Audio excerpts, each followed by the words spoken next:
Okay, let's see if the audio is working now.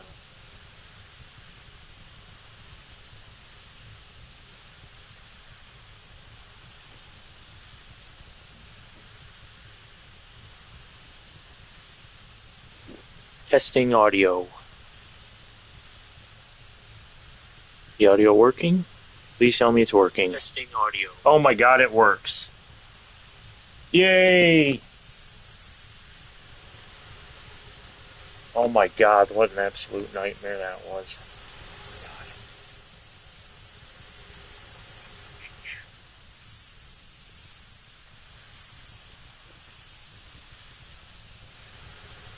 Alright, I'm gonna have to get this caboose over here.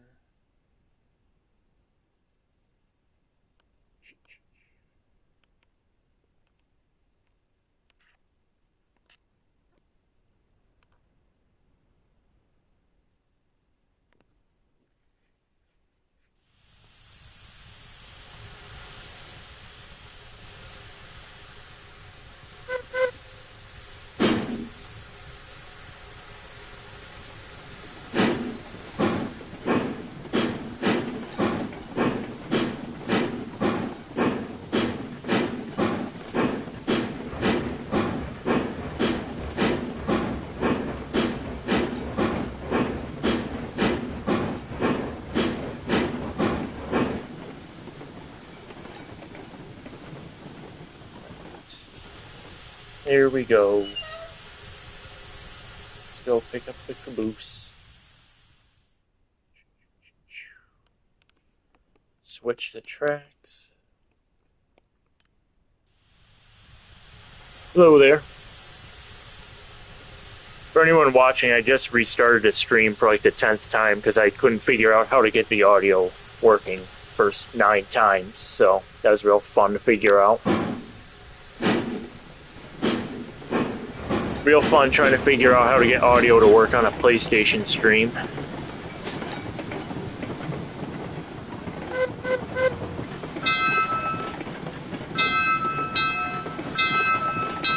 We're picking up a caboose right now, so we're gonna take this train up into the mountains and pick up, seed pellets for a farm, so that's gonna be fun. Three Rivers Rambler. So are you able to hear me? Just wondering, because I just spent like the past half hour getting really, really mad at my PlayStation because the audio would not work. Because they like hid all the options for audio junk. It was so annoying trying to get it to work. It was just so annoying. Alright. Okay, hopefully it's not too loud. That was just like the most annoying experience I've ever had in my life. Trying to figure out how to get the audio from my mic to connect to the PlayStation because they made it really hard to figure that out for some reason.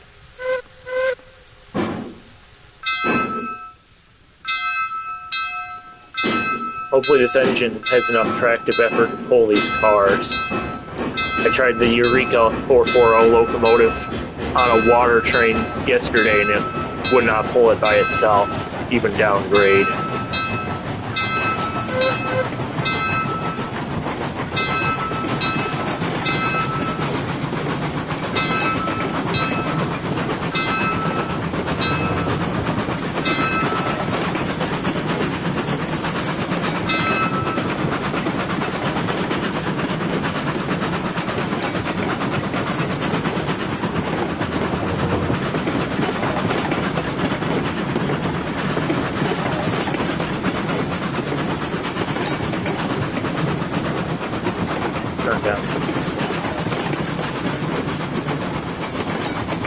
I really wish Bachmann did more narrow gauge stuff like this, American narrow gauge. Their 0-30 stuff is just really lackluster right now. They used to have a lot more available.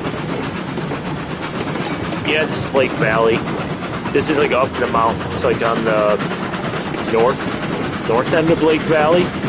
This is actually only a small portion of it. This is like completely disconnected from my main network. This is like based on the Durango and Silverton. Hello, Strasburg. Strasburg 90. Oh, I forgot to do my grade crossing whistle.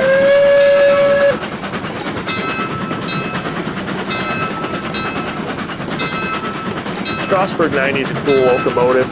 I actually have a model of a very similar decapod of that locomotive Bachmann made, but it's in the Erie Railway livery.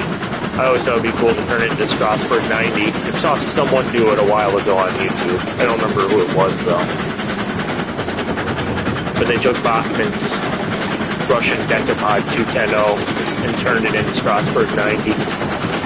I think all they had to do was move the domes around on it a little bit. I think they just changed out the domes, a couple other little modifications. It was pretty cool, though.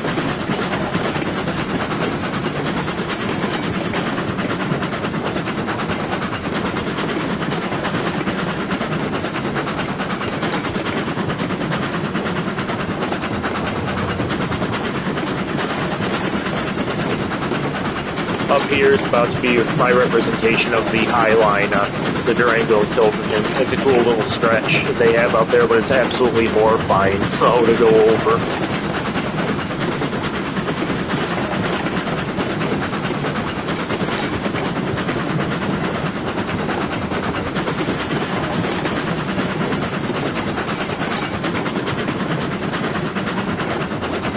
I don't know if anyone in the chat has seen, but Bachmann released pictures of the new N-scale 19th century 460. It looks really promising. They have like two different variants for it, like a wood burner version and like a modernized pole burner. I didn't see that last comment. What did it say? Strasburg, I saw you said something, but I can't go back and look at what you said, though.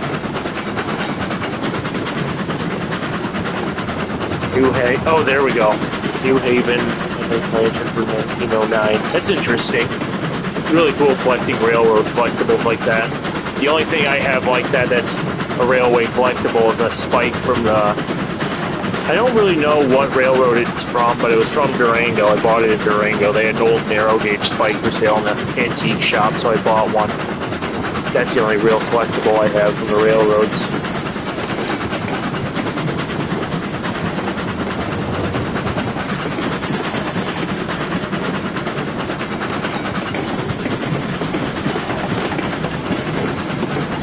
Oh, this thing has like no water in it at all. It's not so good.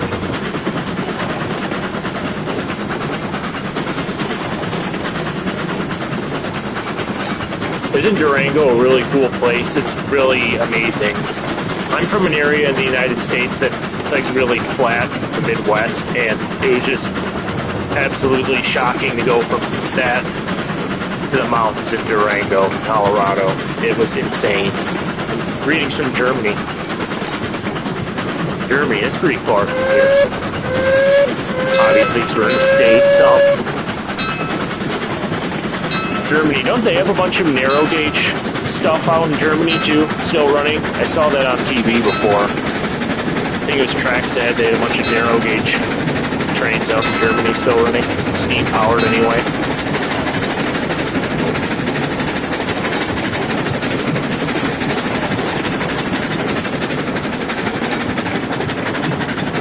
Yeah. I got altitude sickness in Colorado. That was not so fun. It's really beautiful, but the altitude sickness was just god-awful.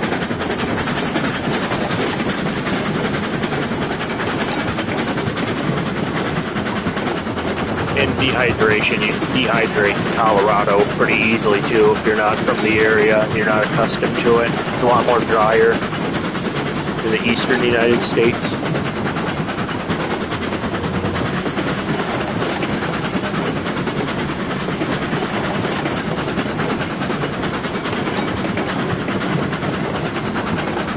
Yeah, I always thought the German locomotives were pretty interesting. They all had those red wheels that I noticed for the most part. That's a pretty interesting choice. I remember there was a reason for them painting the drivers all red on those locomotives. I forgot the exact reasoning though, but wasn't it? I think it was to see damage on the wheels easier or something.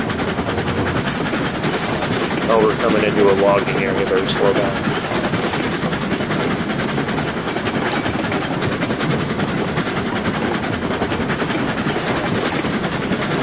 Oh, the point's set to the wrong way. Oh, stop!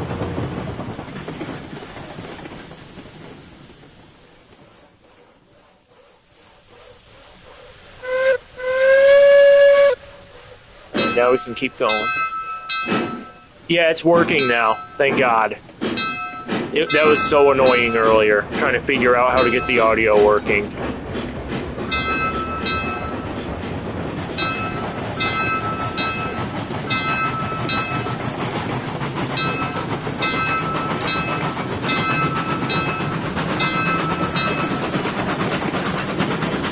I got altitude sickness really bad. It just must have been my luck in it, I guess. It was just horrible out in Colorado. It took me like 3 days to adjust. By then, it was like only 2 days left before I had to go back east. And yeah, they changed a lot of the bell sounds. The old basic generic one in this game is just not so good. Let's see. We're almost at the town now.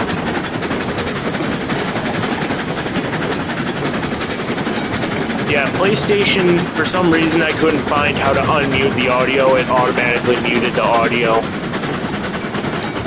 So it took me like 15 minutes and like 9 or 10 screens to figure out to unmute the mic. So that was really fun.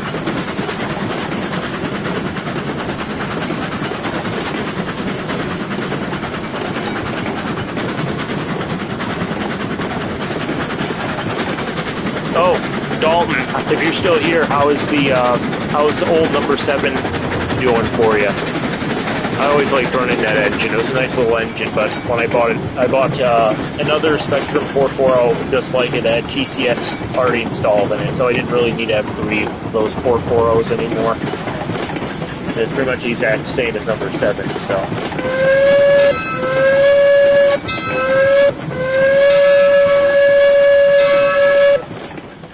I think I just overshot the station a bit. No, I didn't.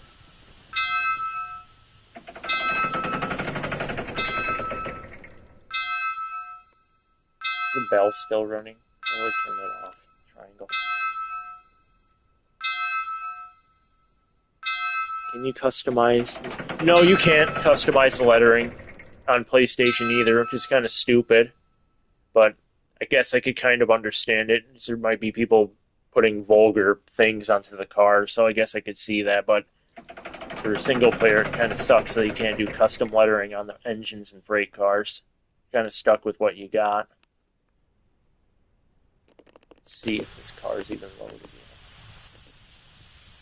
yet. The loading is so... I forgot, there's a way to make these load faster. How do you make it load faster? We'll try it with this. Oh, there you go. You just spam this button and it makes it load faster. 7 runs like a champ.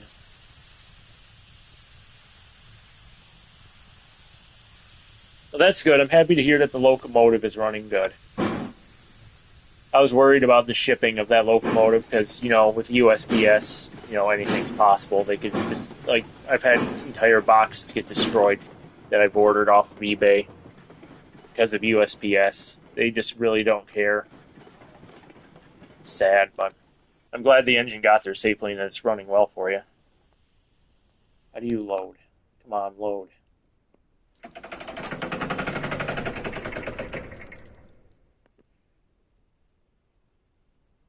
Worked at my school as a launch man. What do you mean as a launch man?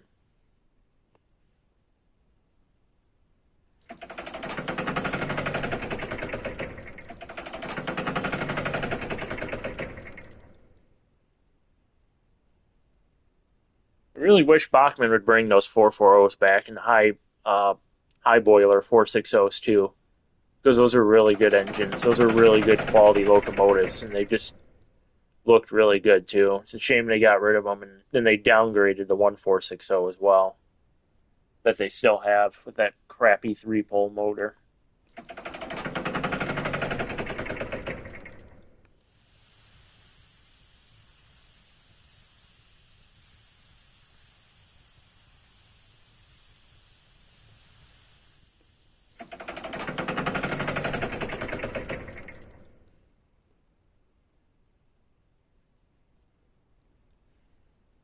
That's interesting. You still have 14 active narrow gauge railways. I wonder what the count is for the United States. Because there's Durango and Silverton, Cumbres and Toltec. What else is narrow gauge? Those are like the two that come to my mind right off the bat. Georgetown Loop still runs. Huckleberry Railroad in Michigan. East Broad Top, thank you for reminding me, East Broad Top. I can't think of any of the other narrow gauge lines. I know there's more than that, but they're not. I can't think of them at the moment.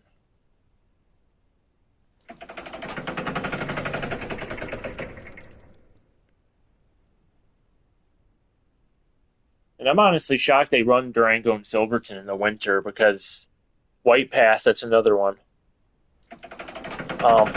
Durango and Dollywood. Yeah, Dollywood's narrow gauge. I didn't even know that. I didn't know that locomotive was narrow gauge running up there. Oh yeah, the main 2-footers.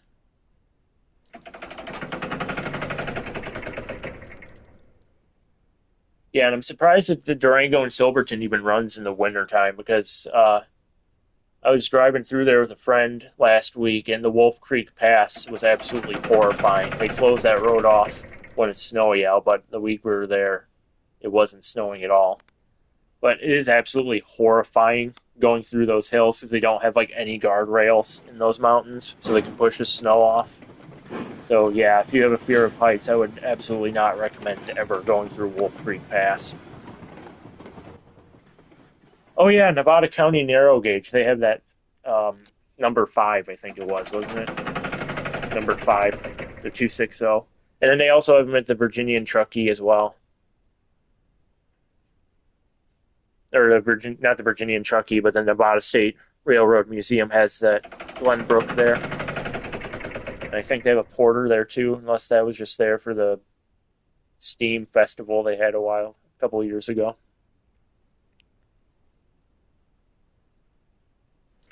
Wow, 25 to 40.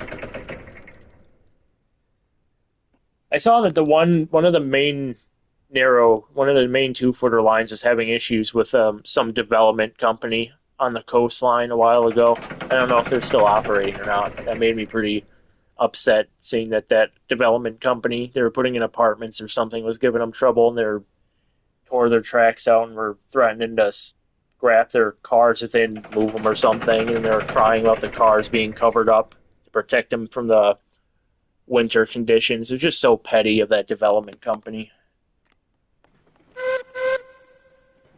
How many more cars are there to load? One more car and we can finally get moving again. One more car.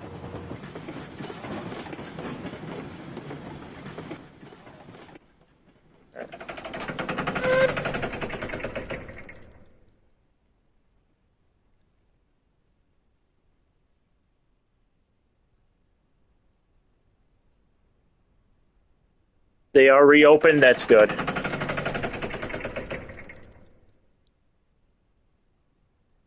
I'm glad to hear that they're running again, because that was just absolute garbage how they're being treated by that development company. That made me so mad when I was just watching the news reports of that whole thing happening. It's just so stupid. That's cool. They have the Tweetsie 18. Yeah, the Tweetsie.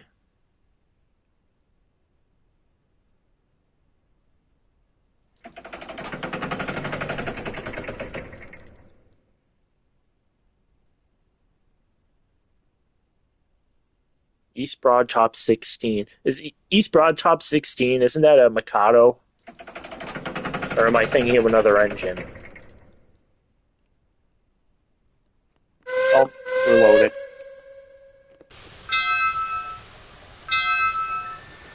Alright, hopefully we have enough tractive effort to get it up this small grade. I probably should have used one of the larger engines for this train.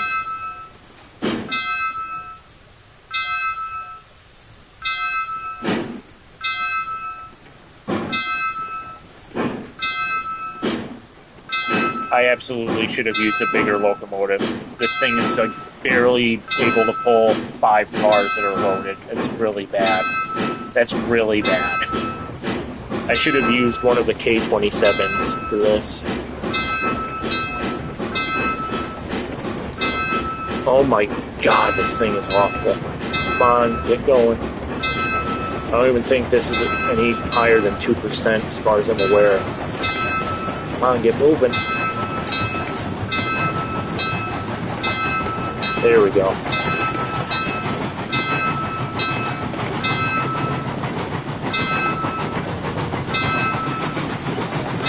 Oh, that's cool. You helped with the rebuild. So are you involved with like a bunch of heritage railways or just the East Broad Top or?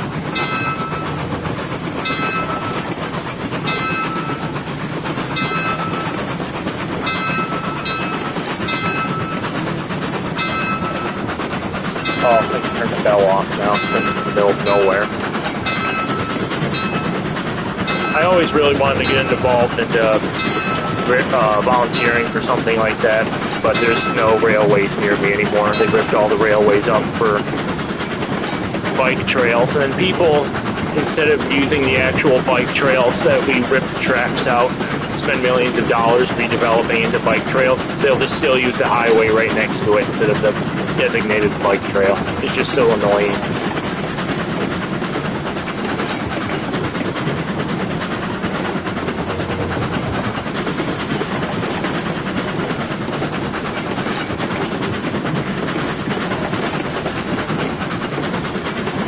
Bought it up.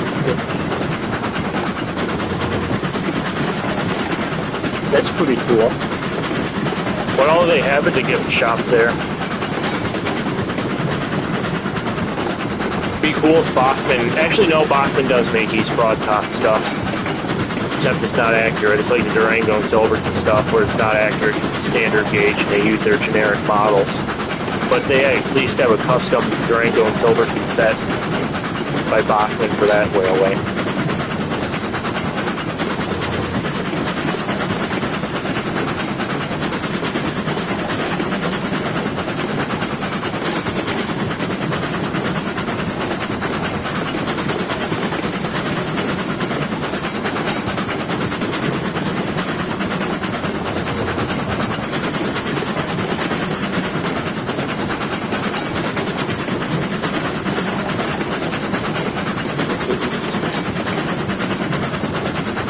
Oh, that's cool.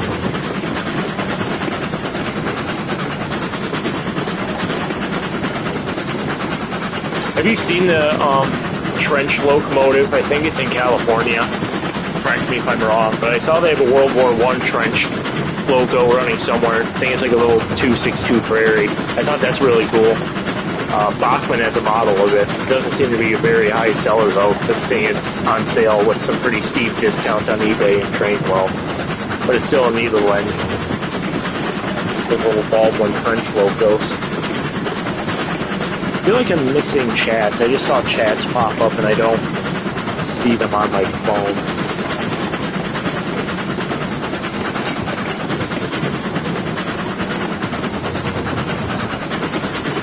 I saw Three Rivers Rambler say something, but I don't see what happened to the comment.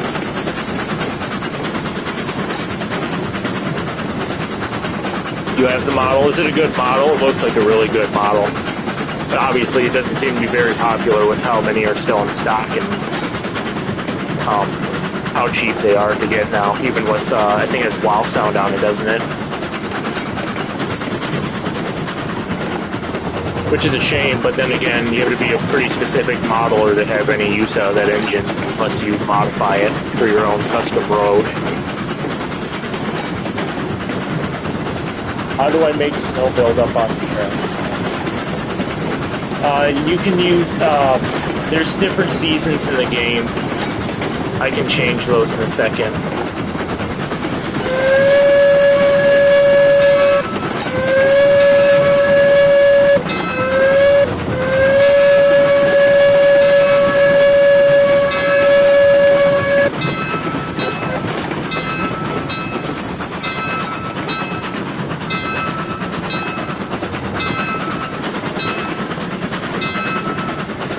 We are absolutely changing this locomotive out for a K27 once we get back in town because this thing is not doing so well with the starting and acceleration. These are meant for little lighter trains,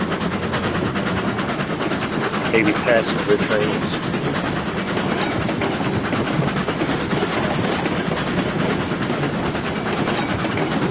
really wish they added K36 to this as well.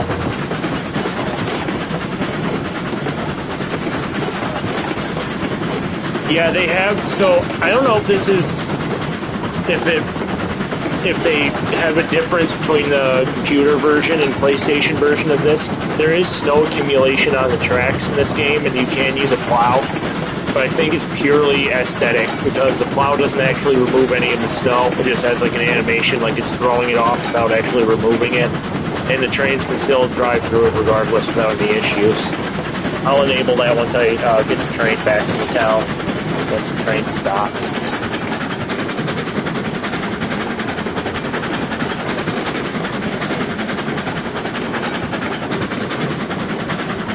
Oh, we're at the High Line now. Speed restrictions apply.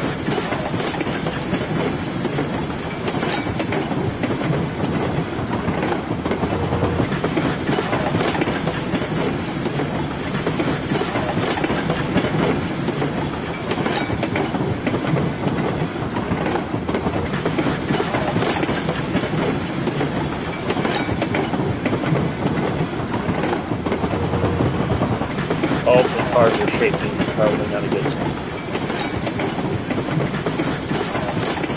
Yeah, this is a custom map.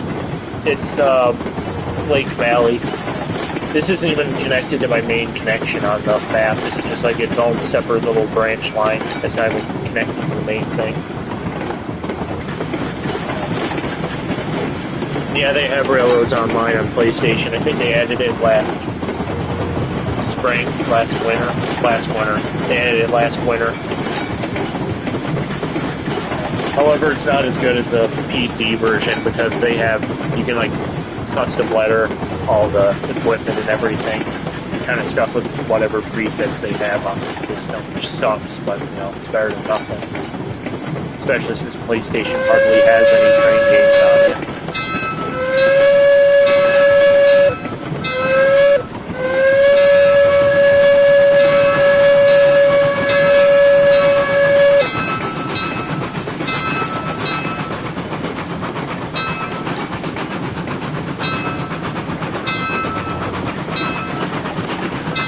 Almost back in town.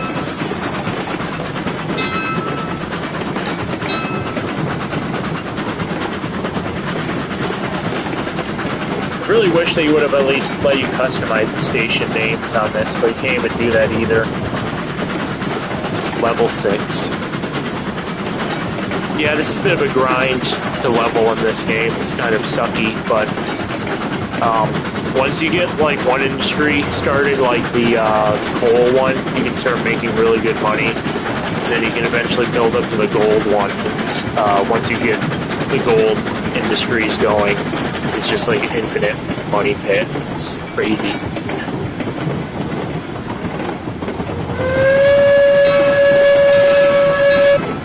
Try to slow down a bit.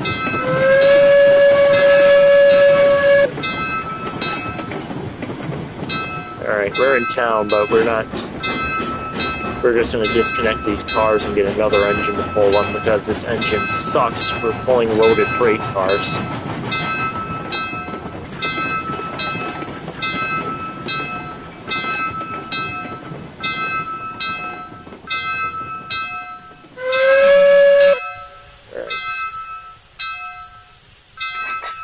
Alright. Those couplers aren't at the same height. Let's go up here, set a brake on one of them, so I'm too lazy to set all of them. We're going to let you go off on your own for a second while I fuel up another locomotive that's not garbage.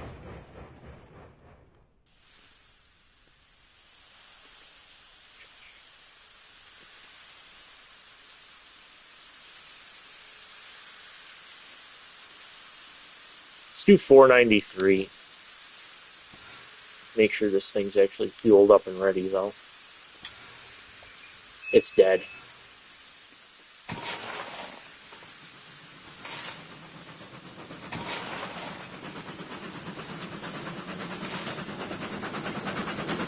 That's going significantly faster than it's supposed to be. Stop, stop, stop. You're not supposed to go that fast. Yeah, the game added K-27s a while ago.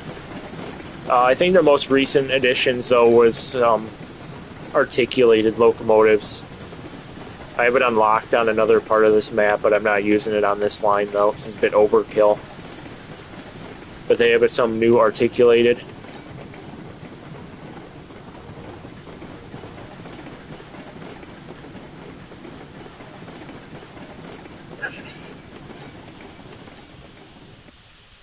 Yeah, the FRA would not be very happy right now if they saw me jumping the cab to go attend to another locomotive and just let it run on its own. Okay, let's go see how 493 is doing. Just kind of abandoned fueling that so I didn't have a catastrophic train wreck.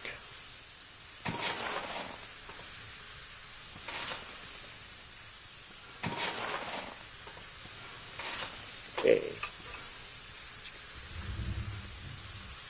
That should be ready here in a second. Kenosha. They still have Heiss's whistle, that ACL 6 chime on 482, the last I was there. That's a pretty interesting whistle.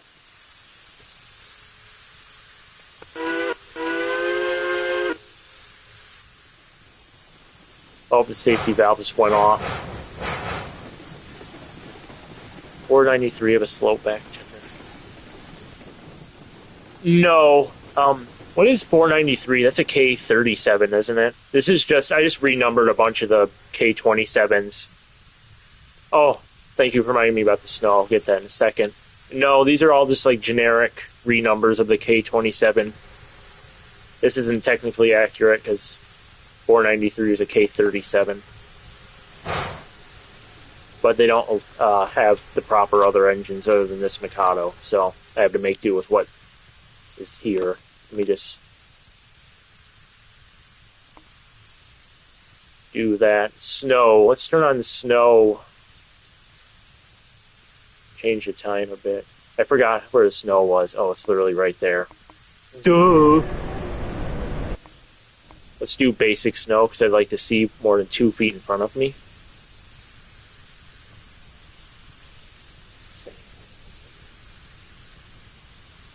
Yeah, this locomotive is a slow back tender. That's how these were delivered, the K27s. They had slow back tenders, and then they got new ones.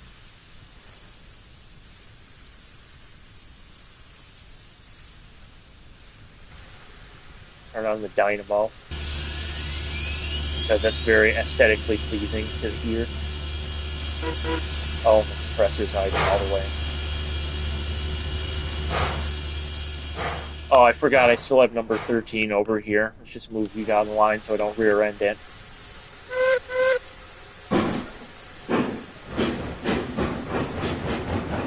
Come on, get out of the way.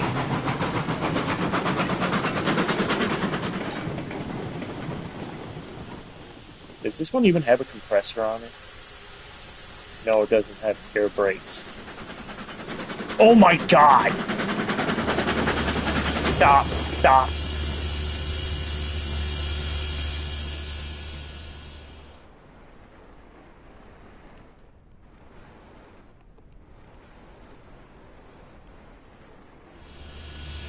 Alright, we're sending you back to the station.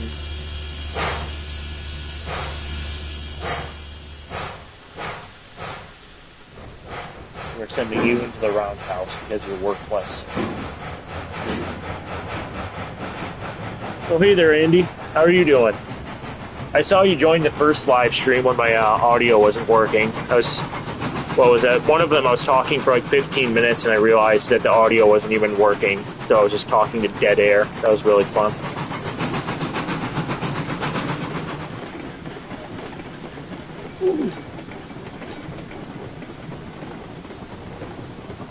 Okay, that K27 is going way too fast. Oh my god. Oh my god. Okay, there we go. I'm really, really bad at multitasking. Nobody could tell already. Oh, and that shed's already preoccupied. Stop! Oh my.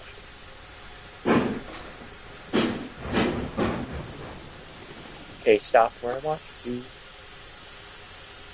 These turntables in this game suck so bad on PlayStation because they take like 10 years to turn it around, like 2 feet. It's really bad. I should probably make sure I'm not about to rear end another train with number 493. I rammed into the train. We're going to pretend that didn't happen. Oh, and hi, Michael. I just saw you. I saw you in the chat. Oh, they suck on PC too. Yeah, it looks like they have a better system that they're going to implement for this on Century of Steam that's less god-awful. I definitely need to get a PC to play that because that game just looks absolutely mind-blowing.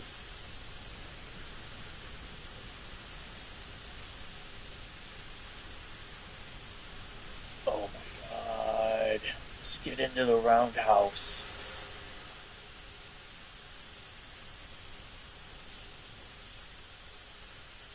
It's vaguely based on the Durango and Silverton, but it's not even remotely accurate. It's just vaguely based on it.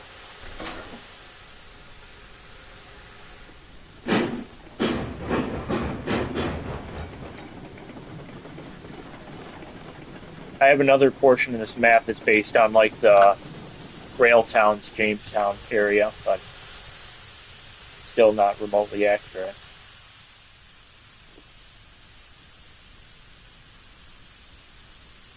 Oh, it absolutely would be better than it is now, even half finished. They're putting a lot of heart and soul into that game. I heard there's a lot of just infighting going on with the development of this game, which is why everyone left and went to Studio 346. Now this game is just like indefinitely dead in the water. I don't know if they've officially canceled it, but I don't see them ever updating it again.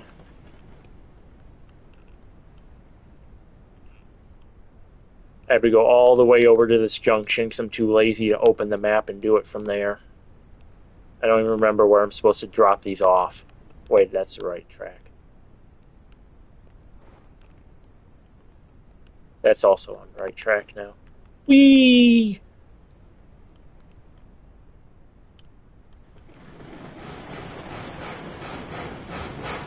I don't think this thing has any water in it left at all. So, let's see how that's doing. Yeah, there's no water. This thing's going to explode within the next minute or so. Nice knowing you all.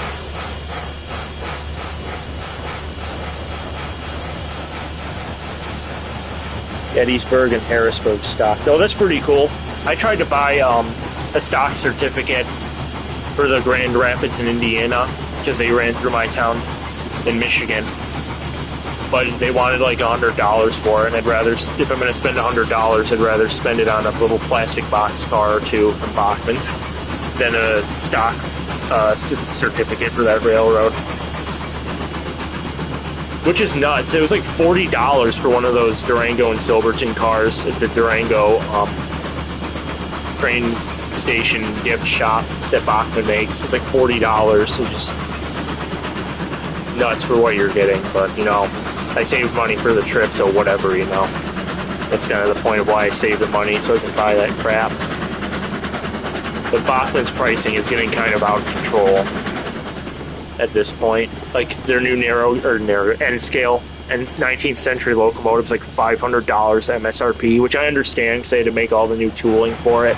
But at the same time, it's literally a tiny little end scale 460 with a $500 price tag. Just kind of nuts. Like, for the same price, I could literally get a Rapido D10 again, and it would be infinitely better than whatever Bachman is about to sell. Which looks nice, but, you know, that's his whole own thing that I can just rant about all day.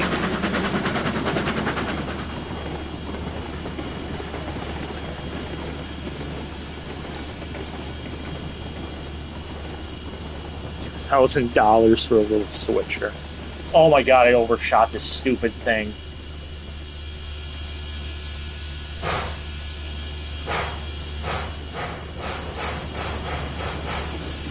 Hey.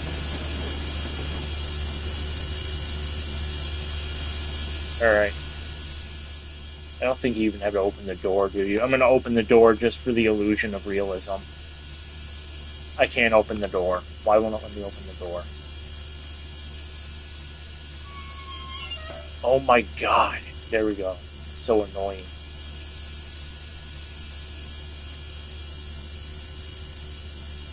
Shay. Oh my god, the shays in this game are so dreadful. I mean, obviously they're supposed to go slow, like in real life, but it's just so excruciating when I try to use it for anything other than switching. I don't even use them for logging like they're intended, just because they go so god awful slow. I salute you for using them as a switcher, though. They do have a lot of torque, so they're really good for that, but god, they're so slow.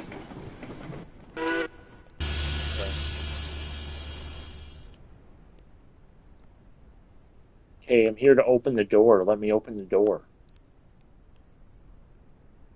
We can just open the door.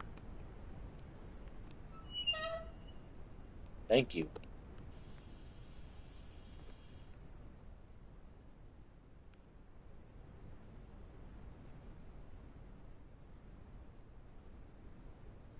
Yeah, the Heisler's really good. It has some pretty good speed to it, but it also has really good um, stats for pulling heavy trains too. Oh my god. I'm about to just say screw it and not open any more of these doors because they made the hitbox for them so stupidly small.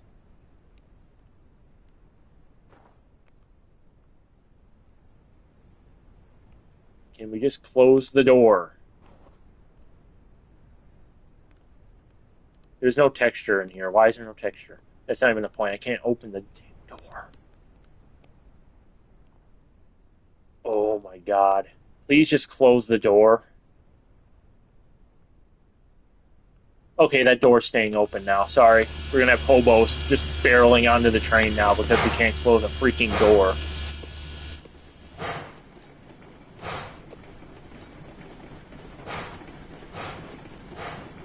Yeah, the Heisler's fine now. I think they messed the whistle up though, because the whistle used to sound better. It's like all weird and I don't even know how to describe it, but the whistle on the Heisler is really weird now. Okay, I'm not gonna just let this door stay open. There we go. That was the most nauseating experience on Earth. How is this even doing? We have over $1 million. Can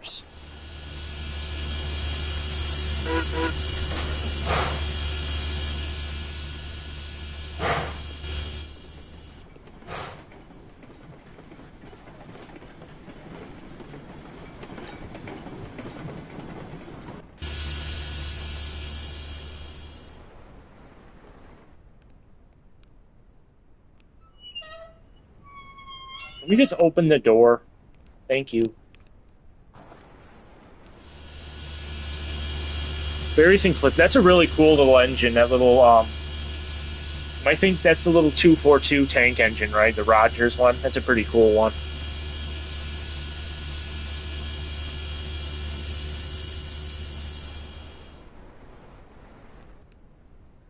We only have 28 of 100. Oh, and the door saga continues.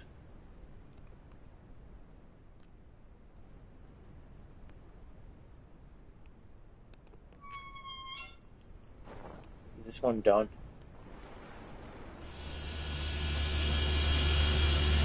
Oh, the Fairies and Cliff House is a tender engine? I thought it was the little 242 tank engine with the saddle tank on it.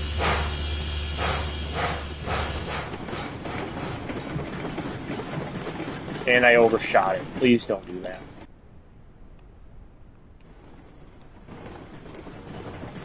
I really wish. Now, they have an unload button, but for whatever stupid reason, when you use the unload button, it doesn't specifically unload the cargo onto the proper side.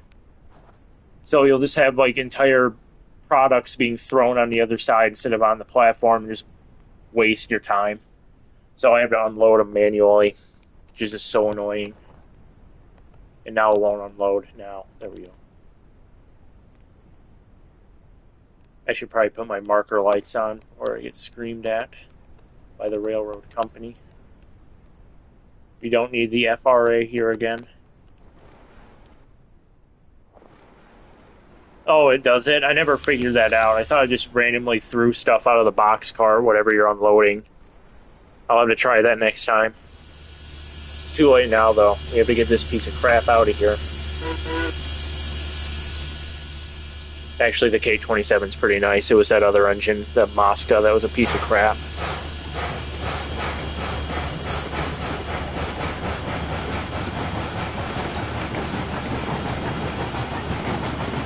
Alright, now we're going to hit the Y and go back to whatever the other town name is.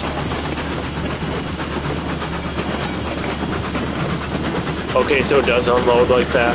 I'll try that the next train I take. Actually, I'm going to stop this thing real quick. I think this thing is ready to pick up something. What is it? Okay, I can pick up grain.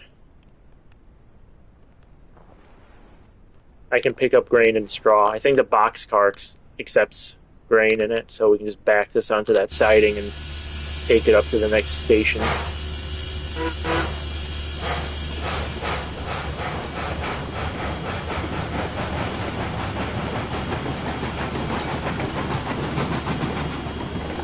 This game, speaking of lag, yeah, I need to get water. I'm surprised the boiler hasn't exploded yet. Where's the sight glass?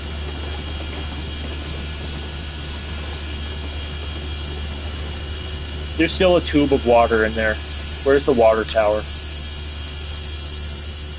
There's a water tower right there.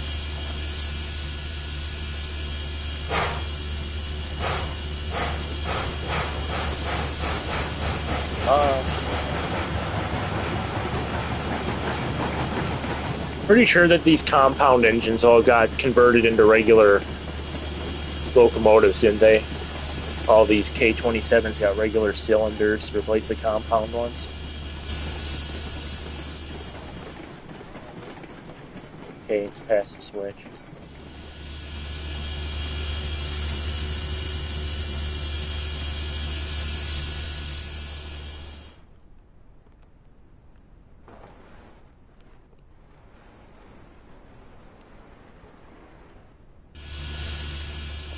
Alright, we're going to give this thing some water, because it's desperately in need of it now.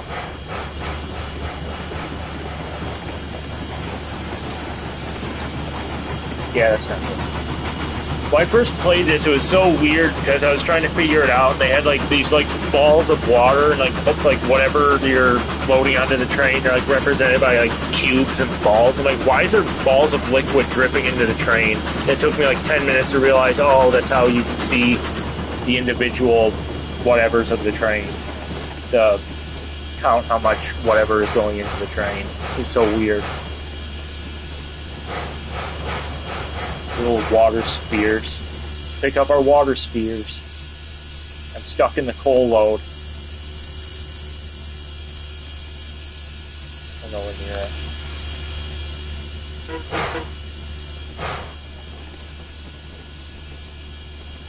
Come on. Is it lined up? It is all lined up.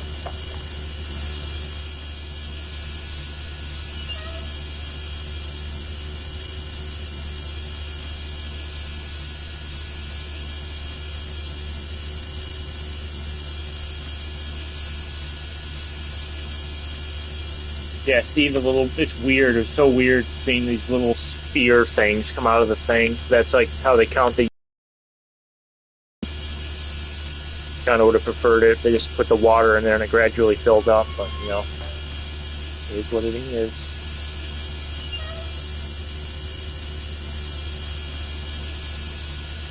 We're gonna be here a while.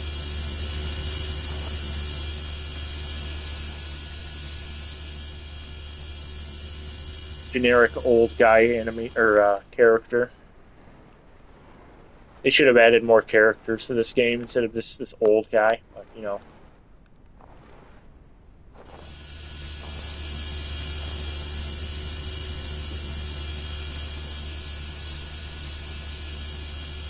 The jump animations in this game are absolutely comical.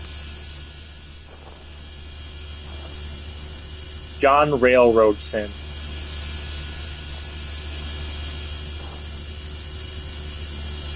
Oh God, John Railroadson. Look at the 280. Oh, I have one of the 280s. Which one? Actually, I bought all of them, but which one are we looking at specifically? There's the Lima. Where's the other one? I just passed it. It's the Baldwin, the Tweetsy one.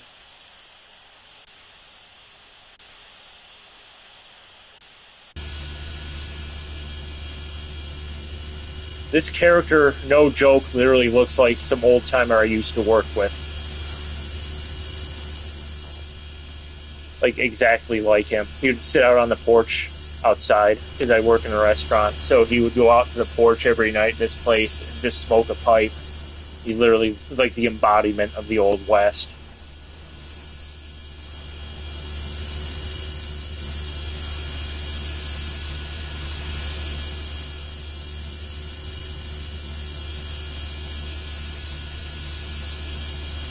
Then he would tell us, he would tell all the other employees old day stories. It's like a totally straight face. One time he just told us, oh, there's this fire in the town one time where they had to take all the women and children out on the train, and the train was overtaken and lit on fire. It's like the most horrifying story on earth.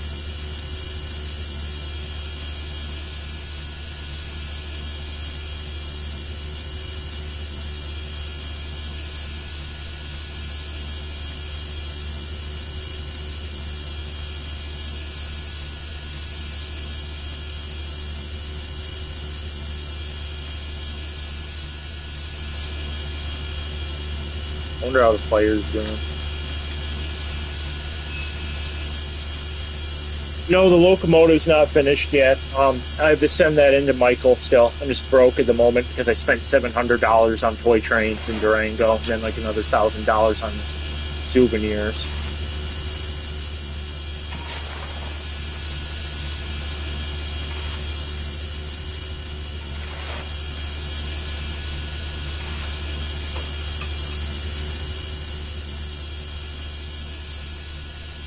I don't even think fuel consumption's on right now.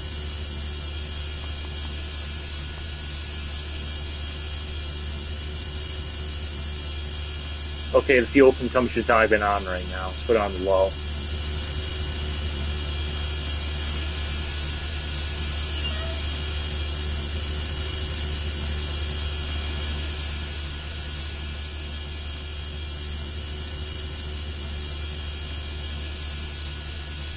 No, in Durango, they had this shirt store called Discount Shirts, and it was like, what was it? It was like they're supposed to be selling discount shirts, obviously, but I had gone into a store before that and bought one that was like $25, and I just thought it was so hilarious that the discount shirt store I went into after had shirts that were obviously supposed to be discounted were like, what, $30. There was like $5 more. All their shirts were more expensive than the regular store I had just gone into. Just comical. Absolute tourist trap. Nice place, but oh my god, is it a tourist trap.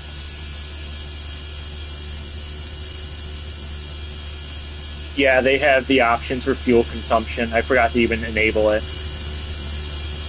That's probably why the boiler didn't just violently explode and kill me.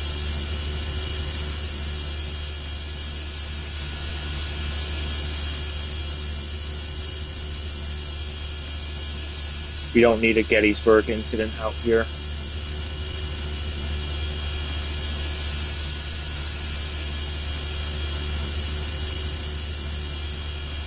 Has anybody seen the video of the rednecks that were like ran their train off the tracks? It was like I don't even know what it was.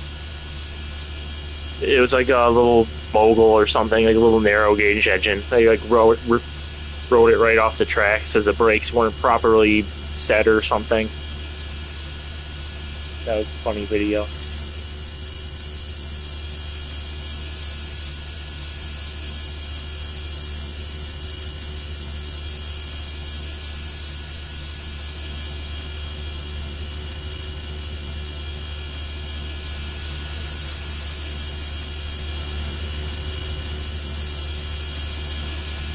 Yeah, a little 040. Yeah, it was a little narrow gauge engine. I just couldn't remember what it was. I remember seeing that when I was still on Facebook. Like, oh my god.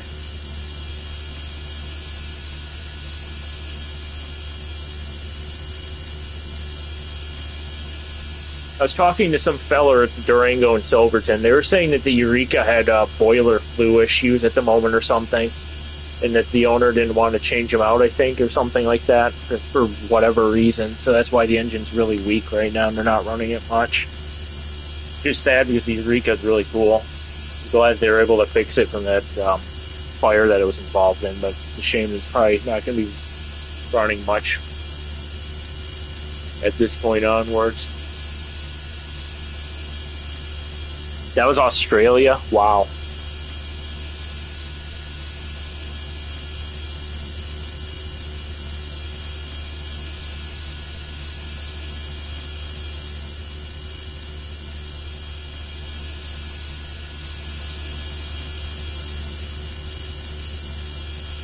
You can just fill up any time now.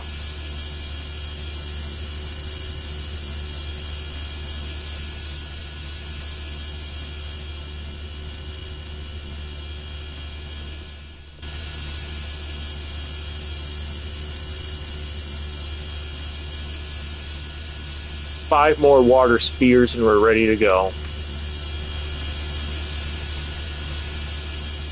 Yeah, I wish the box cars were better. I wish they had larger box cars than these dinky little things, but oh well. These things are tiny. These are like the ones you would see on the Edaville or something. These are really small. Burn them.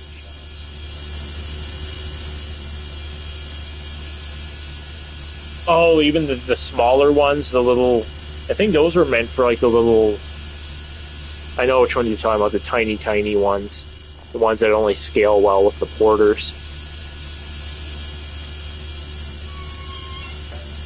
Goodbye.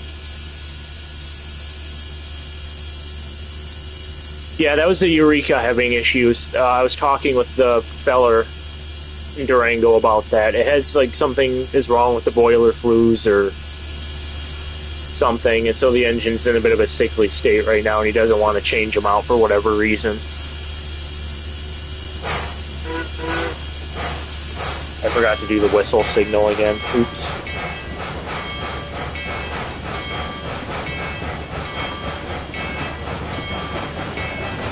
Alright, now we can dump this crap off and head back up. Oh, we know we already dropped it off. We're picking stuff up now. Never mind.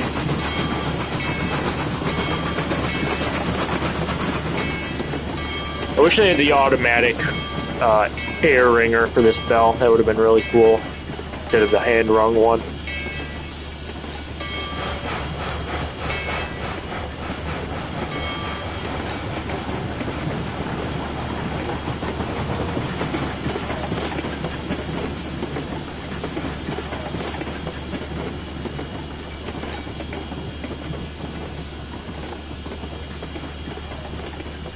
See if we... Okay, we can back up. I'm too lazy to get out of the cab.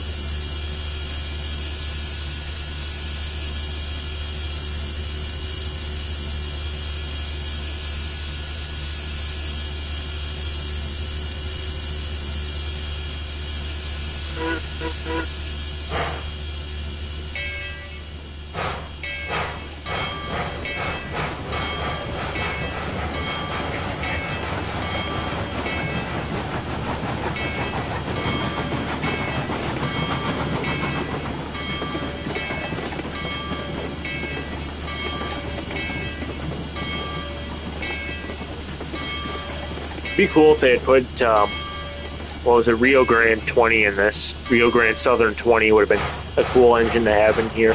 That's out in Durango. I didn't get to see it run, though. I think they're running some sort of special train, or they already ran the presidential train, but they're going to run a regular excursion on it, I think this week or next week. They have the replica of the Emma Sweeney that it played, too. Sat at the park there, right outside of town. I remember that thing being vandalized a long time ago.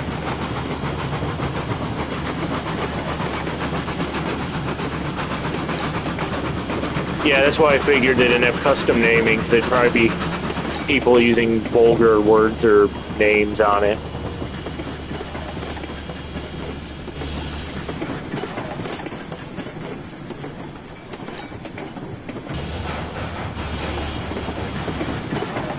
I wouldn't put it past anyone to do that. I know that people would do that.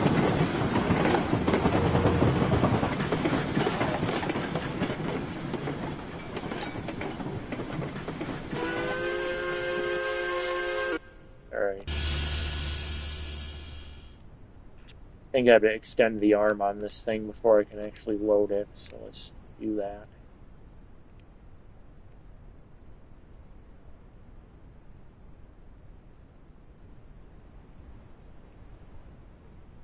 There we go.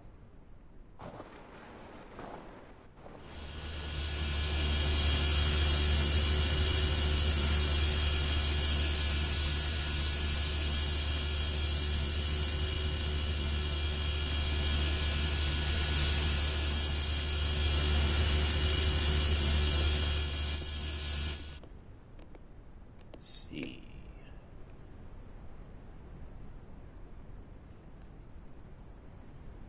I wonder if I can spam the button to make it go faster.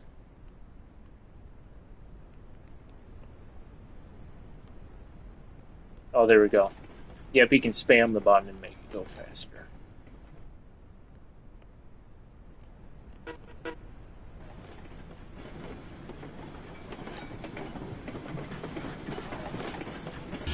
I would assume it's because the developers are entirely just too lazy to implement it.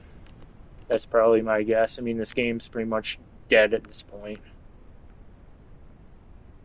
So why put effort into a game that's pretty much dead?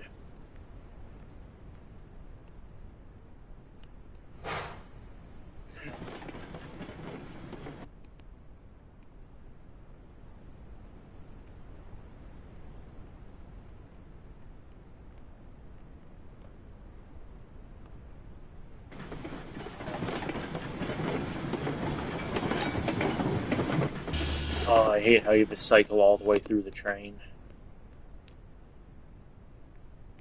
1, 2, 3.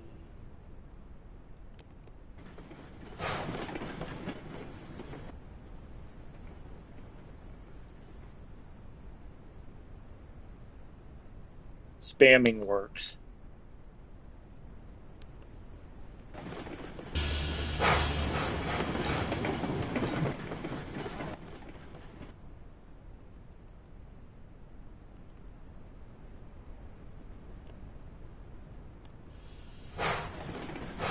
One more car.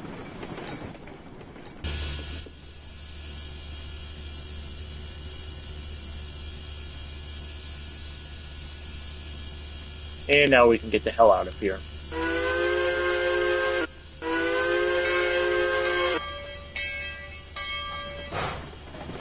should probably go put marker lights on.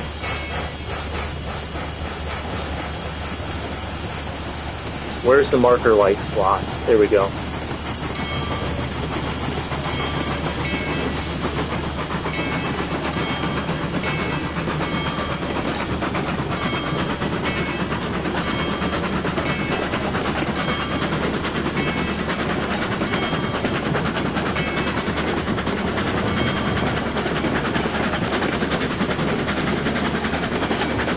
ES&D box car. Oh, the Rathicon engine. It would have been cool. I wonder if they actually have.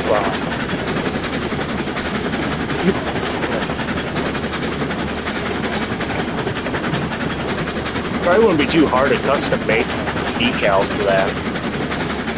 I think it's like just, isn't it like just Royal Gorge? Isn't it like the Royal Gorge logo and then you put ES and D on it? You just have to change the letters out on it.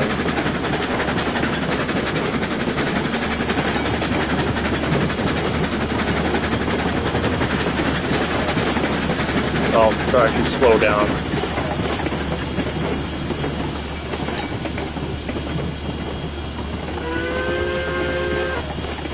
Yeah, it would be easy to customize that just by mixing basic letters and the logo together.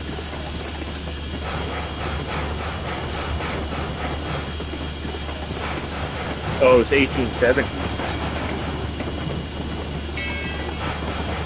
Why am I still going on the siding? I thought I was going through the main line at this point.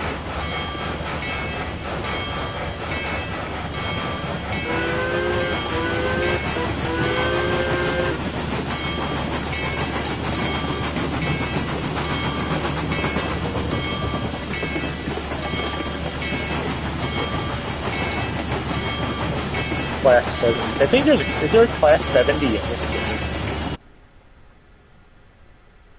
Class 70. Thought I saw a Class 70 in here. I can't remember though. Yeah, there is a Class 70 in here. That's cool. Depends on what you're doing with the modification for the 440. Like, what do you mean? Like, are you physically modifying it, or are you doing cosmetic work on the locomotive, or are you doing like motor work? Because the motors in those older 440s are just crap.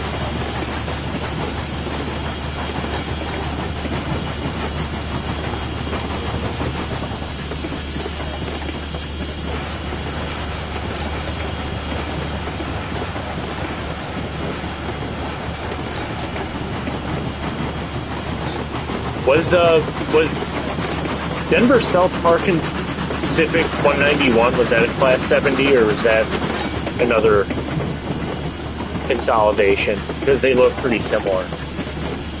I used a Class 70 to replicate that engine on this game. I don't know if it actually was a Class 70 for 191. Rain.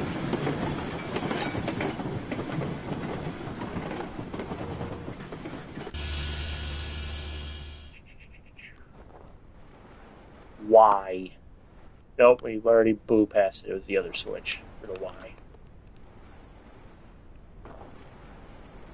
Oh, it's easy then. It's easy to cosmetically modify one of those 440s.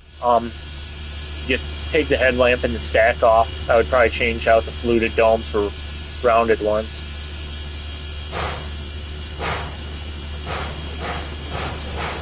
Yeah, and exactly what Prairie Train just said. I would upgrade to the new BCC ready 440s if you financially can. They're pretty expensive for what they are, but they run for the most part better than those old tender drive ones. Those ones are just horrible, no matter how much servicing you do on them.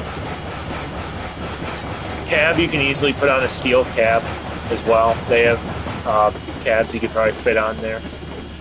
You would have to do some looking around, but I'm sure you could find a steel cab that would fit that 440.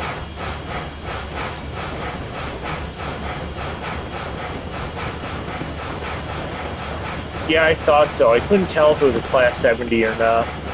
It looks a lot like it, but I didn't think it exactly was one, though.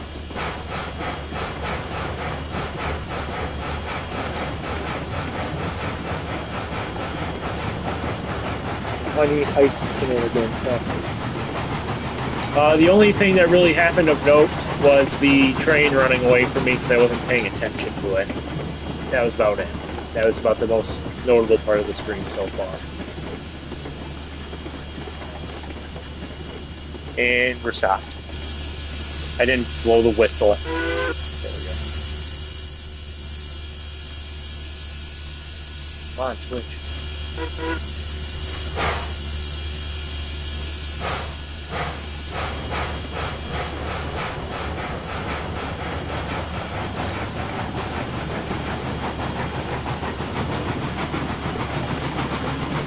Yeah, the Spectrum 440s are unrivaled. Those are the best of the best for Bachmann. Those and the Spectrum 10-wheelers. Pretty much anything from the Spectrum line except for the old Shays with the really bad gear issues. Honestly, I think their Climaxes. Was it Climaxes? Yeah, it was Climaxes. Had those gearing issues too. They used those cheap plastic gears, which I don't know why they thought that was a good idea to put plastic gears to an area that saw heavy usage on them. So, but I'm glad that the new ones, the new Shays anyway, that they're coming out with that metal gearing. I wish they'd bring back more of the Spectrum line. The Chinese Mikados were really cool. I'd love to get one of those if I ever find one. Yeah, the geared engines had their problems, for sure.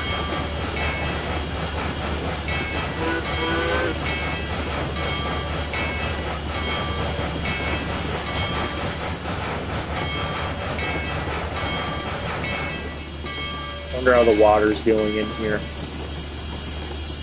Oh wow, it hasn't burned through any water. That's shocking.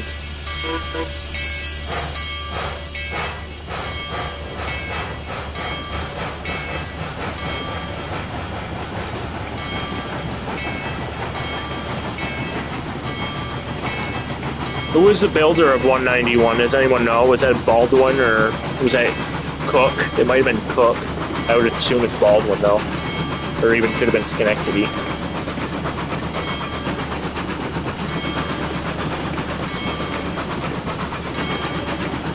It was Baldwin.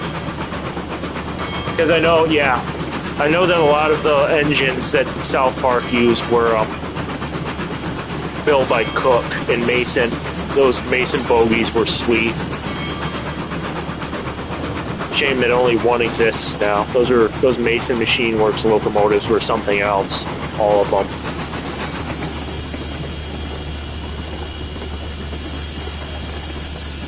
Oh, hey, Oregon.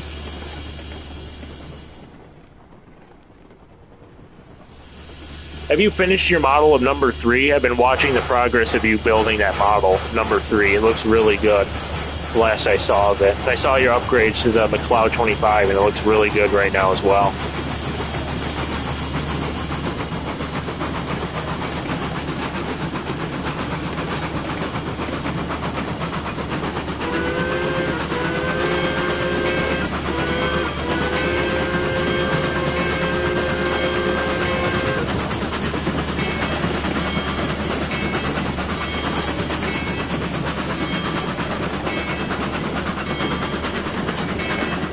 I've seen a lot of people actually working on models of Sierra 3 lately. I've saw like 2 or 3 other channels working on their own models, which I'm really happy to see.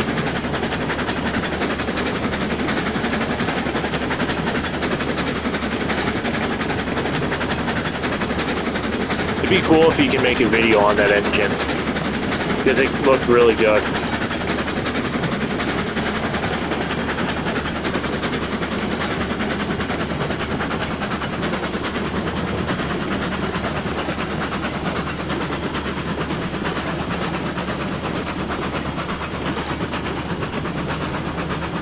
Yeah, I saw that they have the photo charter coming up with number 3. I think they're putting the phony balloon stack and box lamp on it, aren't they? They're like running special photo and freight trains with it. I wish they ran that false stack more often. I think that stack and lamp gives the engine a lot more character than without them. But I can see why, from the historical standpoint, they want to have the engine looking as it did in the 1920s. Oh, we're losing traction. Probably should check on the fire in this thing.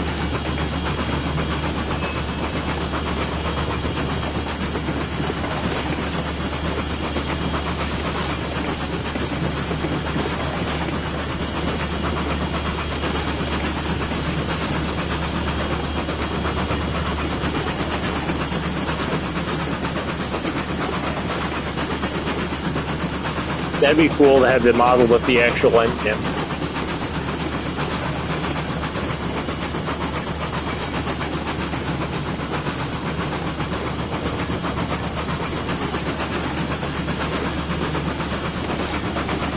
Anytime I see anybody with their model next to the actual locomotives, I'm always thinking of that meme with the Norfolk and Western 611, where they have the little O-scale model on the rail pulling the big model, or the big actual locomotive with the model.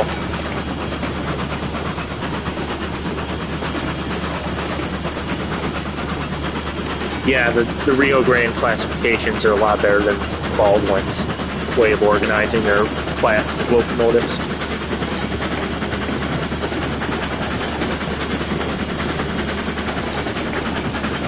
Yeah, Century of Steam looks infinitely better right now. This game is,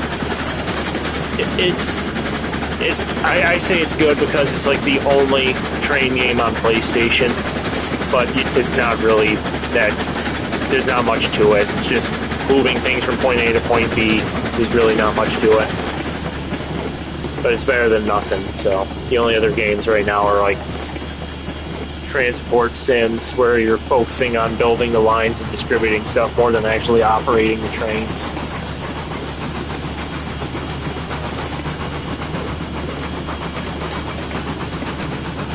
Yeah, I have to get a computer to play that Century of Steam.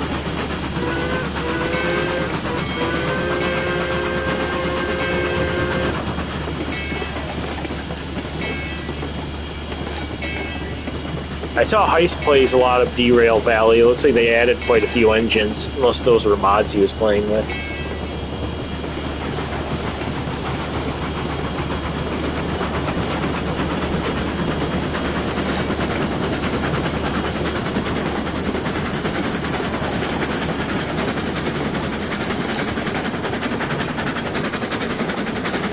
Yeah, I thought those were mods.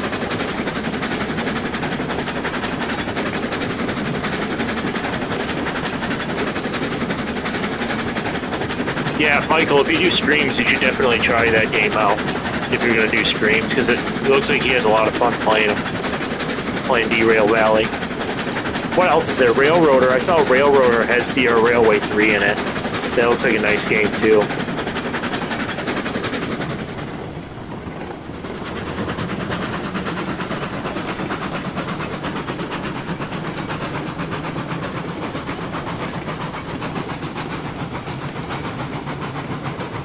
Oh, that's cool. Did you see the new, I think Bachmann has a new 4449 that they're coming out with, or at least it's a new set. I don't know if they've upgraded the model any. It looks pretty neat. I think they have like a bunch of, I think it was like the Freedom Train or something, unless I'm thinking of two entirely different things. I'm pretty sure, though, that 4449 or one of its sisters was the Freedom Train at one point, though.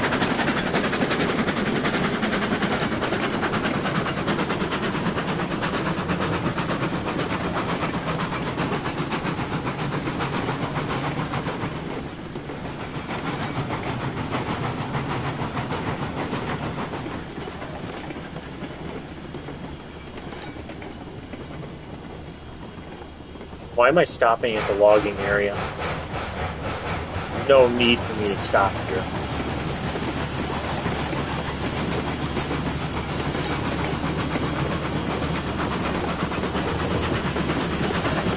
No, that's cool.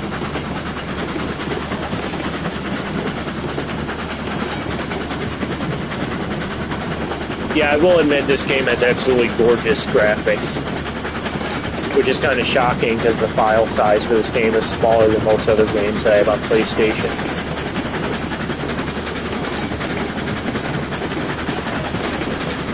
Oh, it's more on operations. Does it have like an in-depth, like, is it like Train Sim where you have like, you properly operate the locomotive, or are you talking about operations like moving cars and stuff with like basic locomotive controls?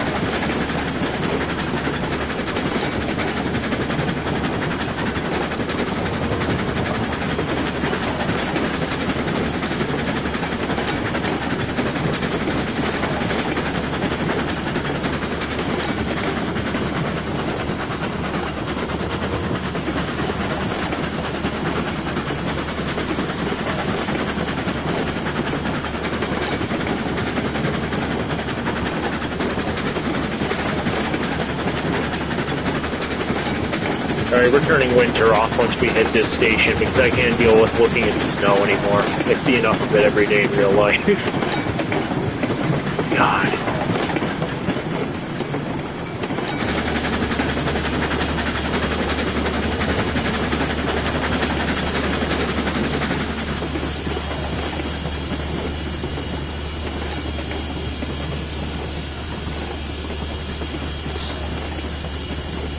This game on PlayStation does have frequent frame rate drops. If you have too many engines going at once or too many assets on your map, it'll start to have frame rate drops and just sucks so bad.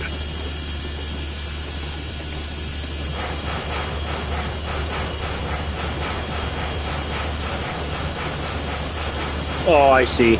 Those kind of like, actually it's kind of like a switching model railroad then. Just with actual steam locomotive controls.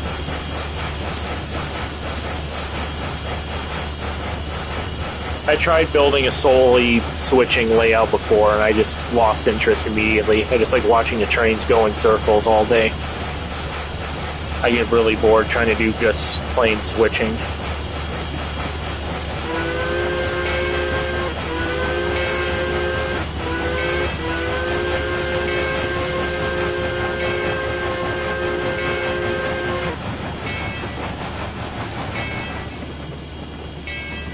Oh, there's a Montezuma on display over there. First locomotive the Rio Grande ever had.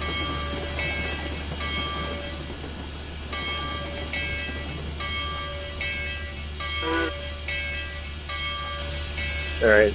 Oh, we're gonna try and unload that stuff. So I have to look at this area to unload the cargo, right? So it doesn't go flying off the other end and just invalidate the last 20 minutes it took to get this train up the hill.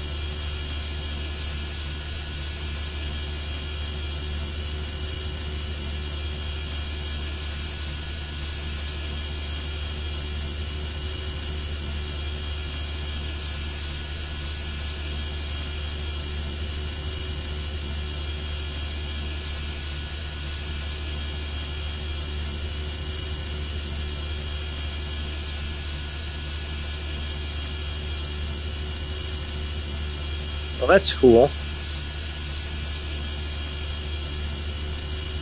So with the Oregon Scenic, what would you be doing there? Like, because in Durango they said they started you as a brakeman, I think, or as a. They either said they started you there as a volunteer, as a brakeman, or as a in the shop, helping out in the shop, and then that you work your way up to a conductor, and then fireman, and then finally engineer.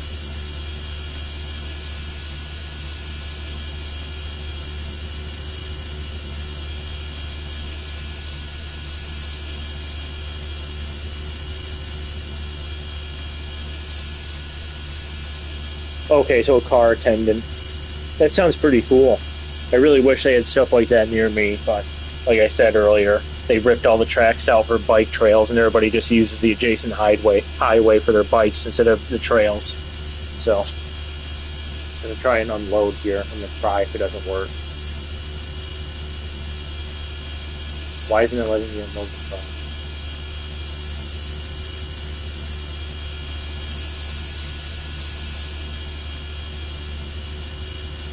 Forgot what button you're supposed to use to unload the cars. Oh, there you go. Please unload properly.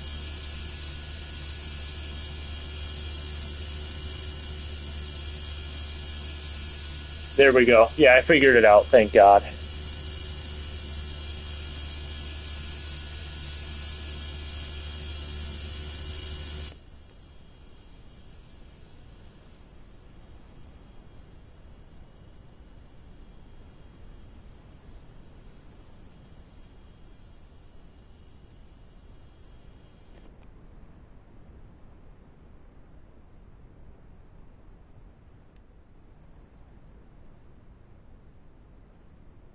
Four, three, two, one.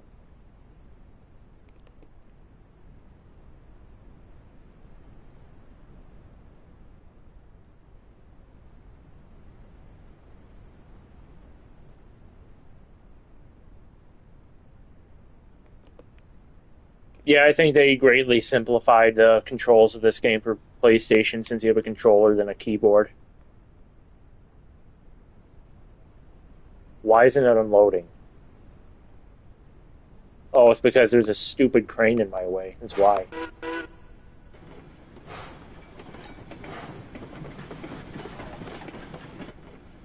It's nice seeing you in the chat, Andy.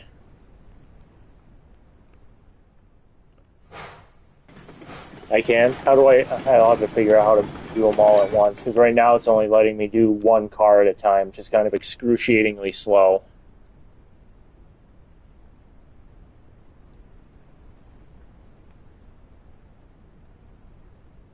And that was my last car. Alright, we'll do one more load of these trains, and I'm going to switch to a passenger special because I'm done with freight. And I'm getting rid of the snow because I absolutely despise snow at this point. We'll just do dynamic. 5 minutes. Oh, wow. That would be a lot faster, wouldn't it? I'll have to do that for the next time I unload cars. Let's pick up some of this stuff here. Oh, I'm on the wrong car. And I'm on the caboose again. Sorry if I just gave someone a seizure doing that.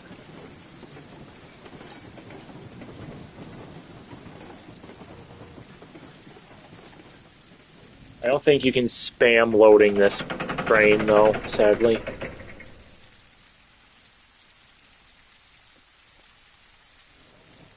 Nope, you can't spam the crane like everything else. That's stupid.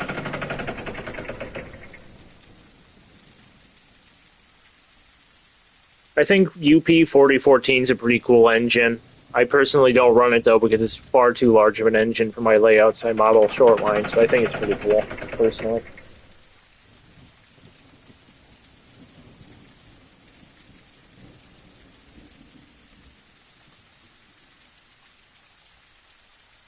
That's pretty cool. Has anybody seen the video where the 4014 has a push a stalled freight train and just like pushes it like it's nothing? That one was pretty cool.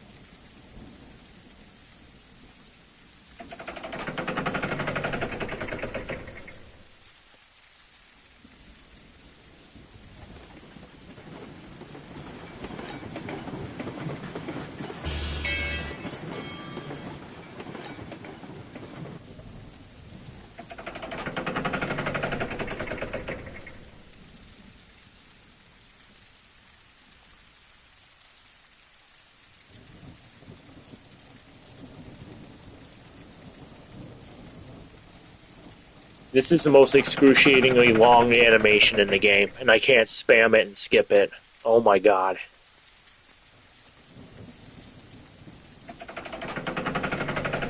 This is even worse than the Red Dead looting and skinning animations.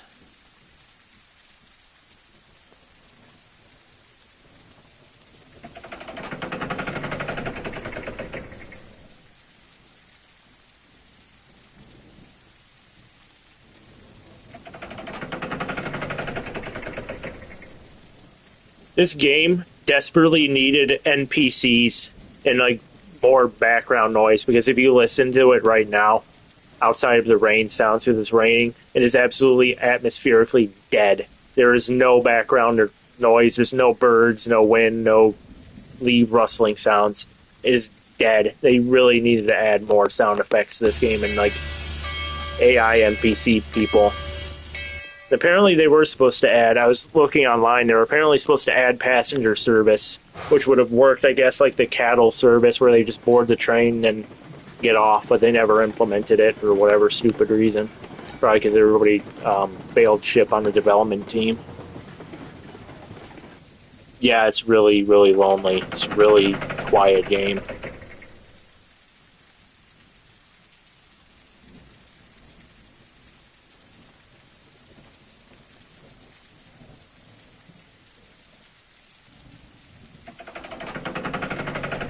Wasn't 840 or what was it? Was it? Yeah, 844. Wasn't that on Shining Time Station? Then they replaced it with like Strasbourg 475. Because I think that was the first time I ever saw 844 was on Shining Time Station.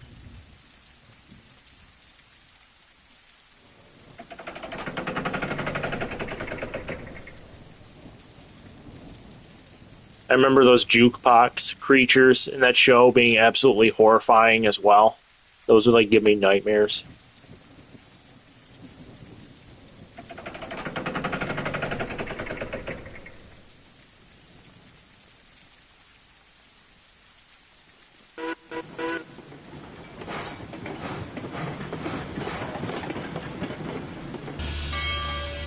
Why is the bell still ringing?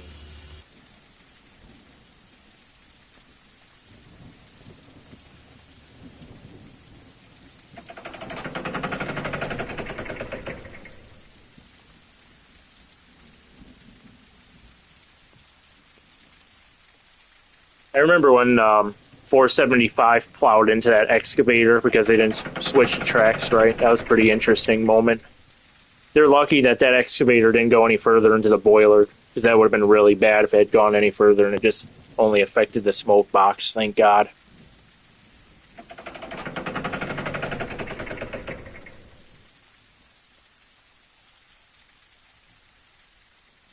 I didn't know SP 4449 was in Portland either.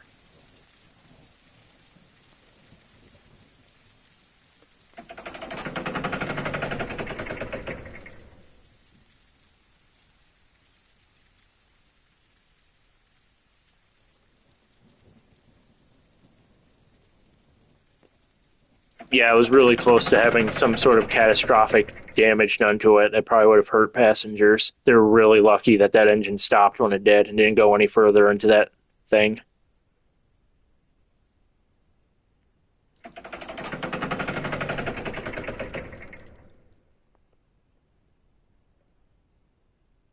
Mesa Plains. I haven't really played much of the Mesa Plains map.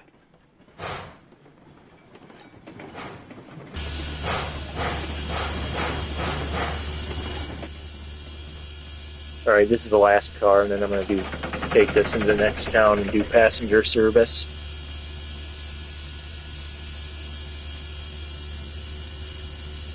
Should I run Central Pacific 131? I have a recreation of 131 on this map hidden somewhere. I could pull a passenger train with 131.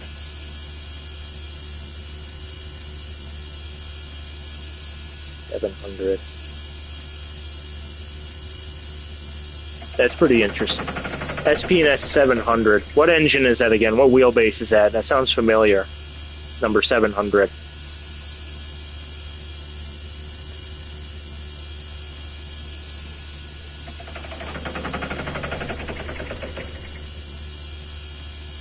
.484. I was in Iowa a while ago on Amtrak, and the amount of preserved Burlington locomotives, CB&Q locomotives they have out there is just nuts. They had a lot of Pacifics, Hudsons, what was it? I think they had a Northern as well, saved out there. There's a ton of them. A lot of Burlington engines. We can get out of here now. Let's see how the water's feeling.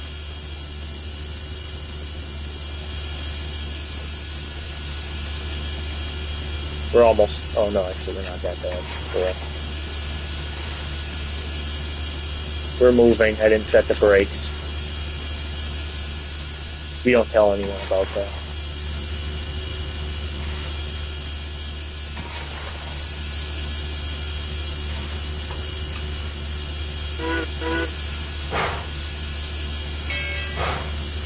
I'm gonna go look at the Montezuma real quick while we're leaving.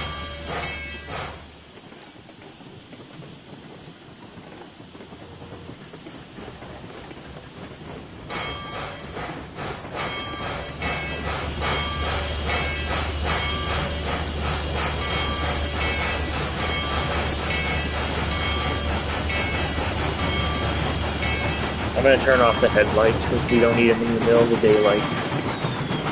Even though I think you're supposed to have the lights on regardless. Right?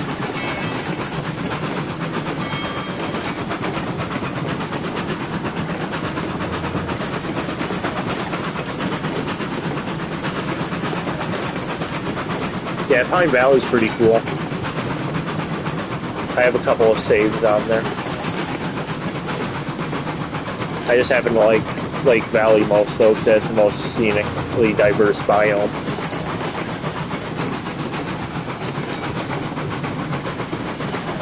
Ten-year overhaul. Wow.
I'd watch an updated video on the Cloud 25. That was a pretty cool video you had for it initially with it, especially with all the customization you've done to it now. It's really good.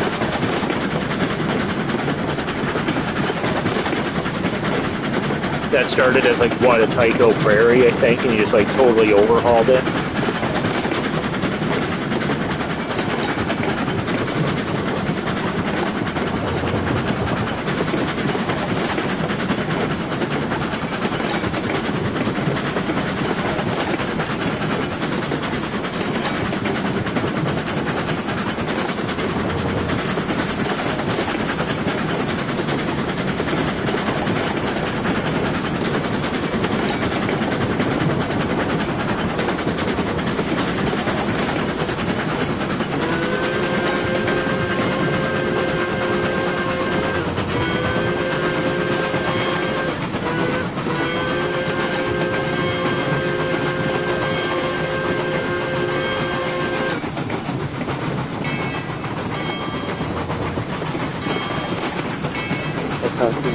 Yeah, those are the reporting marks, is Durango and Silverton narrow gauge, but they don't have that option on this game for console, so I had to just do DNSR. That's the closest that they had for it.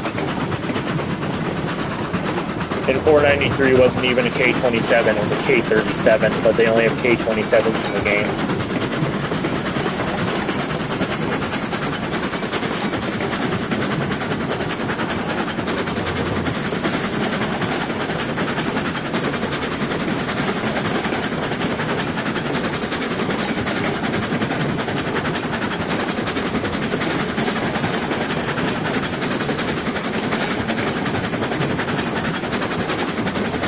Yeah, the finished model looks really good. You can't even really tell it started out as a Tyco model after all the modifications you put on it.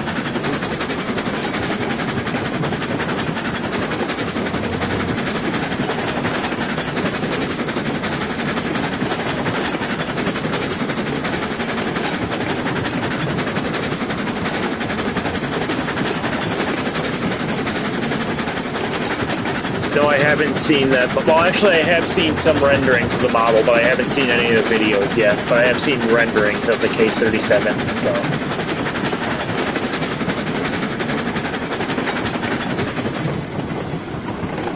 I did see a sound thing that they had their sound crew recording a diesel recently, too. So they're adding another diesel locomotive to it. It's pretty interesting.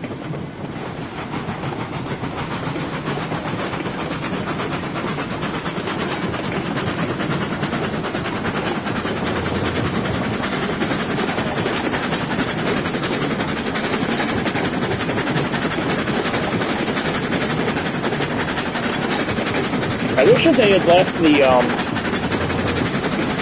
they took off on the new, what is it, road name specific USRA 060.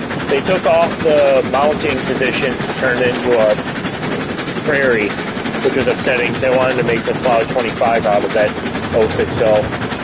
But they took off the mounting things for it. I'm sure if you were to work at it, you'd probably be able to do so, but it's way too much work that I'm not willing to put into it, so I rather like how the engine looks now on its own. But it's a shame that you can't easily do that anymore, to swap the 060 into a Prairie. But they have really done a good job with that new 060. It's much better than what it used to be. Probably one of my most solid runners, actually, at this point.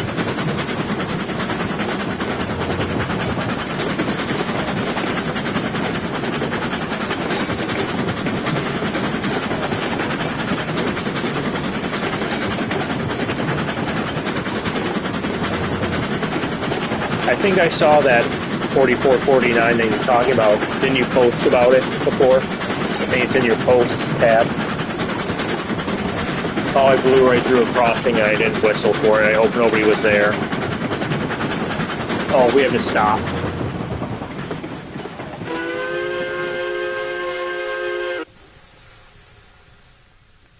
Alright, let's go on the map. No, I didn't go all the way over to switch yet. Never mind. Oh, I hate this glitch. I hate it when it does this. There we go.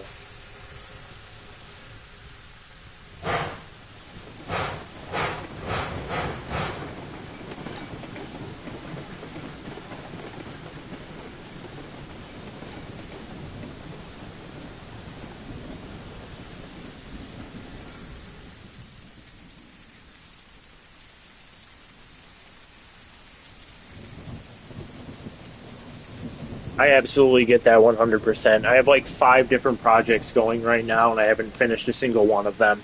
I have the Reno. The Red Dead engine is actually just about finished. I actually only have 2 little things I do need to do before I ship it to Michael. I have a couple of cars that need to be built that are kits still. Yeah, I don't ever finish projects and insert a new one. I just start multiples of them and then get overwhelmed with all of them all at once.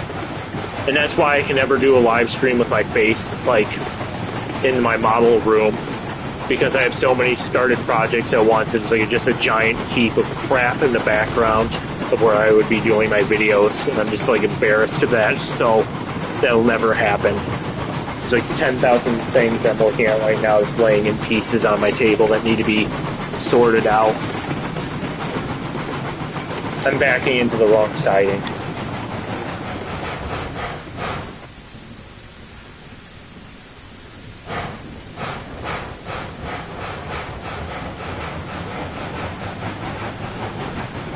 Yeah, whoever was at the crossing's dead now. Oops.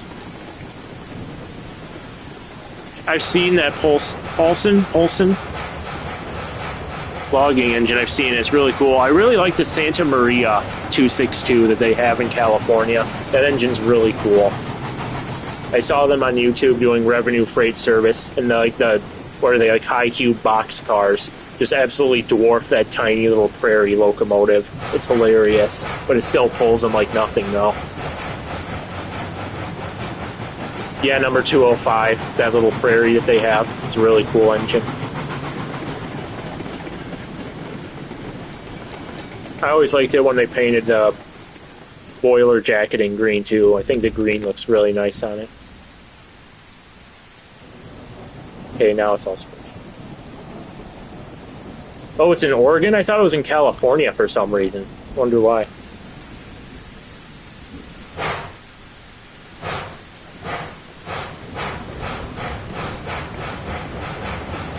Albany, Oregon. Okay, yeah. For some reason, I thought that was California. I'm thinking of another engine then. Because I remember the town of Albany now. Yeah, it's definitely in Oregon.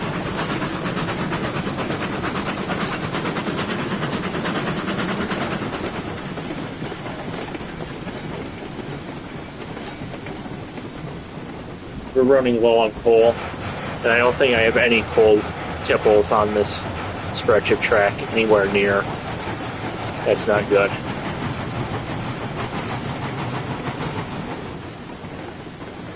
I think one of Sierra Railway's prairies is still kicking around, isn't it? It was like number... What was it? It was like number 30, 31, 32. They like converted it into a tank engine. I think it's still around. Just doesn't... I don't think it's operating right now. I don't know where it's at. There's a lot of Sierra Railway engines that are still around that just need to be brought back into service, which will probably never happen because they don't have the resources to restore every locomotive. Yeah, 38.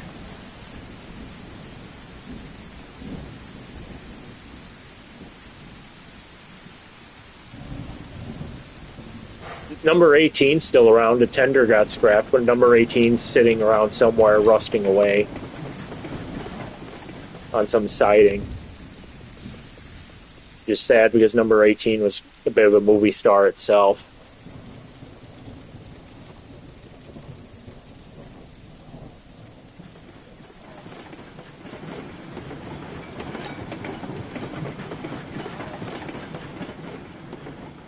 Oh, I just lost product. Oops.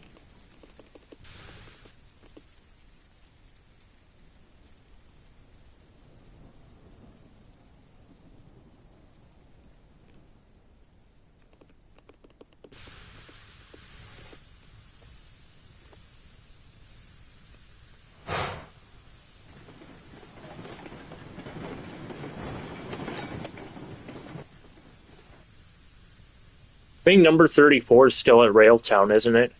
That Mikado. I think they have ownership of it now, because whoever owned it and was storing it there, I don't know if this is confirmed, but I think that Railtown is now in possession, or will soon be in possession of number 34. I don't think they'll be able to get it restored anytime soon, but it'd be nice to know that it's on the table possibly at some point.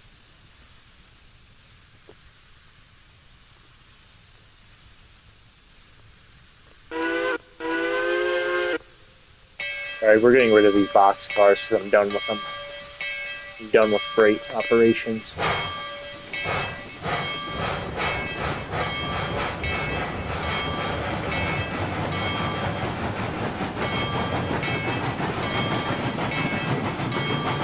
What type of switcher was that little 060? What was the classification of that locomotive?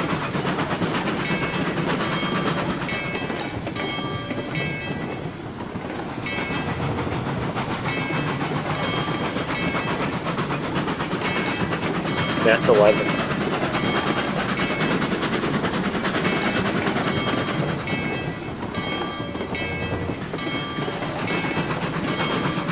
Closest locomotive to me is a Shay, and that's like 20 minutes away.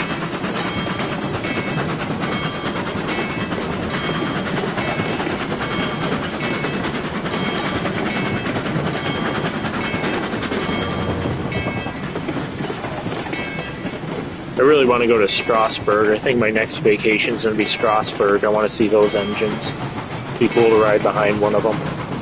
Preferably number 89. I really like number 89.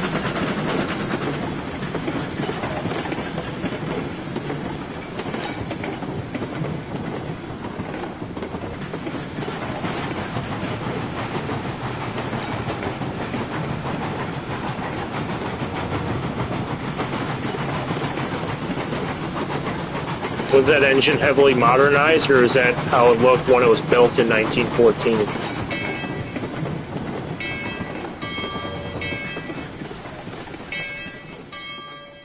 We need to switch this track.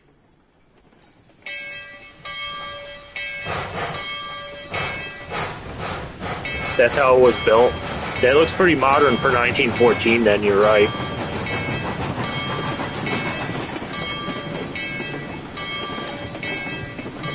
What's going on here? I don't want to go engine first into this siding. We need to run around the engine, park it. We get to use the runaround track. Yay! I forgot to whistle signal again. Someone just died at the crossing. It's not even enough space anyway.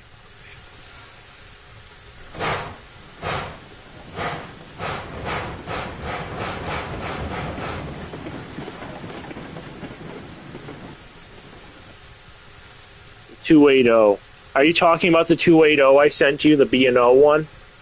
Or are you talking about... Oh, no, you're talking about the consolidation into the Prairie that you did a long time ago. It was at number 35.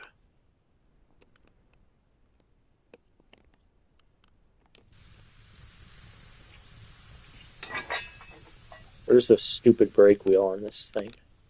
Oh, no wonder the train is... I just realized that this train's brakes have been set the entire time. And I'm sitting here crying about the engine not having any tractive effort. The brakes have been set literally the entire time.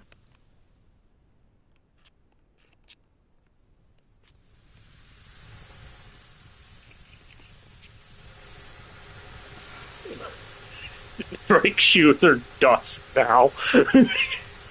I'm surprised those wheels haven't been totally flattened. Oh my god. That was like at least a few miles up there.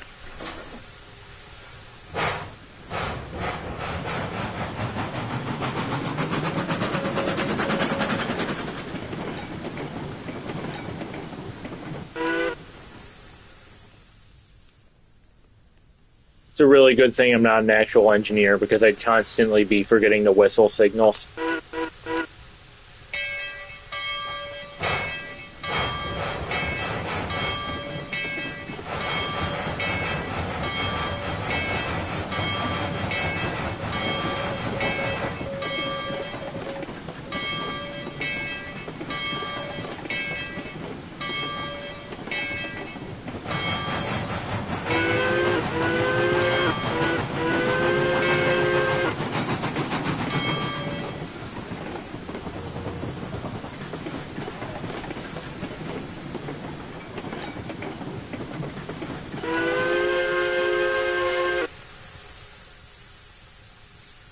Oh, we didn't clear the switch all the way. Oops.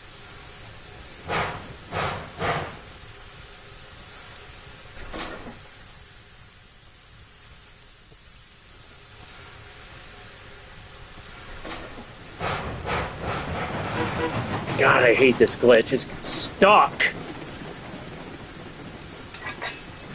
Okay, there we go.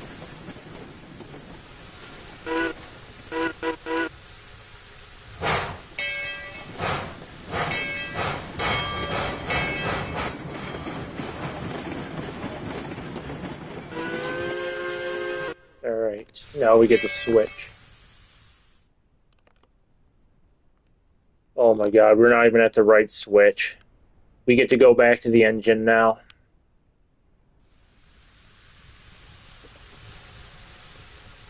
We're acting like a real Class 1 railroad now. We pretty much have one person doing everything at this point.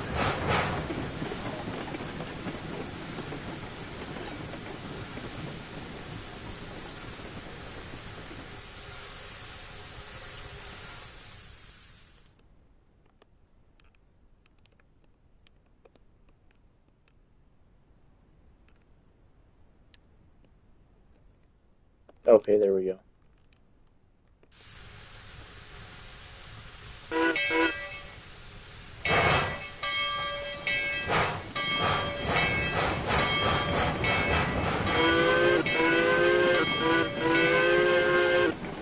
Alright.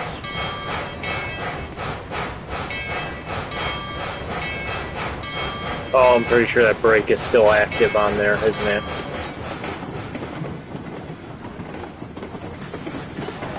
It's still active. I still have not turned the brake wheel.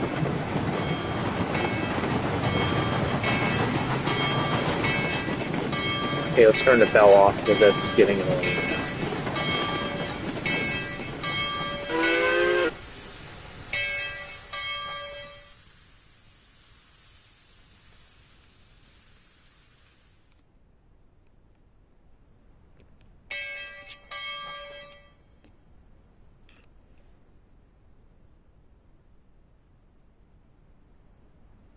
Jesus.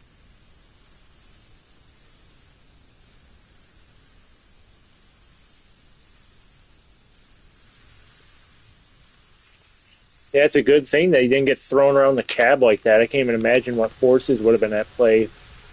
Engine hitting cars hard like that. I wonder how many times that's happened and people were in the cab would get like thrown off the engine or out of the cab, leaning out of it or something, hitting cars hard like that.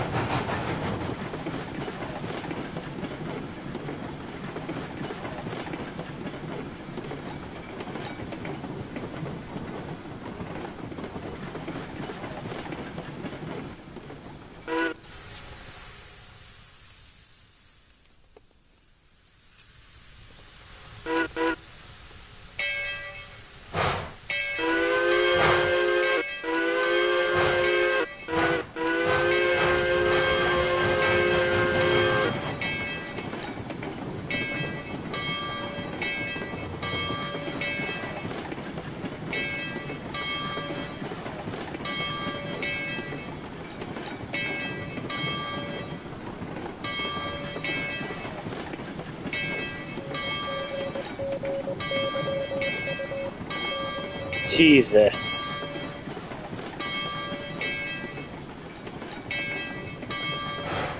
Oh, we're on the wrong switch. This game could definitely have done with a bunch of quality of life improvements, but that's never happening.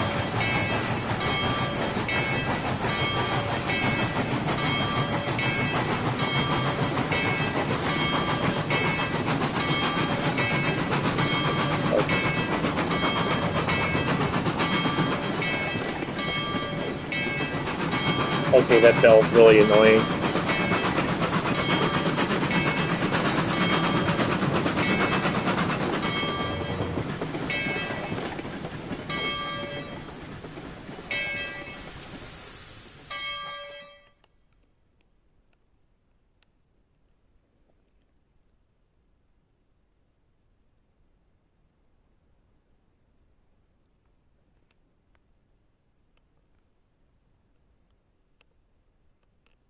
What track?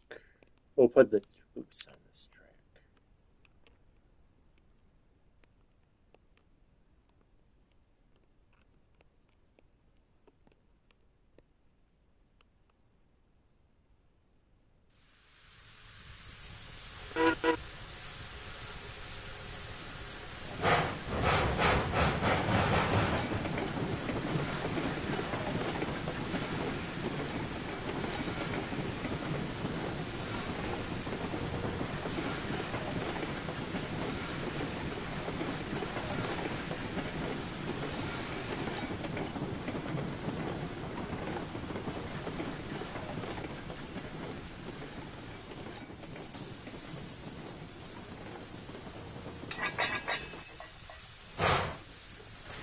Pretty sure all the brakes are set on these cars, so this is going to be fun.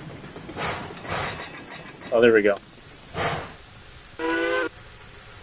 There we go. Caboose's siding. No, we don't want extra lights. We want to get rid of them.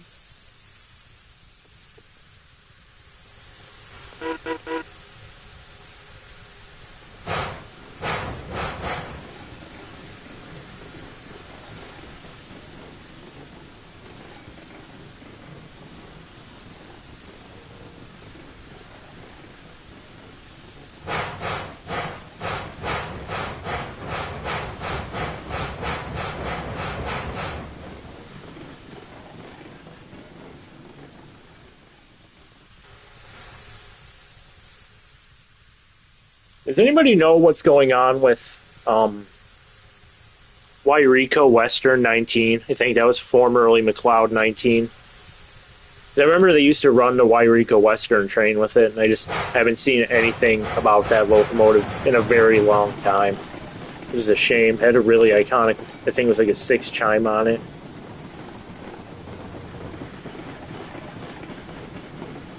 I remember, I think they used that along with McLeod 25 and Stand By Me.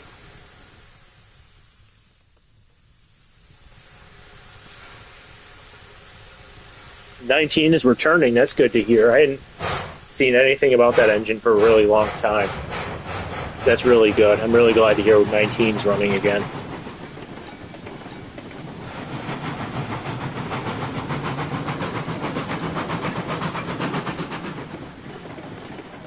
Alright, we're back at the roundhouse finally.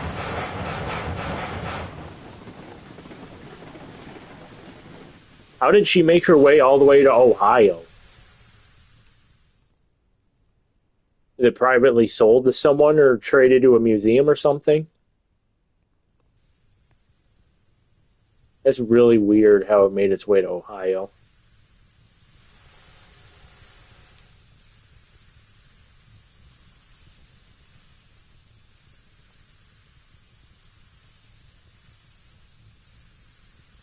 Oh, okay. What happened to all the Wilmington Western equipment? Because I saw they went under a few years ago, like during COVID or something. And they had a bunch of stuff there. They had the 2 passenger cars used in Wild Wild West, the movie. They had the replica of the, or not the replica, but like the props from the Lone Ranger, the Jupiter and the Constitution. I know the Jupiter is now in some car museum or something. I don't know what happened to the Constitution.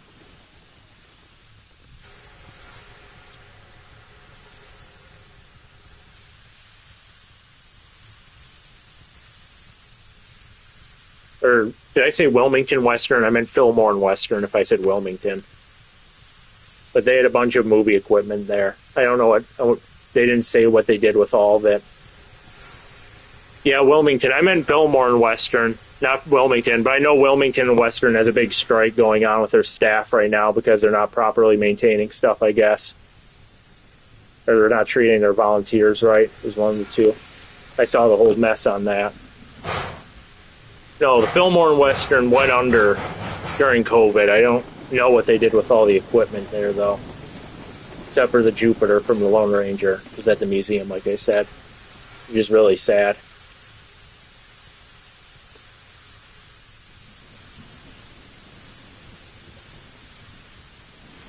Alright, what engines am I using for the passenger train? We have these 2 We have 168, Rio Grande Southern 42, the Mosca number 13, the Eureka, and this dinky little 060. I can go get 131 as well. 131's down at another station, but I can fly it up here.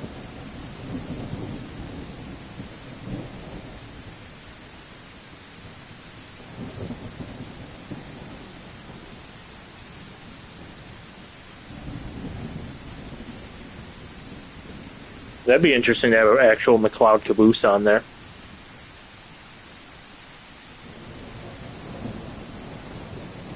Yeah, I think those were also before they shut down. Nobody has, I can't find a single thing anywhere of what happened to that Constitution prop. The Jupiter's at least somewhere. I don't know what happened to that one, though. They had a whole fleet of specially built coaches, which are just vanished as well now. Which is a shame, because they actually did a pretty good job on most of those coaches for the most part for that movie. Except for the really weird and ugly couplers. I'm pretty sure those couplers were only made like that for like a 2-second gag of the cars uncoupling with Tonto underneath it, but they're the most illogical and convoluted couplers I've ever seen on a train ever. Oh, I just went right past number 131.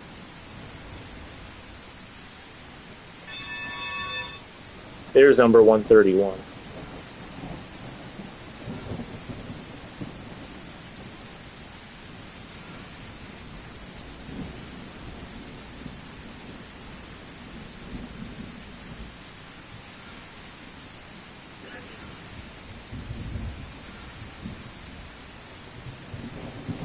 Yeah, those couplers were really bad.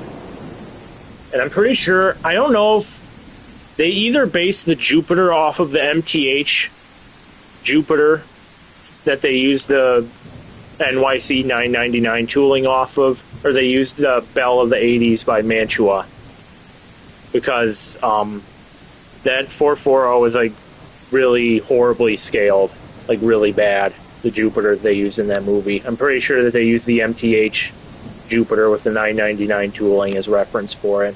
That's the only one that looks like it could have even possibly been used to justify the engine looking like that.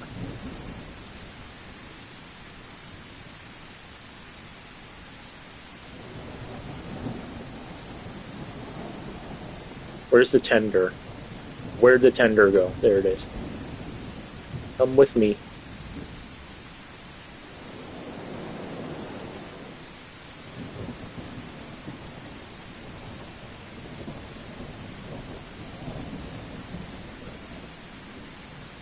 Then the Constitution is just the Casey Jones 382. Bit weird.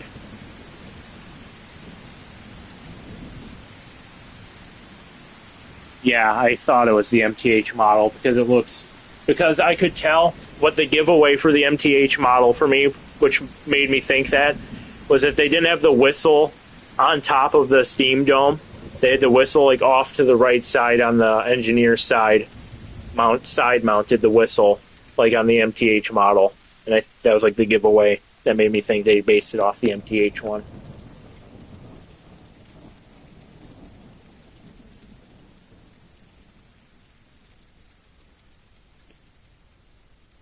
Somebody opened the couplers. Did anybody see speaking of that reminds me, did anybody see that video where that stupid kid he like opened the couplers on an actual in-service freight railroad last year or 2 years ago, and he caused a derailment, and I think he actually went to jail over that, or at least got very heavy fines from it. That was like the most stupidest brain-dead thing I've ever seen in quite a while. Some idiot foamer. Yeah, some idiot foamer kid freaking opened a switch on an active freight rail line and caused a derailment. And he got like banned from railway property, and I think he got hit with fines. This thing's out of steam.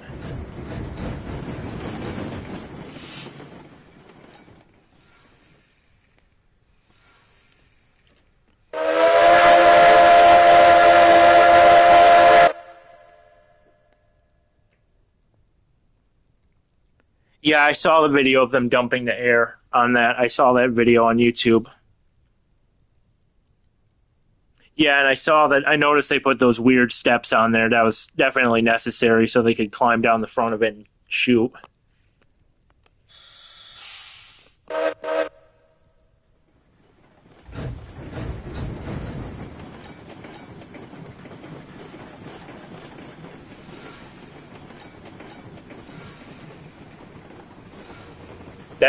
That 15-minute train sequence literally carried that entire movie. It really did. I don't remember anything else to that movie other than the 15-minute train chase. That single-handedly carried the entire movie.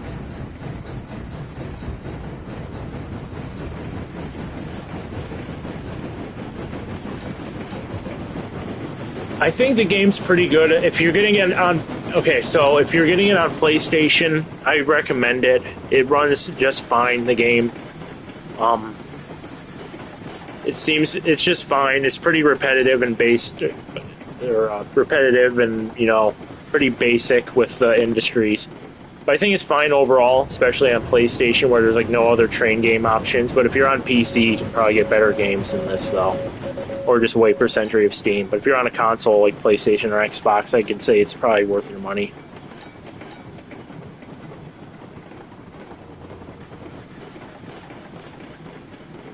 Yeah, that movie was a train wreck. Literally, it literally was a train wreck.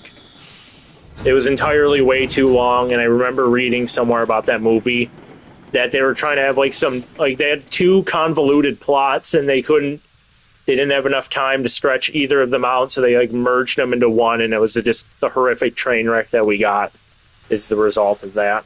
They needed to remove entire plot points out of that thing to start with, because it was not all necessary by any means.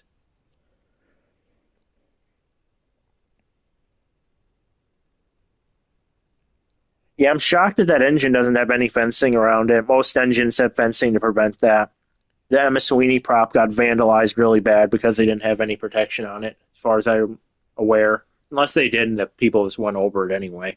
But I'm pretty sure back then they didn't have anything on the Emma Sweeney prop to protect it from vandals.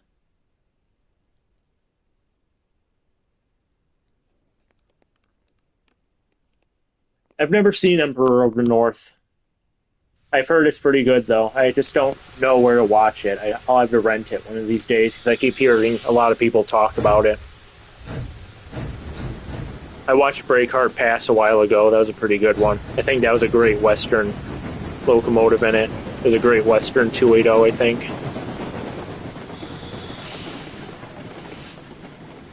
We're just going to pull these 5 cars. I'm not going to bother with a bulk consist with one engine.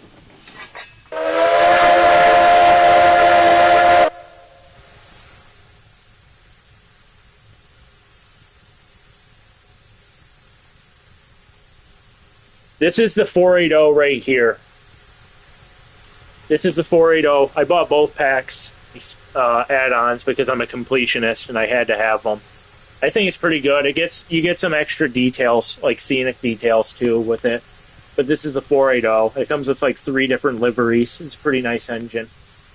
It has lots of different stack and lamp modifications available for it as well. It has pretty good pulling power.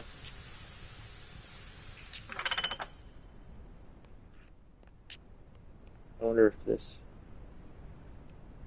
I wish you could have named the passenger cars. That would have been nice. Nope, they're all unset. Yeah, they have 2. They have Explorer, and then they have some other one. I don't know what the other one is. I bought both of them. The other one comes with a little 060. That was in my roundhouse. Denver and Rio Grande. Yeah, I've seen that one. That's really good. They staged the wreck for the trains there. They ran those 2 consolidations into each other, and then they preemptively blew the trains up. If you watch it, you can see the boilers explode a second before they were meant to. I'm sure whoever was in charge of that was absolutely livid about that. Who's ever in charge of the special effects for it. I know I would be. That would have been perfect if they delayed it by 1 more second. I'm turning off thunderstorms. I'm ready for sunny skies.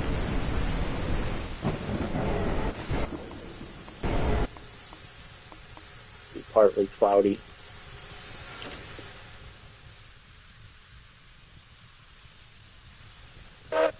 What's going on with the rear carriages?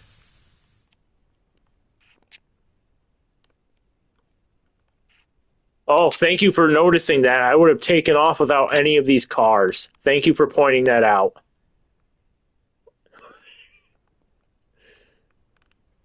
Oh my God.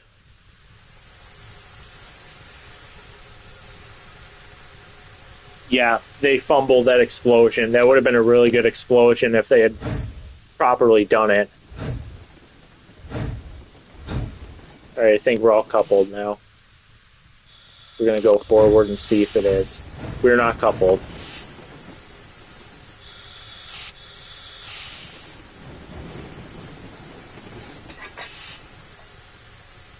We're going to have to do this with every car, I think. Yep, we're going to have to do this with every car. This is a really annoying glitch.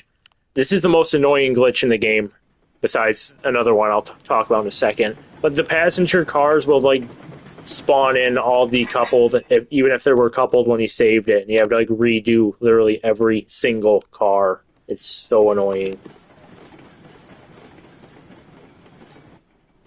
And then the other glitch is where the cars will, like, fall asleep when they're not being used much, and then you go and touch the passenger or freight car that's been asleep in the game, and they just go flying 10,000 miles away from you. It's a real good one, too.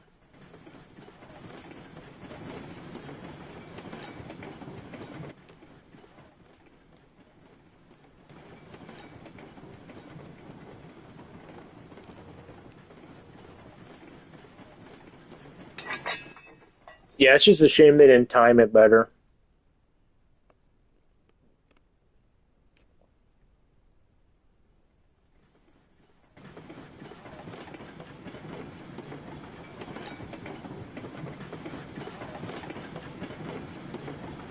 Well, at least they got the boiler repaired on the engine.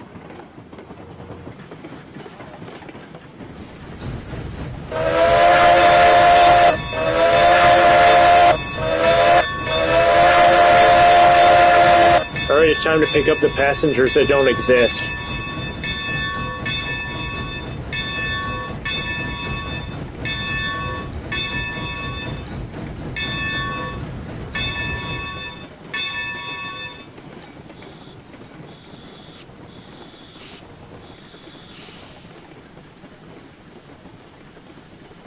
Alright.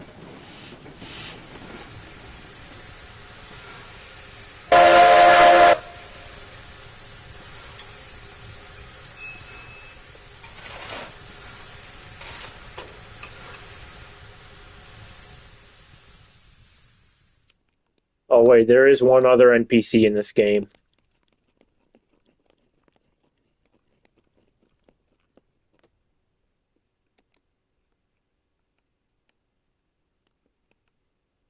God, he's so low res when you get up close. And he doesn't blink either.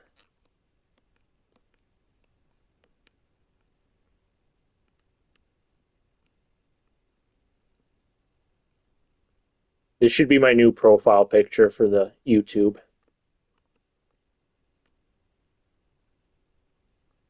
Yep, this is going to be my new profile picture.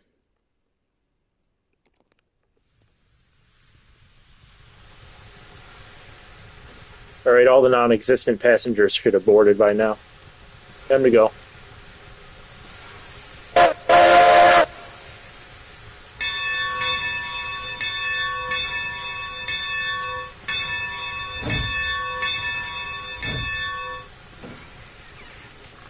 Is the tender brake off?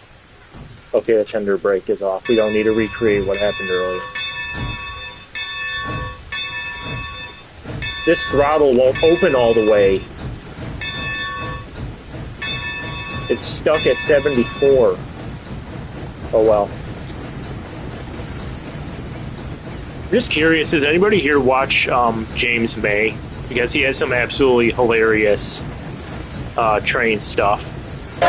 He like did an entire railway thing where he laid down a model railway that stretched like 10 miles or something like that, or 7 or 10 throughout the United Kingdom. And it was like the world's longest miniature railway on an actual railway or something. They were able to finally get it working. James May is an absolute icon.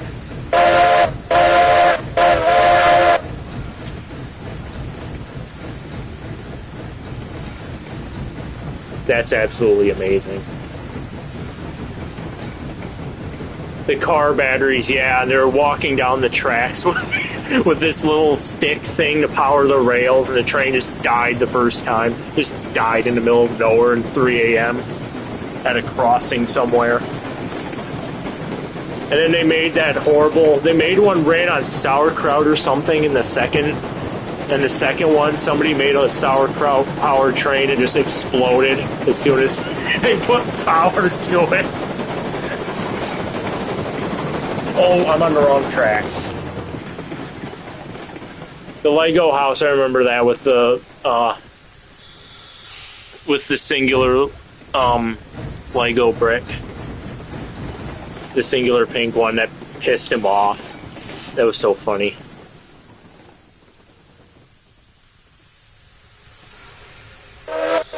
Oh, the glitch happened again.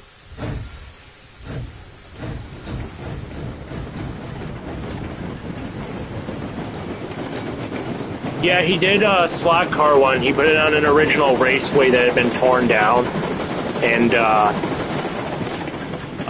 they had to like build it through a pond. They had to build it through Sony's headquarter offices in the UK.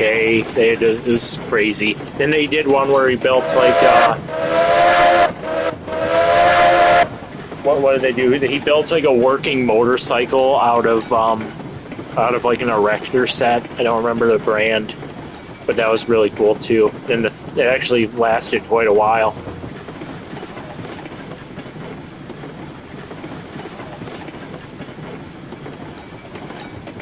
Top Gear is a really good show. I watch that still every once in a while. He had another show called Man Lab, which was really good, where they did a bunch of, it was kind of like Mythbusters. It was a bunch of random stuff. It was just James May. It wasn't the full trio. That was a pretty good one. The Reassembler, he did his Flying Scotsman with authentic chuffing sounds. I remember that one. I sat there and watched him reassemble, what was it? It was like a lawnmower for 45 minutes. I was absolutely content with that. I could watch him do the absolute most mundane tasks on Earth and still be interested in it.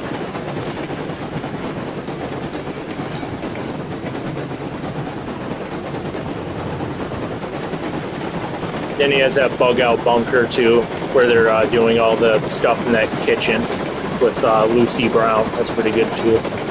I saw him in California a while ago in a video. He got stoned. He ate edibles or something. Got stoned walking around it was like the Santa Monica Pier or something like that. It was hilarious.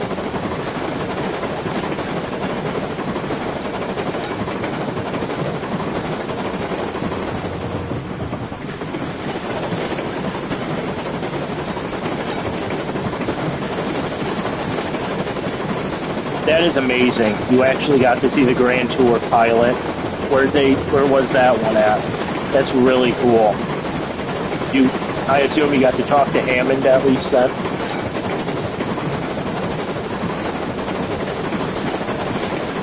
That's really cool.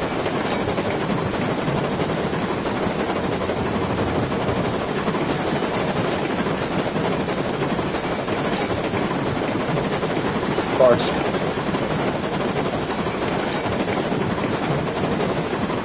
Oh yeah, the Hornby factory thing was pretty cool.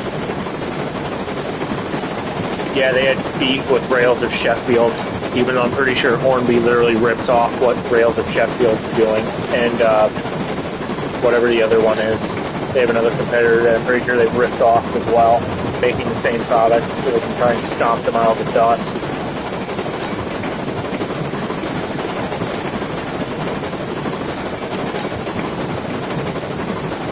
Yeah, I would imagine so. They're pretty popular even here in the States. Did you see the one where they went? There's two of them where they almost died. There's one where they were going through Alabama or some southern state, and they had television crossing.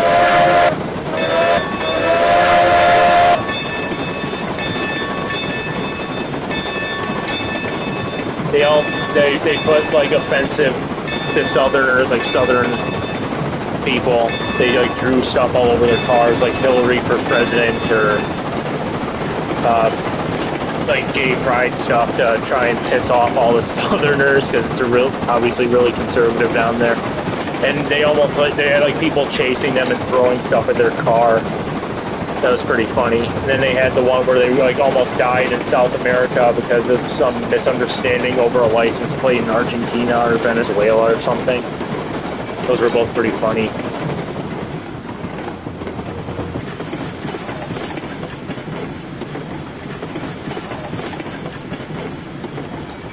Yeah, it was absolutely hilarious. I haven't seen Clarkson's Farm. My dad watches it sometimes. I haven't seen it.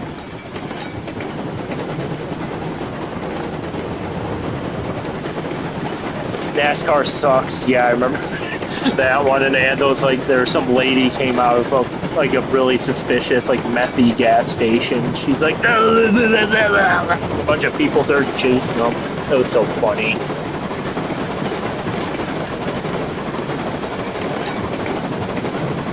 Patagonia, okay.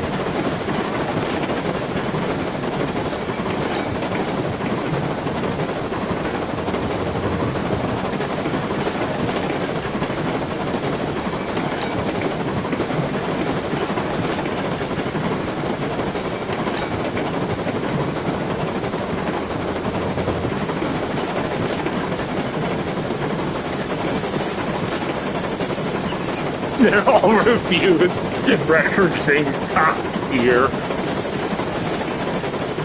Oh my god. They had to have had a boom in business then because of that. That's absolutely amazing.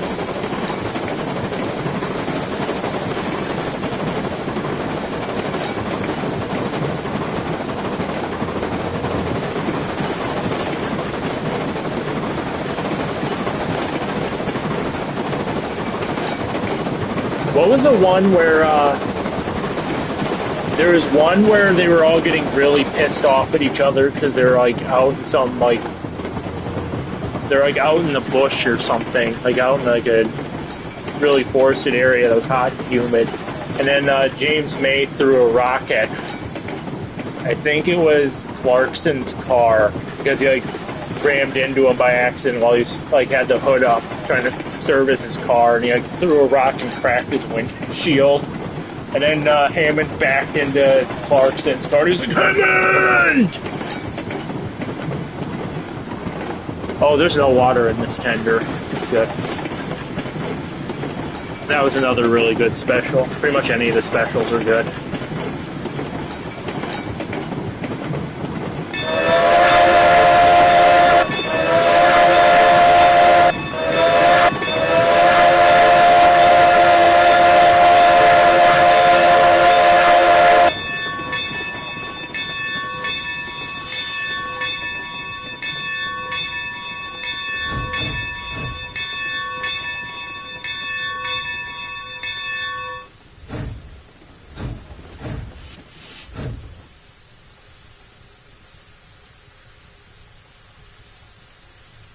Yeah, pretty much same. Most of my family was also from Germany and the UK. They all came here before the 20th century.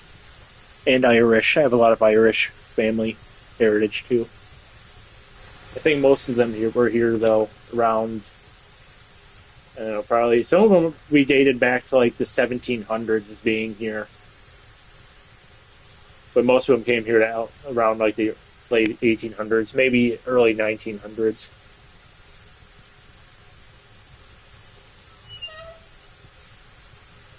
The Bolivia one, the FJ ended up rolling down the mountain.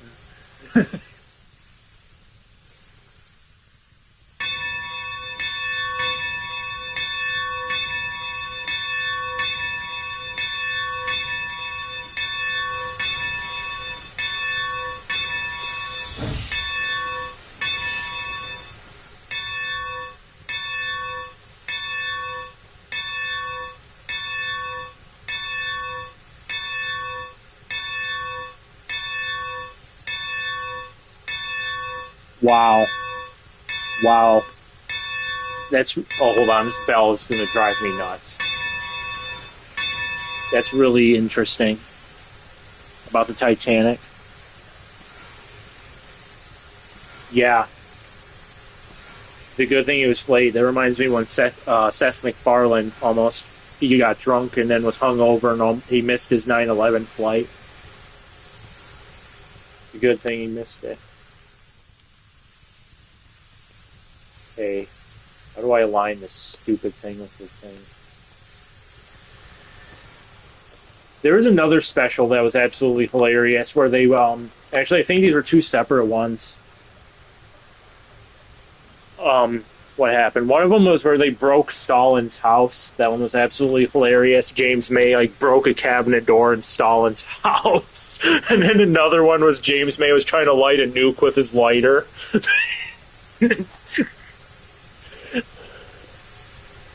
He's just trying to light a warhead with his lighter while it was raining. Oh my god.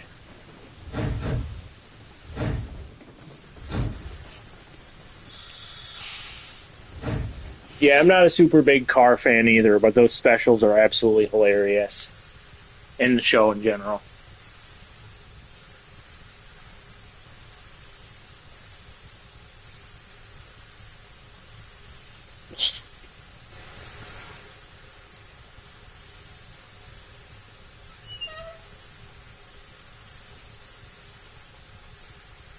Wow, there's a lot of Titanic survivors in here, or family survivors.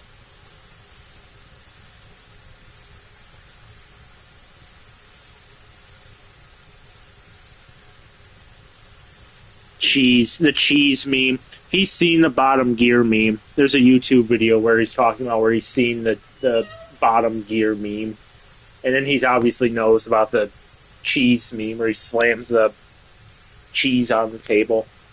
Oh, this is glitched. I have to do the stupid thing where I fly in the air and come back and hope that the water's actually filling, because it's another glitch they refuse to fix.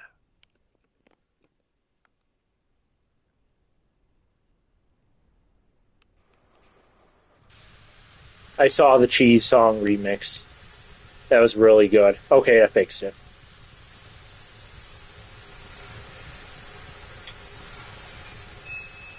Yeah, he has a fridge in the bug out bunker with him on the side, and it says like Lurpak cheese 1901 spreadable butter or something like that.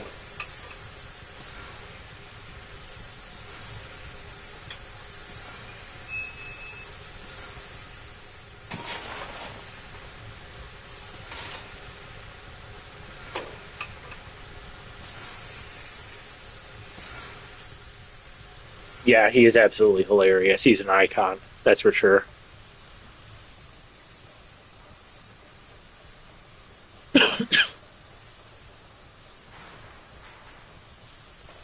I have to mute my mic for a second because I need some grape soda and I don't want to make ASMR soda drinking sounds.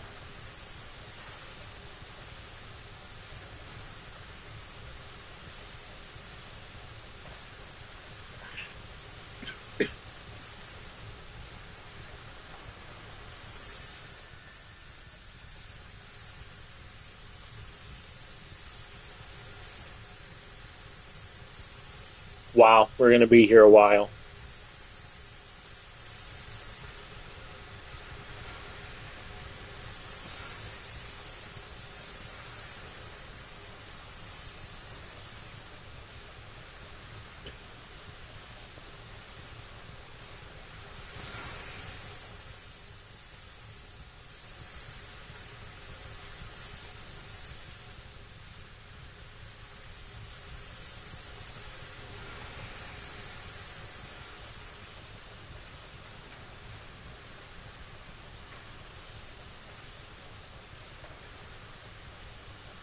Yeah, it was great having you in here, man. It was really cool.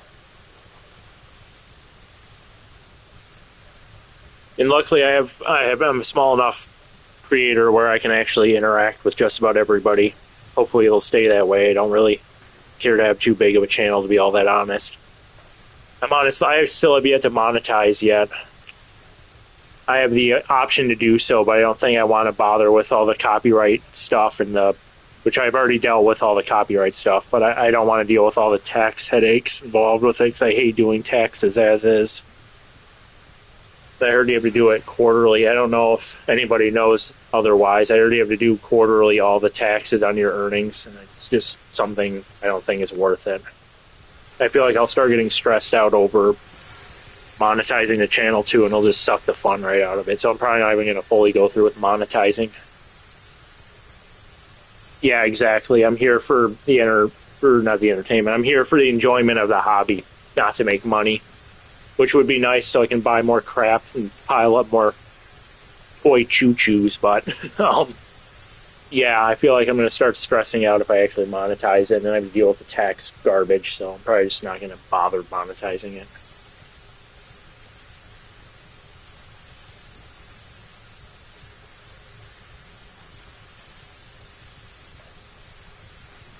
Yeah, I like doing the shorts. The shorts on YouTube are fun.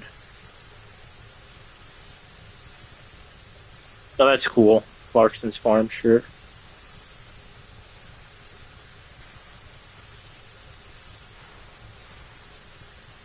You definitely should. The Tyco, it is flawed and it's oversized, but it does make a really good number 3, especially if you get that upgrade motor for it. You don't even have to put DCC sound in it, just put the new motor in it and it'll run really good. The motor that Michael put in for mine is phenomenal. It is the best slow crawl locomotive in my fleet at speed step 1. It's a really good motor. I haven't had any issues with it.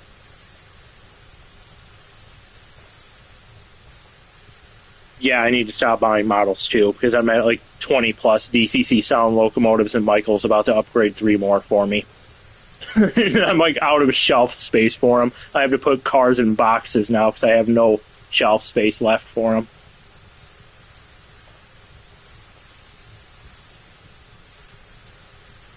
Yeah, I heard that the monetization for smaller channels isn't really as good as, obviously bigger ones. So it's probably not even worth it in the long run anyway, because I'm going to be dealing with taxes and all that.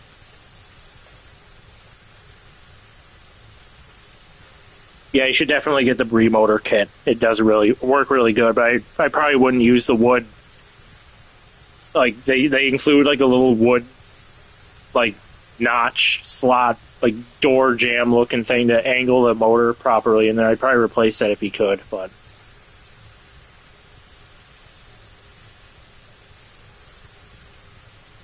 Oh, yeah, have fun with the O-Gauge obsession, because I got into O-Gauge a while ago, too, and now I want more already. I only have the 080 and the Wanderer 440 so far, but I'm already looking at wanting to get an MTH 460 next, and a couple others. So have fun with that, especially if you, like me, and have absolutely no room for any of it.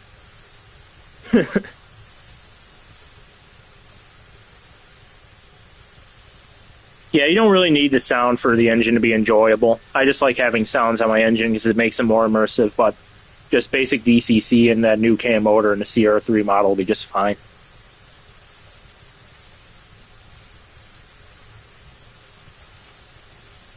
Yeah, those flywheels really make models run a lot better.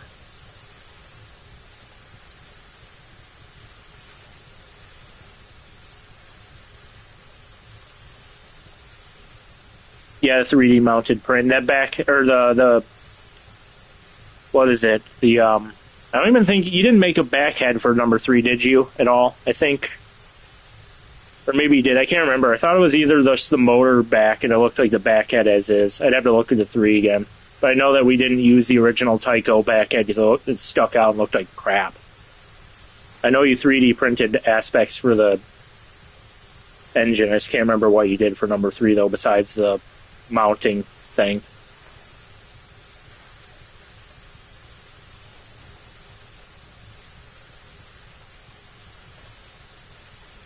I don't have room for those deep of shelves, sadly.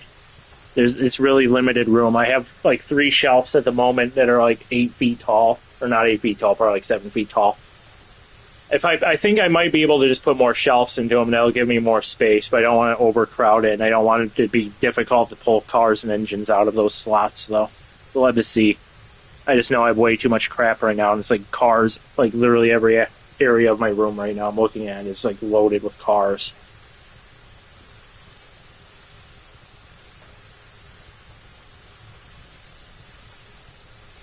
Yeah, there are definitely some really expensive old gauge engines. Don't even look at the Lionel Brass Hybrid 440s because that's pretty much your life savings gone in 12 seconds.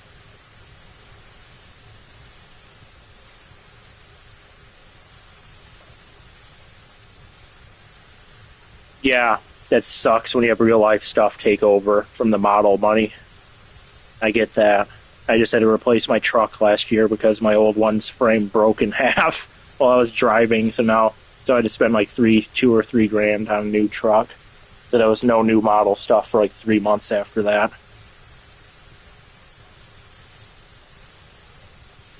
Yeah, I thought so.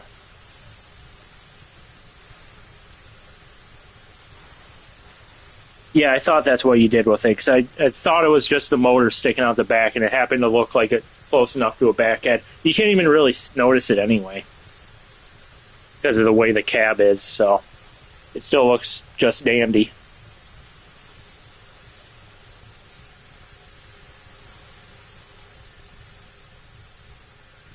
Oh, we've had full fuel for like probably 10 minutes now. Oops.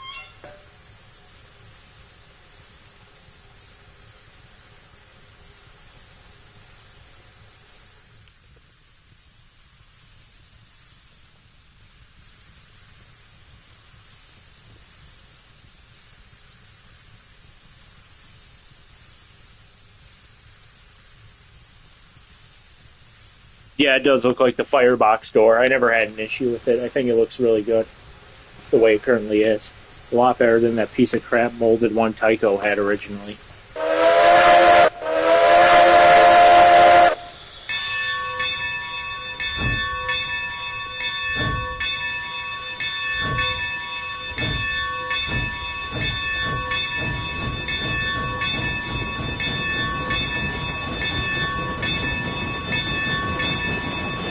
The brass hybrids look really nice.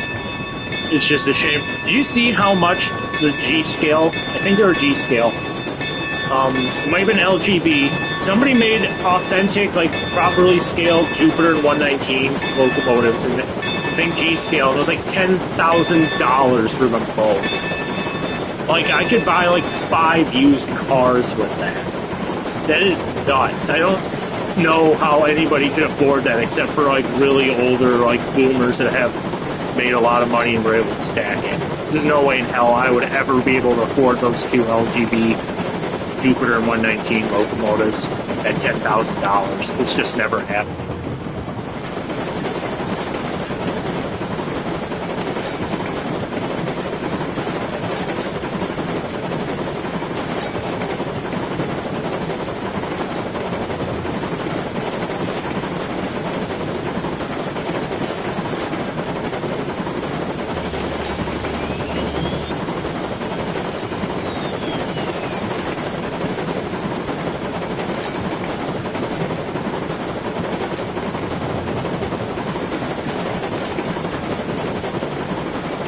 Yeah, that is absolutely insane. $10,000 for 2 models. God. Then again, this is LGB, so this isn't really exactly shocking.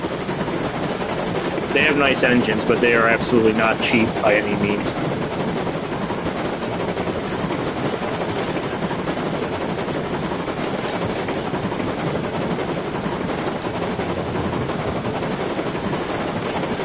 Yeah, that's the only way you can do full scale and G scales if I used. I was lucky to get the deal I got on the Wanderer. It was only like $270, and I saw them going for like twice that usually. I don't think the person selling the model knew the actual value of it, or they didn't know. I think they didn't know it was running, if it ran or not either. I lucked out and it ran. But yeah, that 440 was an absolute steal for the price I got it.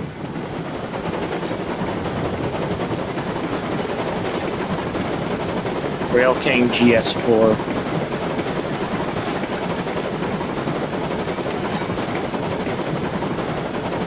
BCR, yeah.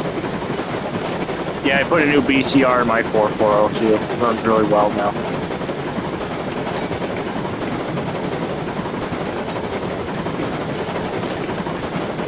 You can get really good, if you look at antique shops or resale shops, I found some really good engines there. Like not DCC sound ones, but like really good like Tycho Mantua or Bachman stuff in antique stores before for really good prices. You definitely look at those.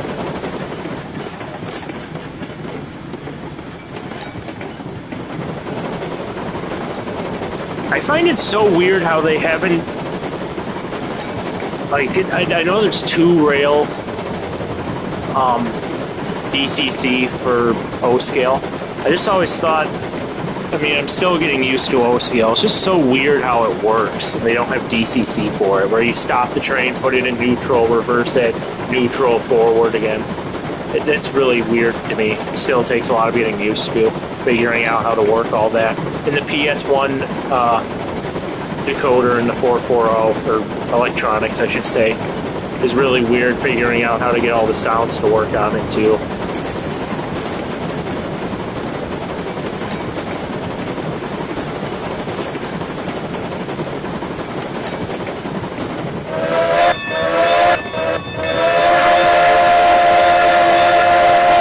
Let's stop at this station. We never stopped here.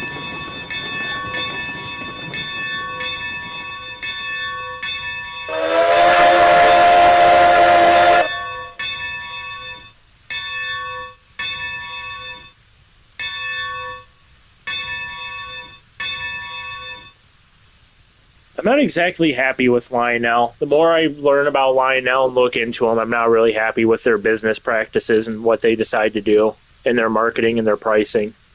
I mean, they make some really nice looking engines, but there's something that doesn't really sit right with me with Lionel overall the more I look into that company. Lionel's using AI. What is it using AI for? Ads? Why do they need to stoop to... I'm not even... Ugh.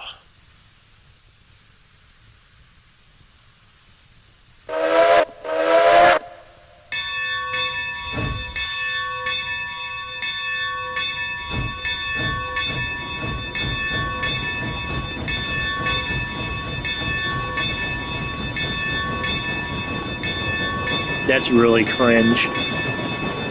I assume it's Boomer still running the company, so that's really not shocking at all.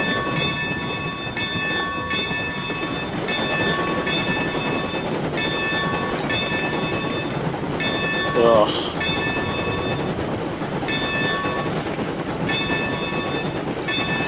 Really glad Bachman hasn't stooped to that level yet. Yeah, I've seen all their really crappy reskins of engines. They have like freaking big boys painted like Ronald McDonald, for God's sakes. It's just like, who's buying this crap? Who are they marketing this stuff to?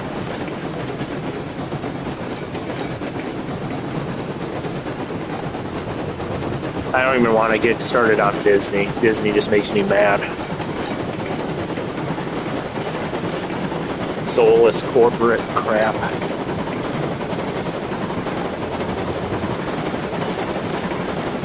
Yeah, Bachman's been improving. They're much better than they've been. Like their past 10 years have been really good. They're nothing like they were in the 80s, but Lionel is just like churning out garbage. It's like Hawthorne Village crap, but 10 times worse. It's really bad.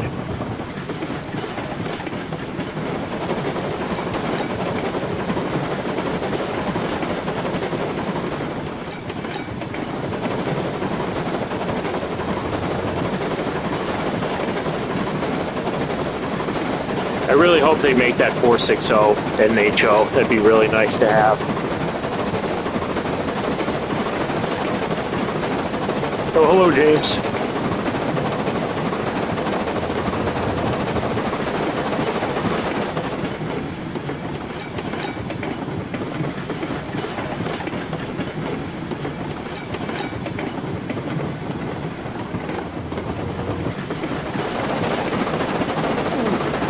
Bad. Oh, God.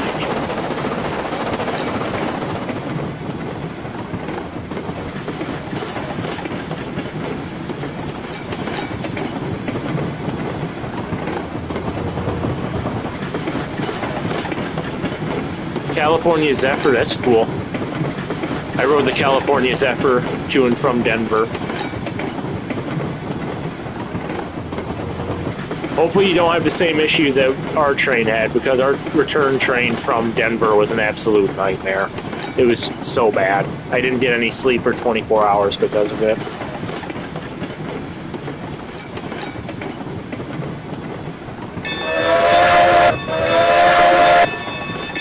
Alrighty, Joel.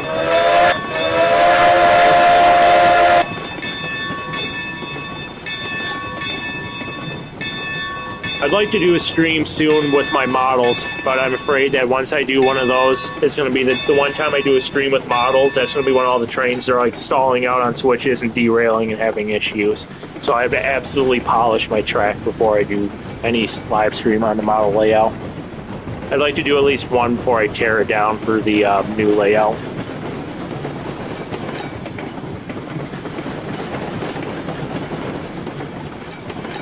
Yeah, I would hope that the Bachmann does that, because we desperately need more 19th century ready-to-roll stuff. I'm really glad that 19th century is getting more popular again, because it's definitely well-deserved. It's a really nice era to model.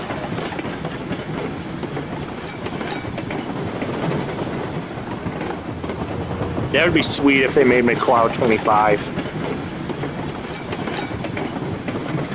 It's a shame they canceled. Athearn canceled their run of 440s. I mean, they literally are the same thing as the 280s or moguls with just a 440 wheel arrangement. But it's sad that they had to cancel them because of lack of pre-orders.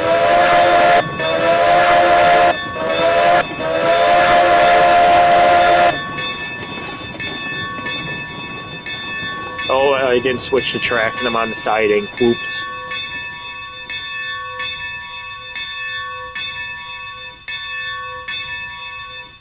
There was a lot of delays when I was in Chicago. They delayed the city of New Orleans. They delayed the Milwaukee, whatever the Milwaukee one's called, I forget. Milwaukee Road or something. They delayed that. They delayed both Empire Builder trains from Seattle and Portland. And then our train was derailed from, delayed because the track broke ahead of us and they had to stop the train and rebuild the rails. So that was a fun hour of time in the middle of Iowa. And then they totally canceled my Pure Marquette train into Grand Rapids. So we got to take a bus. That was real fun. Yeah, exactly. I don't pre-order either. I think this whole pre-order thing is getting a bit out of hand in the hobby. It's kind of stupid. I mean, I know that they have to gauge interest in a product, but really, you're going to cancel an entire line because there wasn't enough pre-orders? A lot of people would have just ordered it without pre-ordering anyway. I'm getting kind of tired of it personally.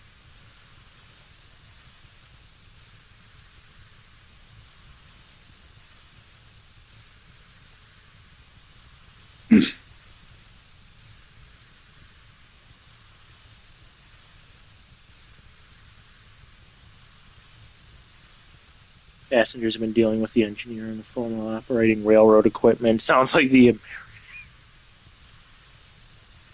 We had one guy in Chicago loudly talking about hemorrhoids on the phone so all the passengers in the Amtrak lounge could hear. It was like the most cringe-inducing moment on earth. I was like folding into myself from cringe, dying, because he was like just going into in-depth detail about it. It was just the most disgusting thing on earth. I'm like, please, do you not have any like situational awareness?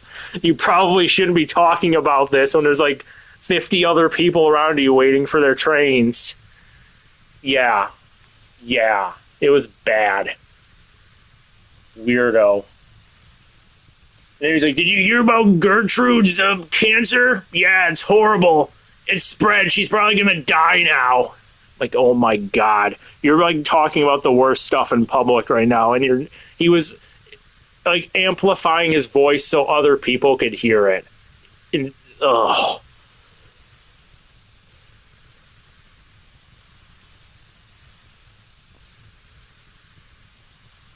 Sunset Limited sounds really nice. Peace, Gertrude. Yeah, she's dead now, I guess. I don't know. You're just talking about how some woman he knows has cancer spreading. Like, I really want to hear that after being delayed for like 5 hours in Chicago. Thanks. 6 brand new locomotives. I spend way too much money on brand new engines because most of mine are brand new. Only a few of them are used. I'm not even. I'm kind of embarrassed with how much I've spent on my models, but you know, it is what it is. It's my hobby.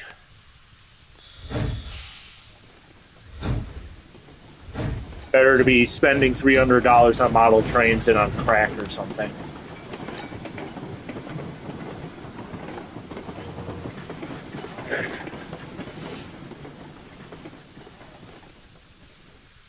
I know. When they're sitting there talking on the phone in front of you, it's so annoying.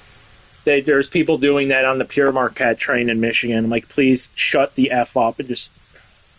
They have no situational awareness or they have main character syndrome. I swear to God. It's so annoying.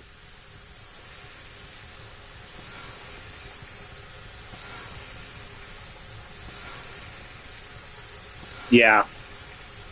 Yeah, I've heard some really messed up conversations in public before. I'm not even going to go into them on YouTube. Just people being weirdos with no care in the world.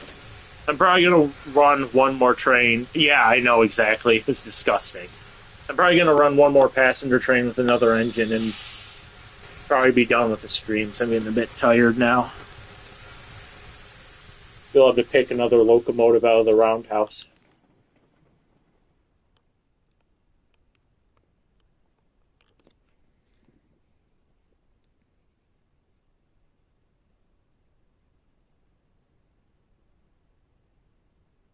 Yeah, I know. A lot of people just have no situational awareness or common sense, which is like abundantly clear these days that there's common sense is lacking in quite a few people.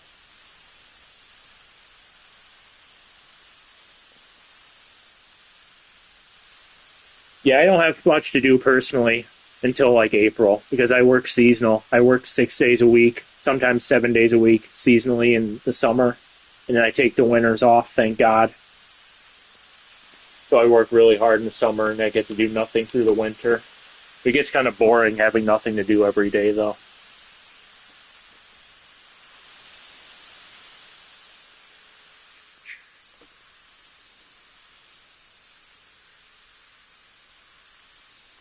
What engine should I pick for the next passenger run? We can double head 480 and 482. We can do 168. I'm not going to run number 13 again because I hate that engine. We have the Eureka, and we have this dinky little switcher. Oh, and we have number 42, which I just totally glossed over.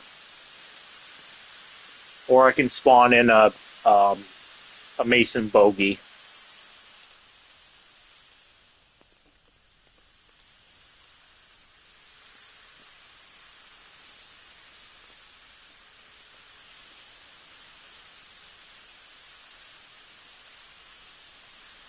Yeah, I wish I could take credit for that, but I didn't invent the idea of using roadbed for roads. I saw someone else do it. Actually, I think that's like the way you're supposed to make roads in the games. I saw it in the promotional images as well. The train's moving by itself. Why is it moving by itself? Oh my God, I didn't even set the freaking brakes.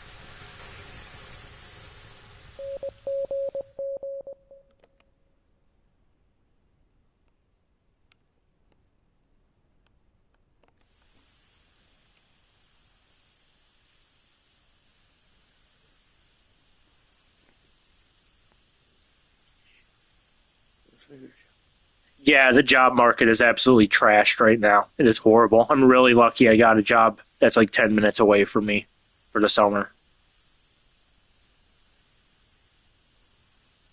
Yeah, I've been selling my N scale equipment too. I definitely get that. For the winter time, for the extra money, I've been selling my N scale crap because I just don't use it. I bought it. I did this.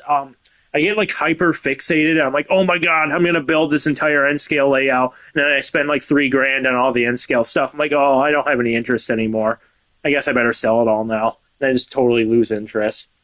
And I kind of do that with model trains in general. I'll just like get hyper into the trains, and then I'll just drop it for a month or two and go into like Legos or Star Wars or whatever. Then I'll just cycle through them infinitely, all my interests. I just drop them. Everybody in my family does that too. They get really interested in something and then just drop it and get back into it again.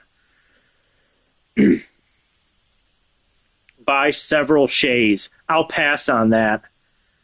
I'm not going to go 2 miles per hour. That'll stretch the stream another hour and a half just to get up the hill. Crazy Eights, yeah. Oh my god, I remember that.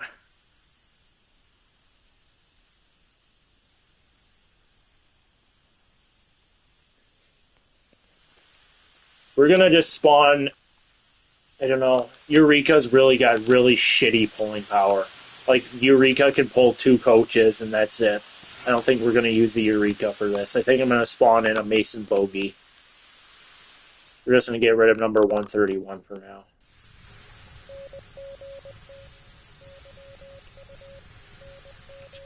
I'm going to Back to the Future this thing off the tracks real quick. Hold on.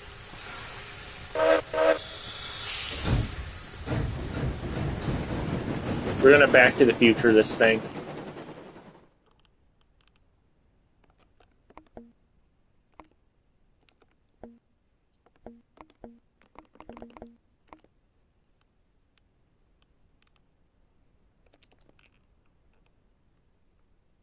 It went on the freaking wrong track again.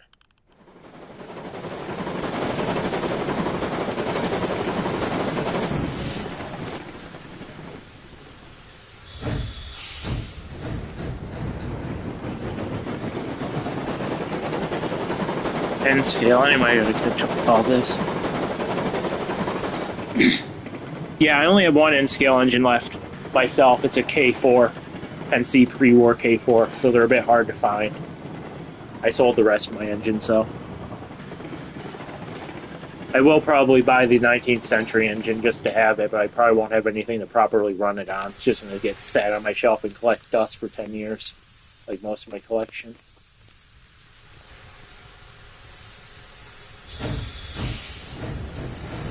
Yeah, N-Scale's another can of worms, but luckily I never got too into it, though, because the N-Scale to me is just too small and too finicky, and it's nice, but it's just not my thing. I think HO to me is the perfect scale. You can fit a lot of stuff in there, but they're not too small to work on, because that Baldwin 10-wheeler I had in N-Scale is horrible. Yeah, I'll probably just do that and get Unit Track or something. The easy track is crap. Oh my god! Goodbye.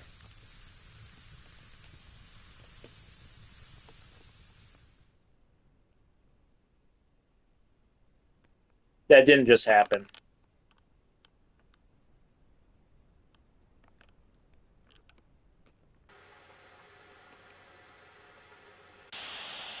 We're gonna do a Mason Bogey. Just going to. Did you see the engine go flying off the tracks?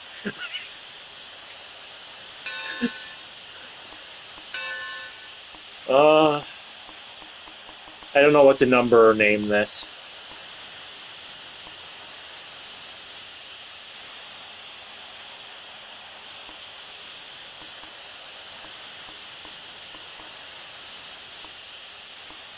This is the new 999, and it's going to be named Mason Bogey because I'm original like that.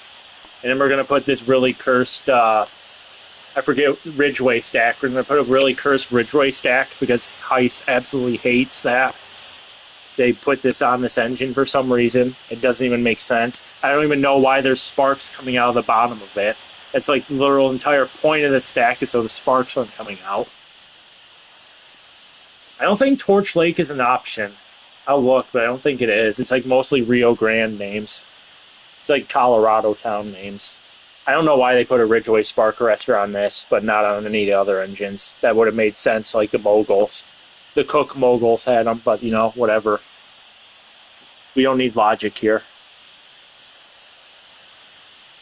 Yeah, there's no Torch Lake. Telluride is pretty cool. We're just going to keep Mason Bogey, because that's just basic. We're going to keep that. We're going to put on this really rusty, crappy paint scheme. We're just going to make this as ugly as possible. We're going to put an electric headlight on it, or one of the curved or round oil ones. Okay, that's nice and ugly. And honestly, I'm too bored to run an actual train with this, so we're going to try something now. We're going to see if we can get this to 88. The blue is pretty cursed, isn't it?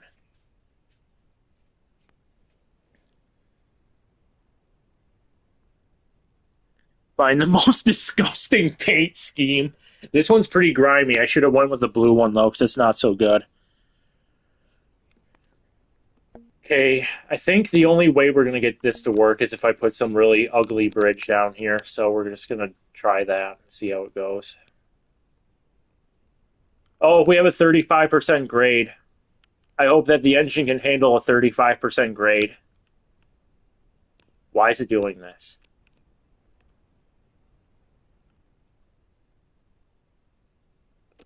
It's 39%. I hope that's enough.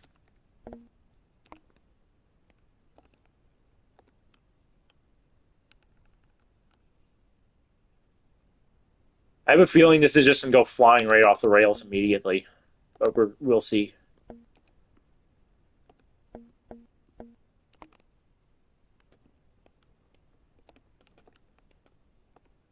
Did we not do that? Thanks.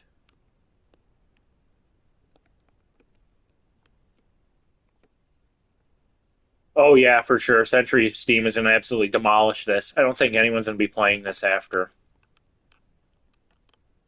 Wait. Wait. Yeah, we're going to die. We are absolutely going to die.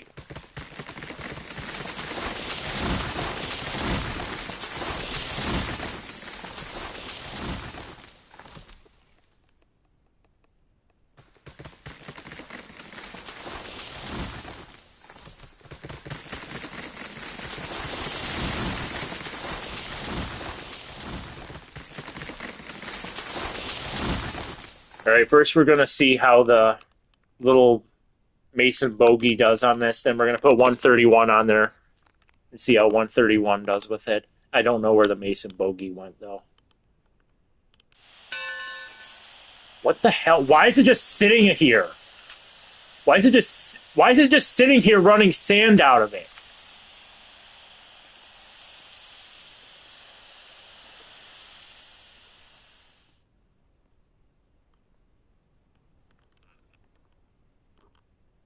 Where's the cliff? Yeah, it just spawned into ballast. I don't know why it did that. There's not even enough room to get the entire engine on the tracks. See if we can just reverse or release the brakes. I'm not going to sit here and wait for it to steam up. Nope. Just move forward.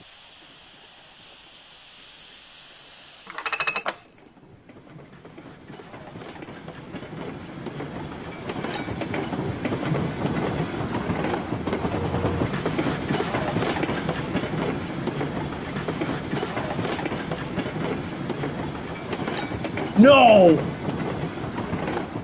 Oh my god! That didn't work.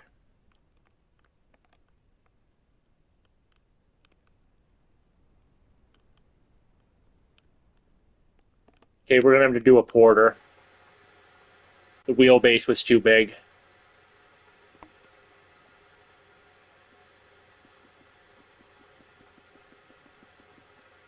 What's the stupidest name on here? Two Buttes? Okay. Oh, and there it goes. I'm not even on the stupid thing yet. Come on, let me in. Let me in, please. Oh, the brakes are off. That's why it's not doing it.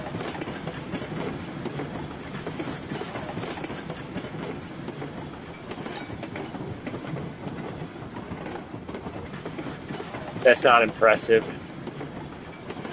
Oh, I know it might make it. 2 months.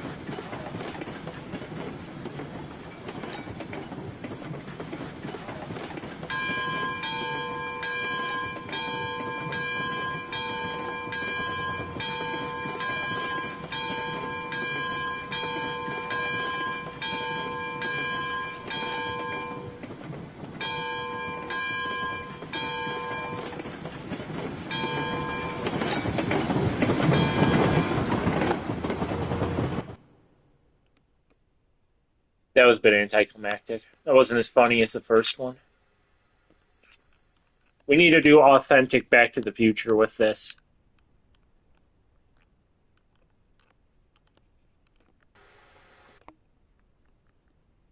This is going to be our car.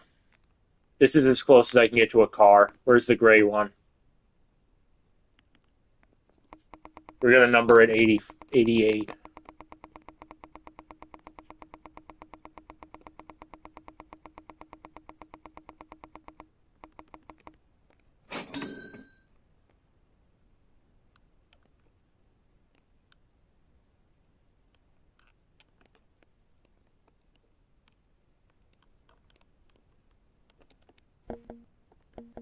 Presto logs.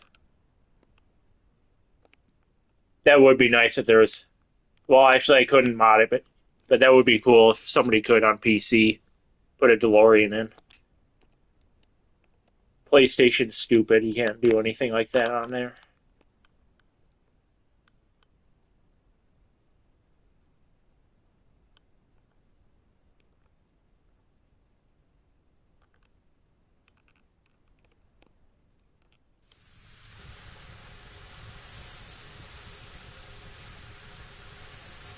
I saw Century of Steam has like literally like hundreds of whistle options that they have put into it. They have like the iconic, was it Nathan 5 chime that number 3 has in there? Countless other ones too. How much is it on PlayStation? Like $20 the last I looked. Might be more, might be less. I bought it a year ago. It was like $20 when I bought it though. It might be 30 though now. You can see if you go on the PlayStation store though, they'll have it on there. There's DLC for it too.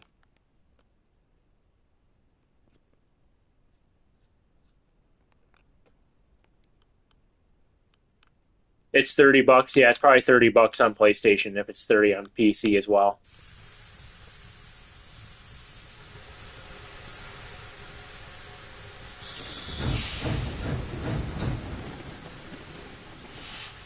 I don't think I can back this all the way up that hill.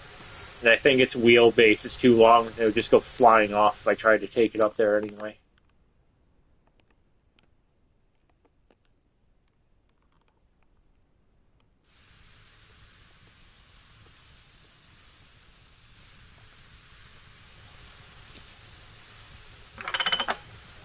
No, it's not cross-compatible, sadly.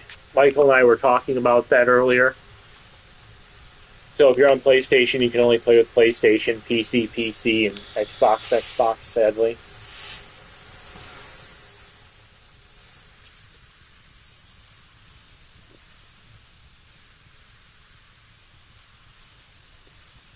Alright. We're ready to go.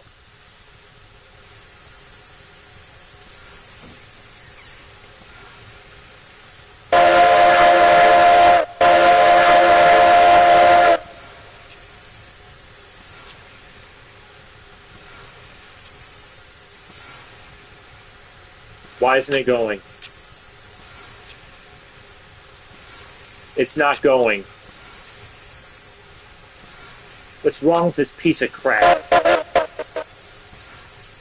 Oh, the brake is set. That might be why. Actually, you can quill the whistle. It's just glitched out right now. If you use third-person mode, it like glitches it and you can't quill the whistle. Yeah, the brakes were on.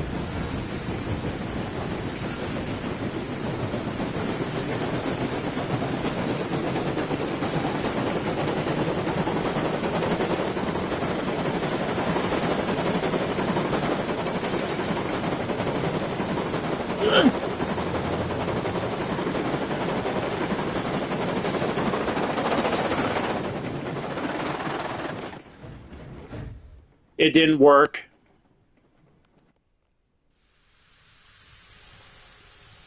Doc and Marty just died. So did Clara. They're all dead now.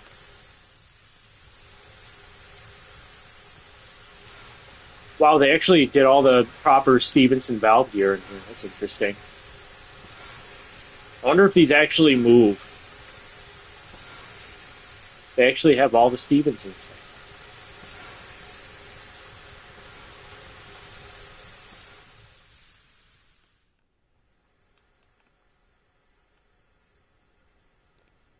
They're all dead.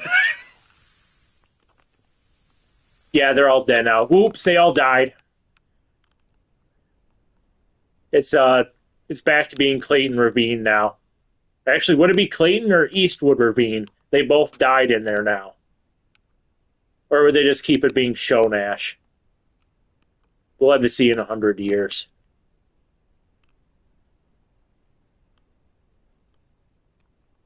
We're going to pull one more passenger train before I get off. We're going to pick a locomotive.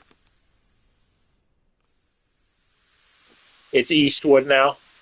Nobody cares about Clara.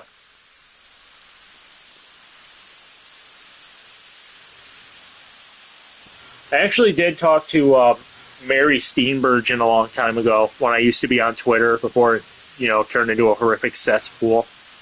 When I used to be on Twitter, I didn't talk to Mary Steenburgen, who was the actress for Clara, and she actually was talking about how they filmed that scene. It was pretty cool. Apparently, it was like a horrific nightmare filming that scene with the train, with all the actors on board.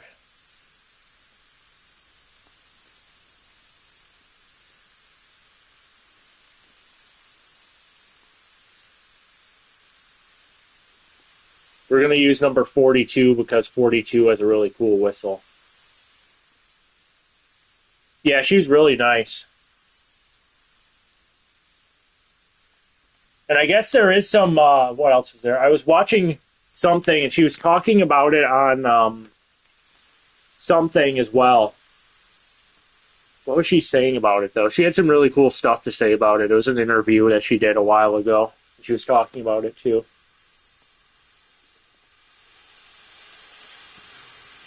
Yeah, it was a nightmare, she said. But she said she had a stunt double do most of it for her, luckily, because they wouldn't put an actual proper actress that doesn't have any stunt training on a locomotive doing like 30 miles per hour like that. But there's a Back to the Future behind the scenes on the DVDs as well, where they're talking about the effects for that movie. And they said it was such an absolute bitch to get the green and yellow smoke particularly to work. If you notice in one shot, it's like really like a panning shot. The train obviously has CGI smoke over it for the green. They said that it wasn't properly visible, and it was just a nightmare to get that green smoke. Particularly, I think it was the color because it just wasn't strong enough, I guess. And then they drilled a hole in the side of the stack, and if you look at the train, you can see a pipe going into the stack where they're piping all the colors into it. No, I don't have Discord. I've never used it before, to be honest. Isn't it like a community chat thing where you can do community calls or something?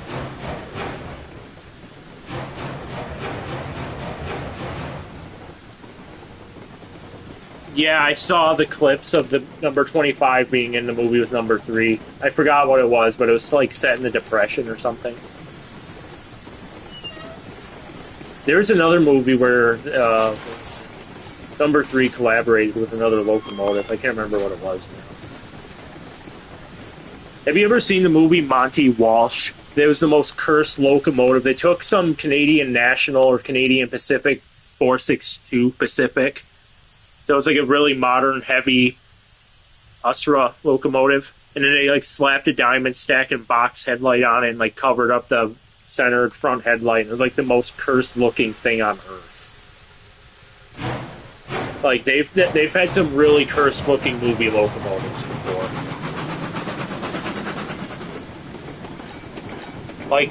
They didn't even bother removing some of the components, the centered front headlight. It was just really ugly. This train's facing backwards. I don't care. We'll just run it tender first. Bound for Glory. That's what it was.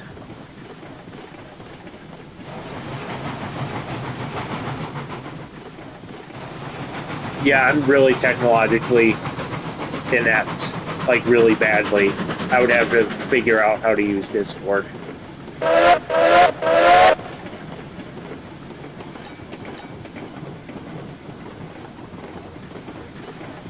No, I don't really have any social media. I used to be on Facebook, Instagram, all those, but I don't use them anymore, though. Oh, the engine is facing the right way. Oops.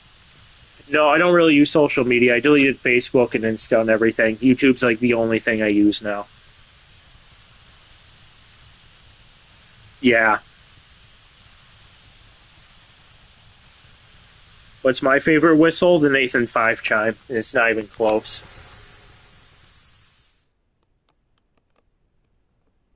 Maybe I'll make a Discord. We'll see. Because the only other way would be like through texting with a phone number, and that's just a bit odd. I only use my phone number with family, so maybe I'll make a Discord.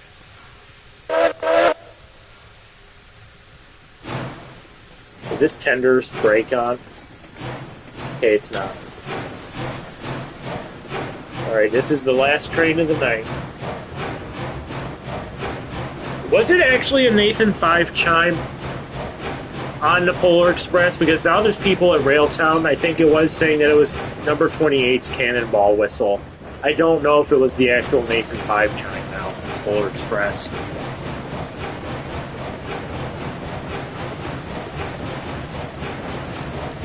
Yeah, that's how Michael and I communicate, is through email. Which reminds me, Michael, we should probably start another email thread soon, because it's like pushing to 100 again. It's like squishing all the text in there and like all the pictures and everything, and it's getting really hard to read those email threads again.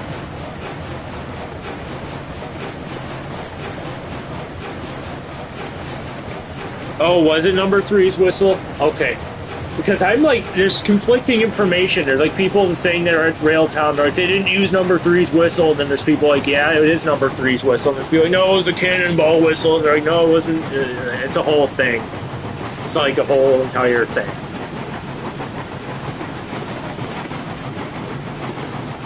There's a railway called Handy Dandy Railroad there, but it's like little 040 number 9, and it has like the exact same whistle. It's crazy. It sounds just like the Polar Expresses.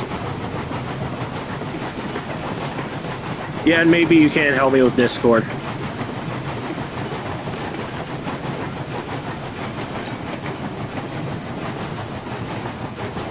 Yeah. There's a lot of misinformation in general with train stuff on there. Like, I made a video on the Transcontinental Railroad, and then it turns out all the information I had put together on it was like outdated and straight up fabricated by railway officials and bullshit historians that didn't know what they were talking about or just fabricated it.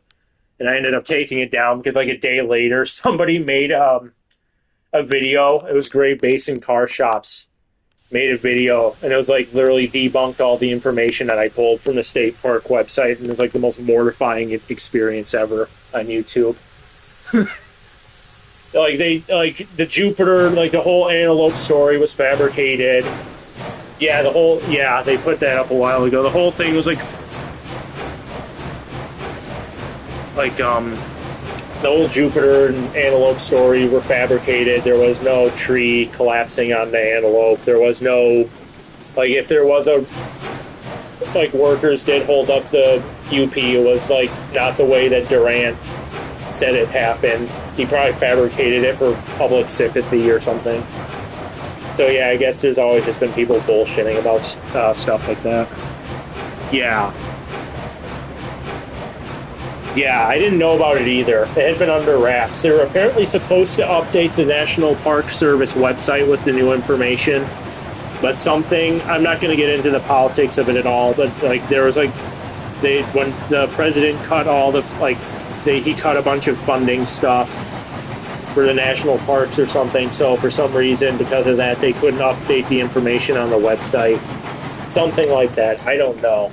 But yeah, they need to update it, and they're planning to soon. This is like only now just coming to light to public people about what actually happened at Promontory. Wow. 65-year-old dad can use Discord.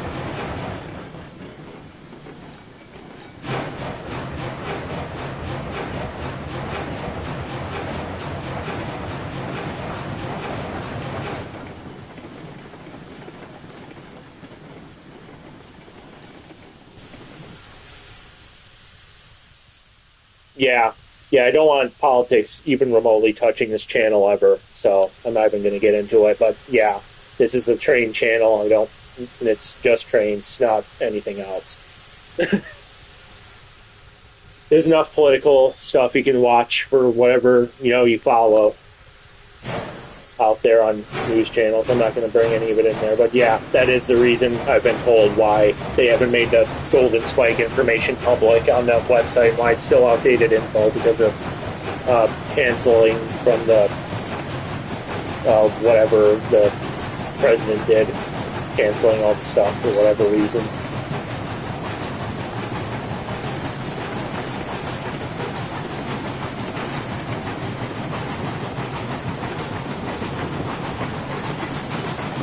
Yeah, yeah, exactly. It's not really shocking to me either that that happened, but I'm not going to go further into it though.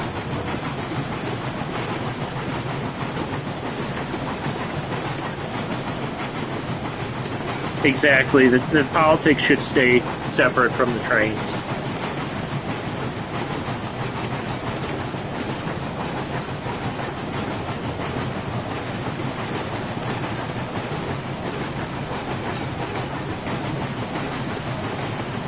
Why is this train running like it has brakes set on it? It doesn't have any brakes set on it.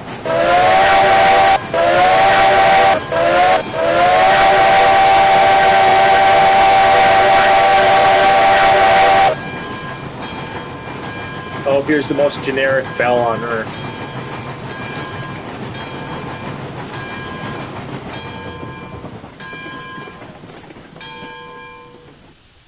Yeah, it is annoying. Wait, did I turn the bell off again? Yeah, it is annoying to discover that the antelope. I was talking to that guy about that. And he's like, I was telling him, like, I'm not upset at all that you made the video because you're literally shading truth on what really happened. I was just upset because I had spent all this time researching and making a video on the Golden Spike with models, and I had bought a model specifically to use for that video, only to learn that the information is old and outdated, and if not entirely fabricated. It did make for really cool filming stuff, wrecking the antelope and stuff like that. It's a shame that's not what really happened. Okay, I don't think any of the brakes were set on this. Oh, okay, the brakes were set on the stupid thing again. Oh my god. I wish that you're. Who was it, Michael? Was it you that said they should have brake sounds when they're set? They absolutely should, because I was just running the train with freaking brakes on the cars again.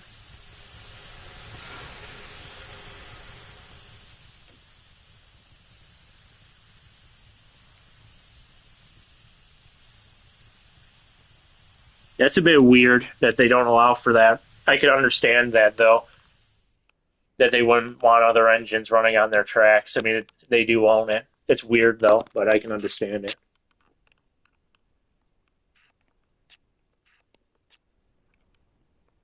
Yeah, they absolutely need to have brake sounds because well, they're never going to add it because the game's dead, but they absolutely should have done that as a quality of life update. Let's see how the water is in this piece of crap. We're running this thing without water because I'm too lazy to fill it. Bye.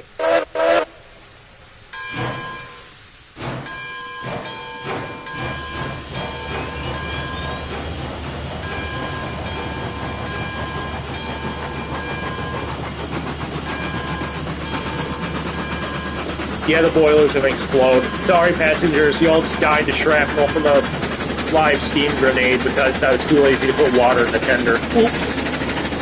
Oopsie.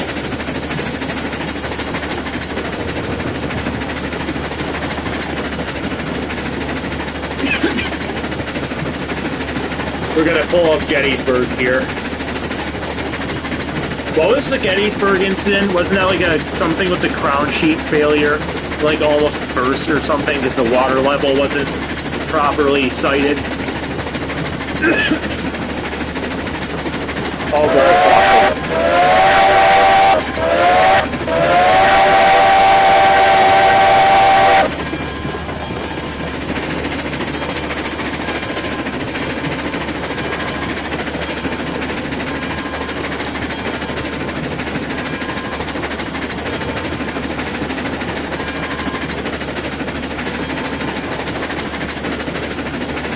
There's boiler explosions in Century of Steam. I absolutely have to buy a PC then.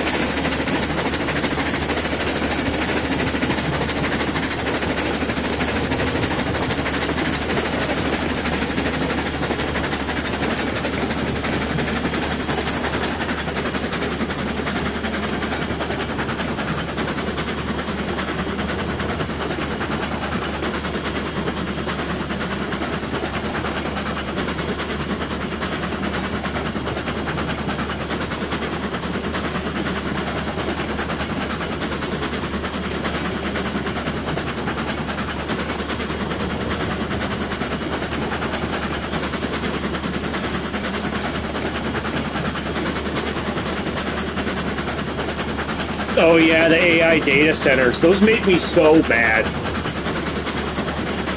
We're putting all this...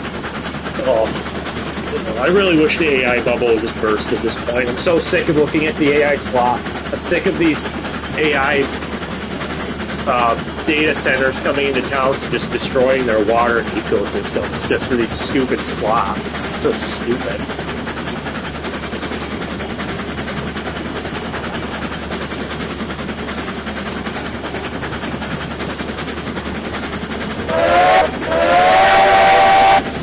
We're passing the farm. We're gonna rail fan now.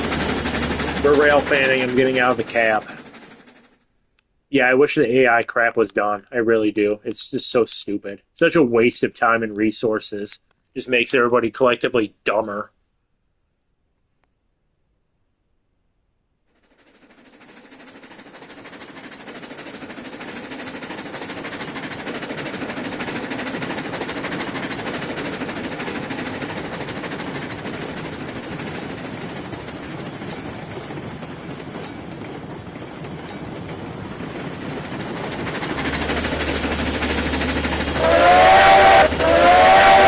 There's a deer.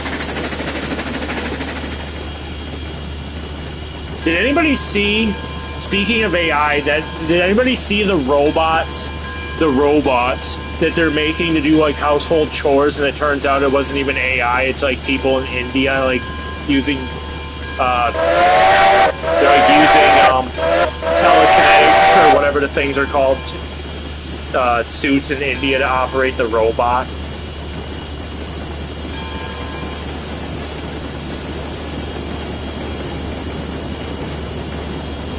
Yeah, it's literally remote controlled. The only robot I ever want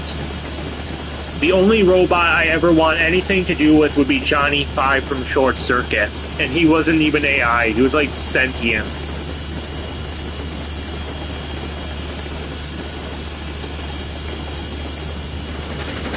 And then it fell over.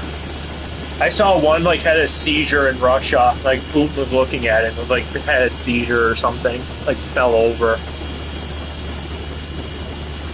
There's really not much to be scared of with those AI robots at the moment. But no, if somebody made like a Johnny Five robot from Short Circuit, I would spend 10, 20 grand on it in a heartbeat though.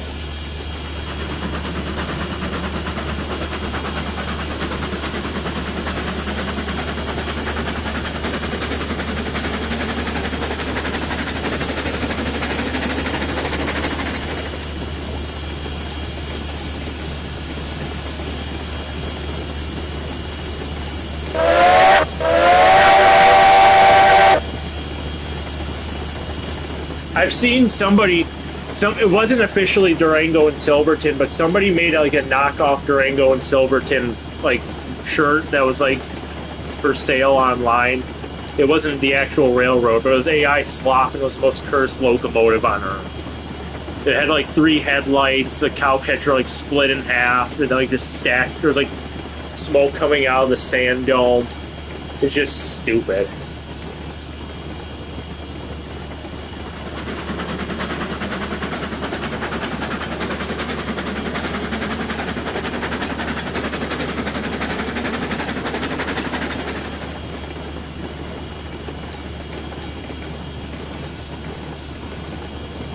I've seen the Wallies and the R2-D2. Somebody made Johnny 5, but it's like it doesn't have very good range of motion though.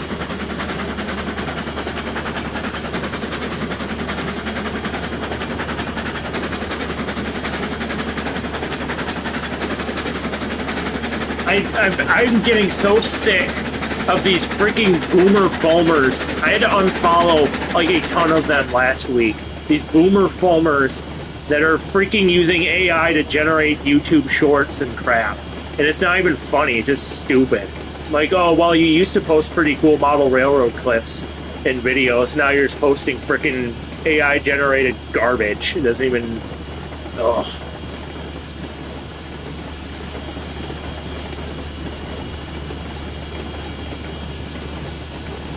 Yeah, YouTube Shorts are really crap. Well, that makes me a hypocrite because most of my content is trains running on YouTube Shorts. I don't really like short-form content, but it is cool to have little clips of the trains running. But most of YouTube Shorts is AI slop now. And most of the interactions with the videos are probably bots too. Because if you go into a lot of like bigger YouTuber channels and look in their comments, it's like blatantly bots with like really not safe for work.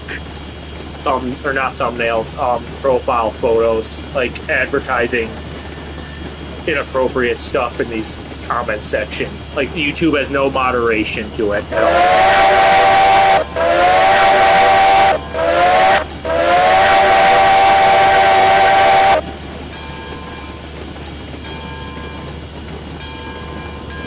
Dead internet theory, exactly. Oh, we just overshot the station, sorry. Oh, time for more soda.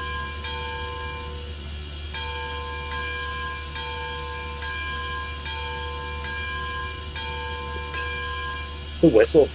Or the bell still going.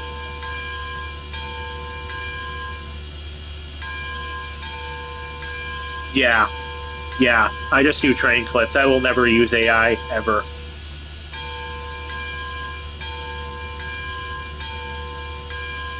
Is the bell still running? Oh, I'll turn it off. There we go. That's sad about the 0-30 group. The 0-30 group used to be really nice. I was friends with quite a few of the people on there. It's a shame that they've fallen to the AI crap now. There were a couple of jackasses in that group, though, which I won't go into, but for the most part, it was a good group.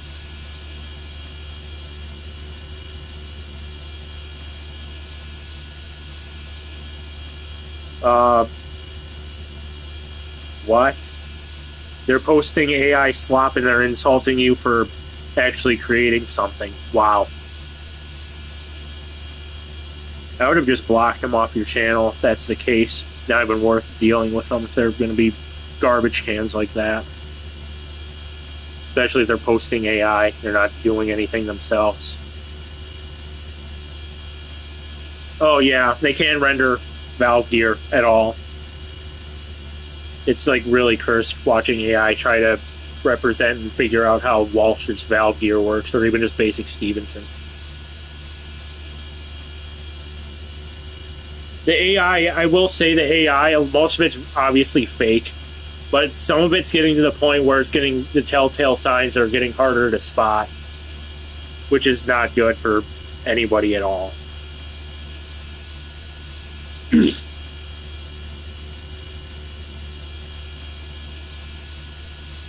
Yeah. Is the Steam Era group still running, Michael? I remember starting that group and it only had like 10 people in it. And I remember by the time I left Facebook, it had like a few thousand people in it, if I remember right. Or a couple thousand at least.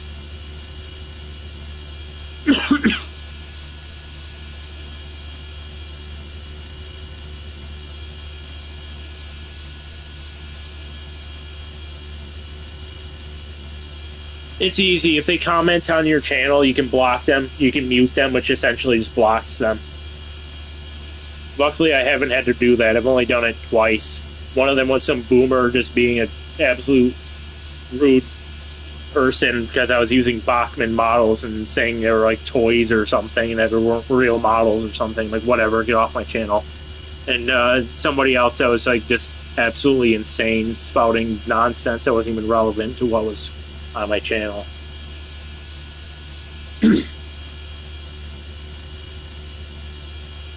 AI can but Baker Valve gear. I saw a thing on Baker Valve gear the other day. It's pretty interesting. I forgot that that even existed.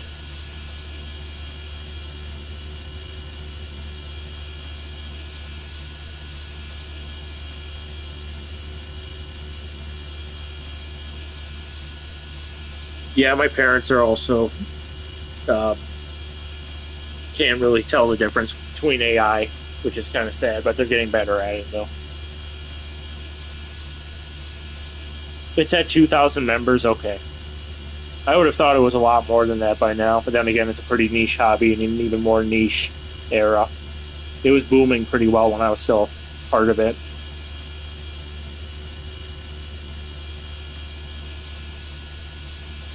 Yeah, it's really annoying when they sit there and dump all over Bachman over, you know, I should probably check on the fuel. Bachman's models from the 80s, which are like not even close to what they have now. It's really annoying when they just dump all over it. I mean, Bachman's not perfect. No manufacturer is, but they are. I am happy to have most of their models. I've never had an actual big issue with any of their models, except for some of their 440s from one of their more recent runs, which I can bitch about that, but that's only 3 of them. The rest of them run just fine.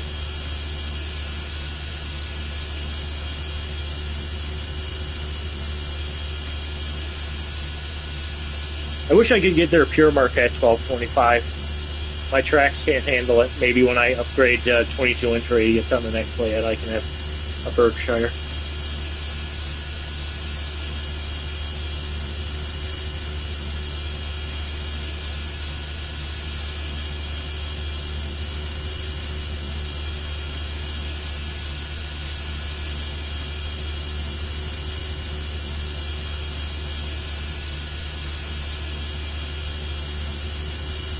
Yeah, the old Tyco stuff is pretty good, especially if you upgrade it. It's not garbage by any means for the most part.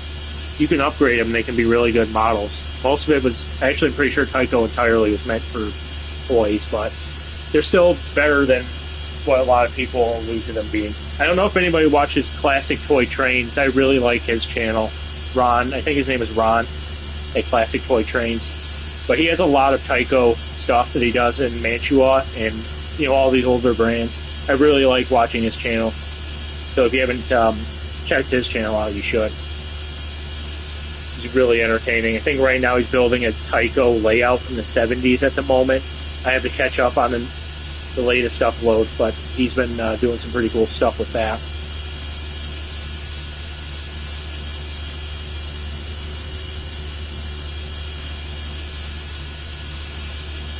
Yeah, Lionel's definitely degraded.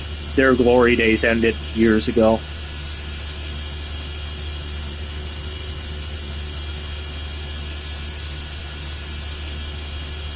Lionel's 284 is garbage in HO scale. It is so bad. There was a Sam's review of it, and it was just so horrible. Like the magnetic track in the engine like sounded like a machine gun going off. It's just so bad. They should just stay to O scale.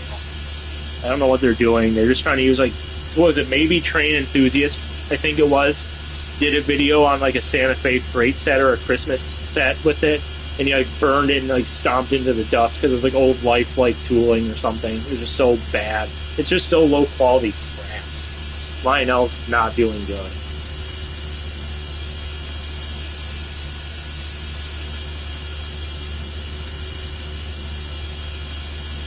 Oh, okay. About the Tyco and Mantua. I thought the Tyco was from Mantua. The Way Clinton set. Those older 1830s engines are pretty neat.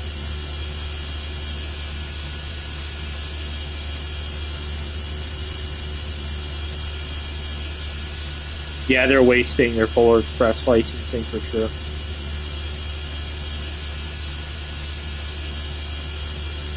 Yeah, their affordable stuff is really bad. Their new stuff. I almost bought one of their new Lion Chief sets, and then I found an older one from before. I think the set I have is from 2009. It was right before it. So I like that one. It's a really good model. It has the individual handrails and everything, but I don't like the Lion Chief stuff from what I've seen of it. They can't even get the wheel rotation chuck rate right. One chuck for every 4 rotations or something. It doesn't even make sense.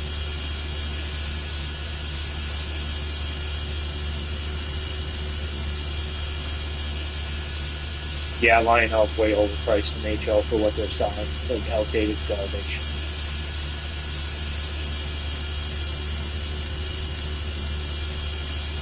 My first set was also the Bachmann 060, but it wasn't Casey Jones, it was Chattanooga. Then the smokestack melted on it because their heating element, that model was really notoriously bad. Then I ran it too fast and like melted the stack on it.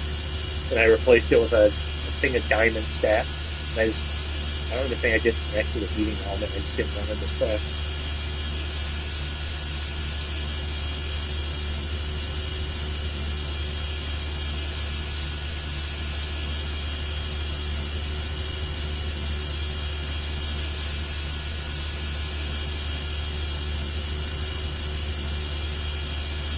That's interesting.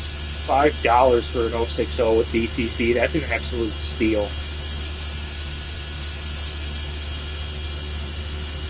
River Rossi, I think, had some pretty good engines.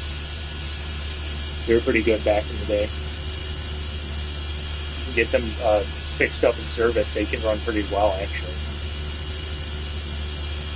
I gotta pick up a JW Bowker one of these days now that I'm thinking about it and wanting to, but I keep putting it off.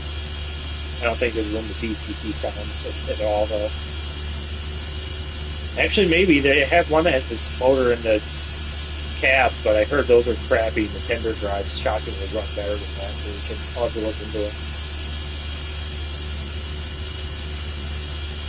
Yeah, they absolutely milk the Polar Express IP. They have like all these hand cars and trestles and cars and locomotives and trolleys that didn't exist. That's their absolute cash cow. I think that they're pretty much dependent on that in a lot of ways at this point. It's Polar Express, because as the boomers start to die off, Lionel's name is not going to carry much weight anymore.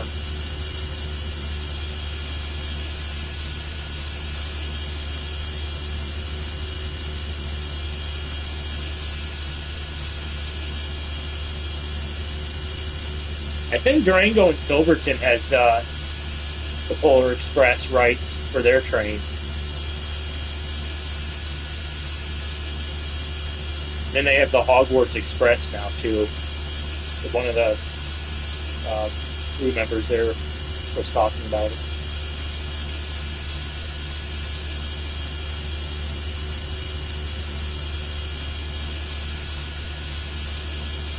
Yeah, pretty much the same thing, different things.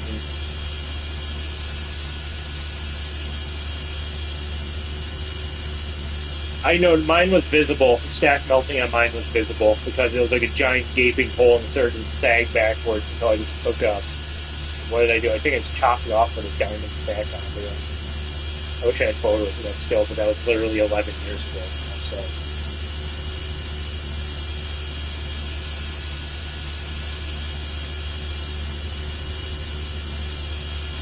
Yeah, it definitely was oversized. Actually bigger than S scale. Wow.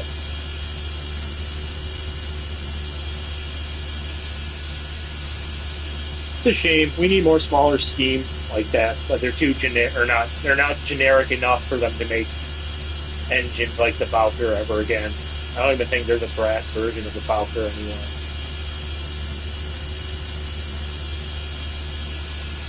We have instead of making unique small steam engines, we have 4 manufacturers making big boys in 44 instead, with like minute, minuscule changes to each one's cooling.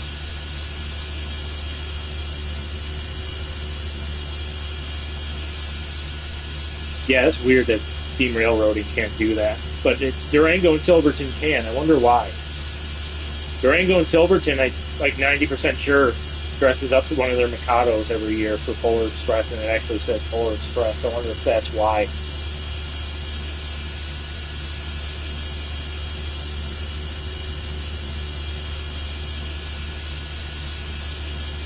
$156.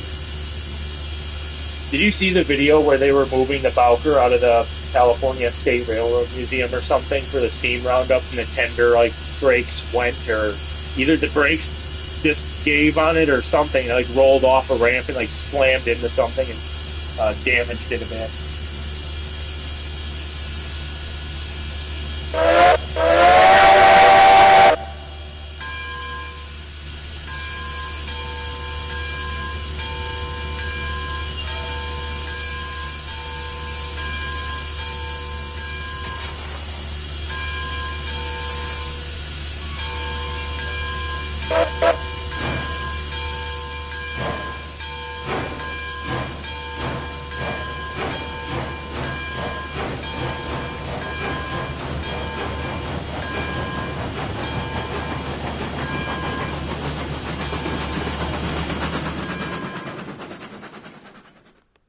We're gonna do some rail fanning now. I just fell off the cliff. That was not supposed to happen. Yeah, the tender went flying.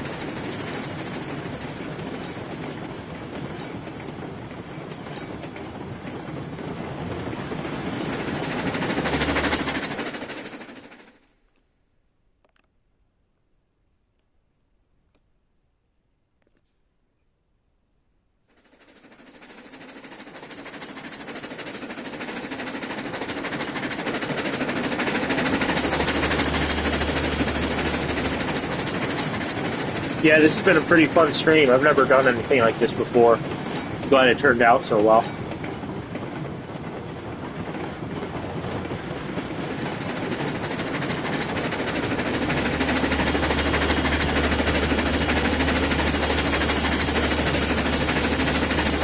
Yeah, I'll certainly have to watch your streams too, Michael. That'll be fun.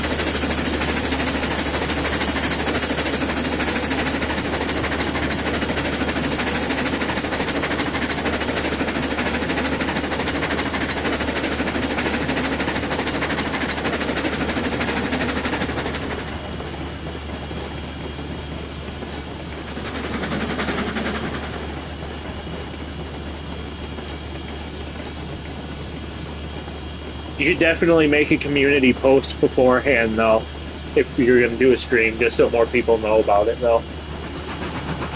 I didn't do that. I just spontaneously did this just to see if anyone would join.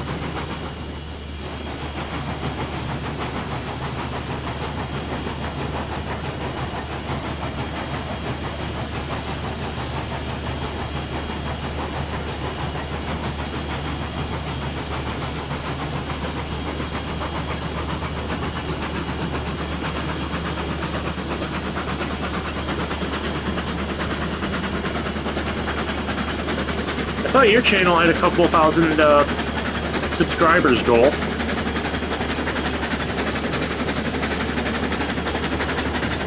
Mine's only at like 2.8 thousand right now. I still have quite a few people joining at any given time.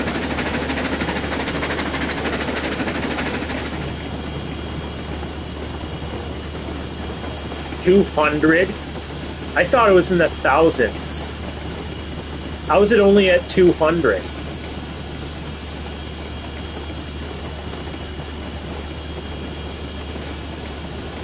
The heist soundtracks that they have for Century of Steam are really good. Maybe you can get a hold of Heist or somebody at Studio 346 about that. It really sucks. The copyright music issue sucks. Because the YouTube audio library is just garbage. I've already used all the old-timey sounding ones in videos, and it's just going to be me, if I were to use them, it'd be like regurgitating. I wish you could just use... the whole copyright thing just sucks.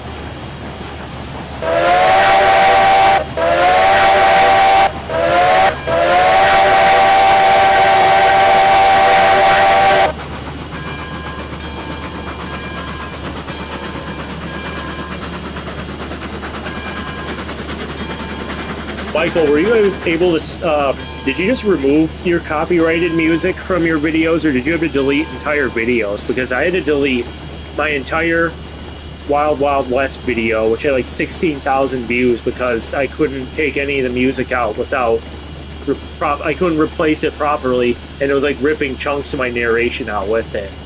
So I had to just totally rip it down, and I'll have to redo it.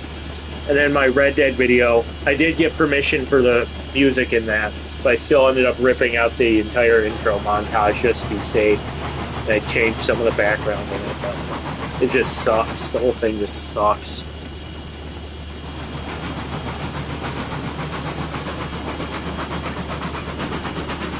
Yeah, a lot of it is mediocre. There's only like 5 that I ended up using for my videos, because the rest of it's just crap. Like generic elevator music.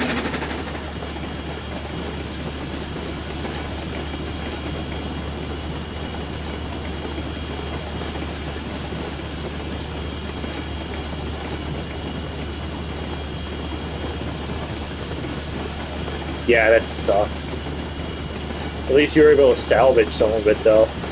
I'm glad that I didn't have it go that far to where I'd like rip entire multitudes of videos down, luckily. And that's still just a sucky situation all around.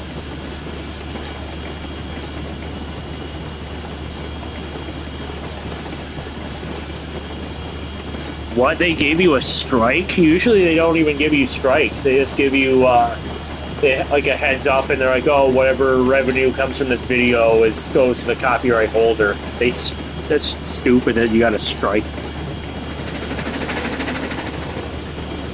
Yeah, that's stupid. If you're not even monetized, it's even more stupid.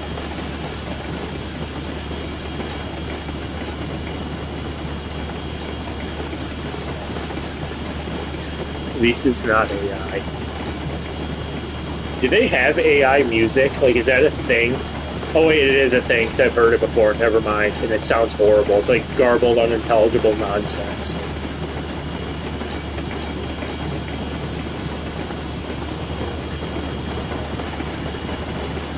Oh, the AI... Oh, you're talking about the copyright thing being AI. I thought you were talking about the music still being AI. YouTube's entirely too reliant on AI. I saw today that they're now like making an entire thing where you can use, like, you take a picture of yourself and create content on YouTube with an AI, and they're pushing it hard. It's just so stupid. Why would you use AI? You can't just record yourself for 5 minutes. You have to use AI instead. Yeah, it's garbage.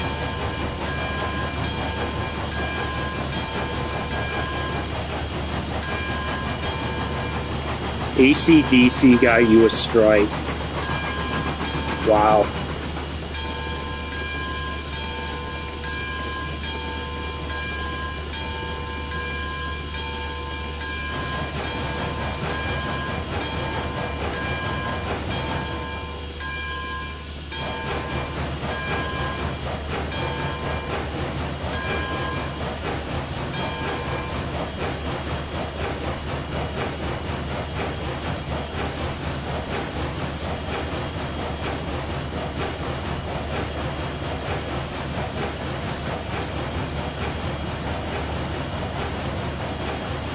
That's so stupid. AI assisted.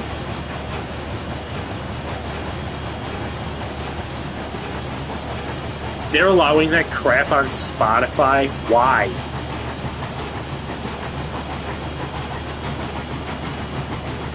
Yeah, they really need to regulate it. They were supposed to regulate it, and then, you know, I'm not going to get into the thing of it, like I said, but, you know, there was deregulations recently made AI within the past few months, so now they're just going to do whatever they want with this stupid thing.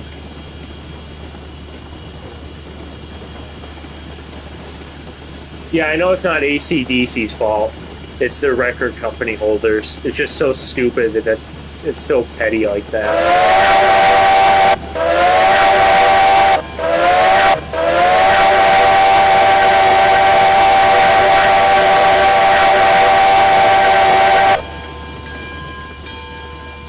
We're back at the station with no passengers.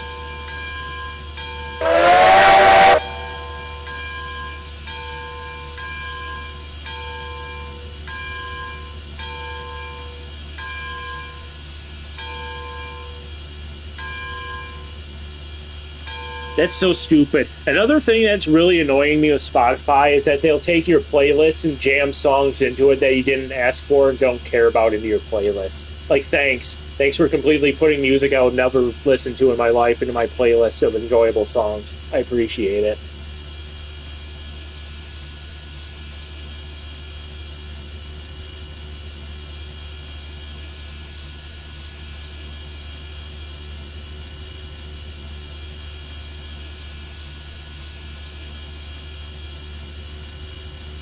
What's the Titanic stuff going on that's AI? Are they just like making stupid videos of the ship getting wrecked or something?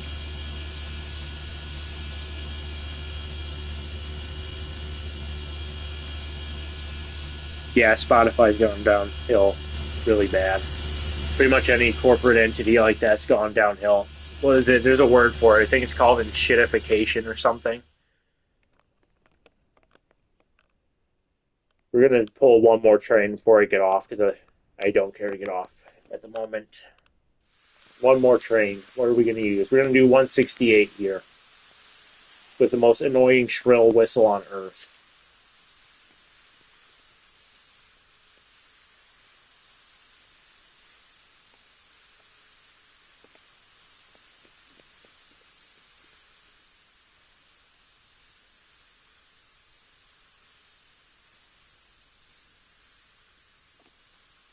Oh,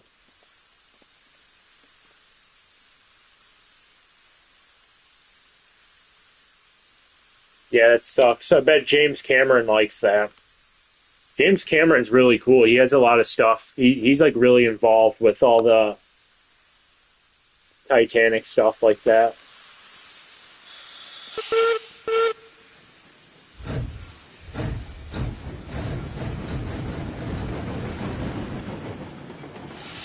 Please stop. Please don't run over the Brit or the turntable. Thank you. We're out of fuel.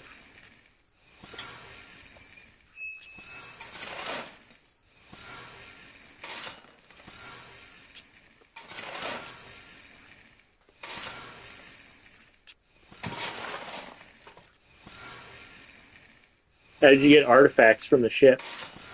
What's the sister ship named?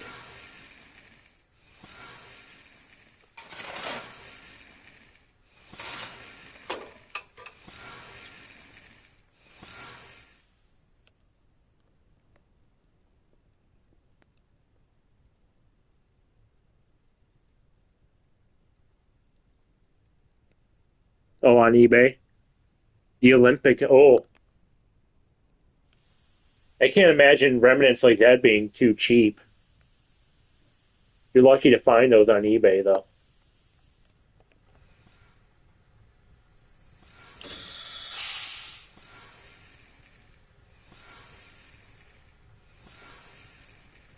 Yeah, it absolutely is relevant today. I think James May is a really good director. The first two Terminators were really, really good. The third one was meh. It wasn't like horrible, horrible, but it was absolutely nothing like one and two. And then like after that, just like went off a cliff. It's like really bad to me anyway. I don't like Salvation. I don't like anything past two really. Three is okay to watch, but it's not as good as one and two. We got to put extra markers on this engine.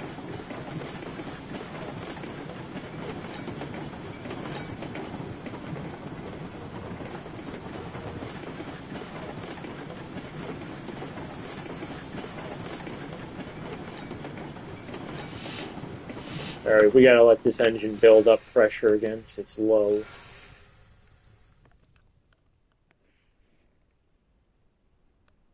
Yeah.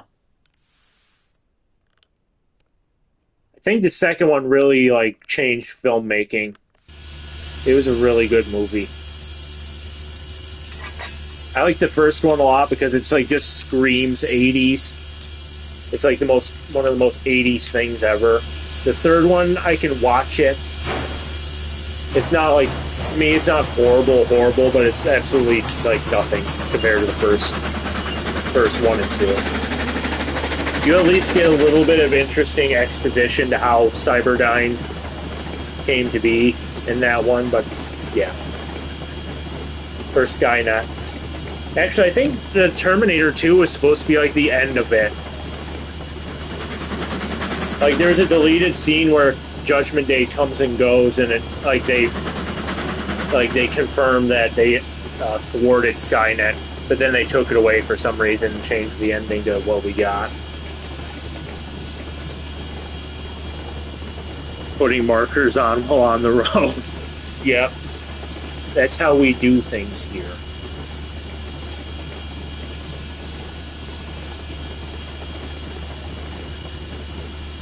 Yeah, I can see how you can find that funny.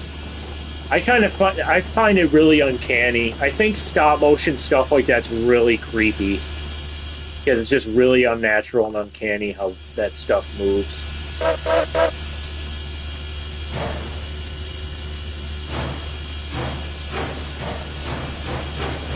Yeah, it definitely should have been the last one. They pull the Tremors with the Terminator franchise. The first Tremors was really good, and then it's like the second one was okay.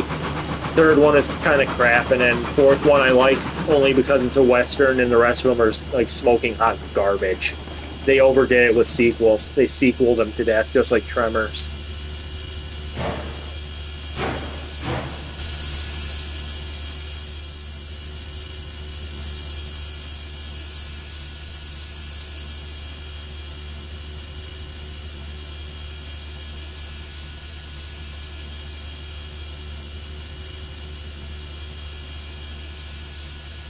ES&D Railroad. Kind of shocked they don't have an ES&D Railroad pre-made name for these engines. Then again, it is what it is.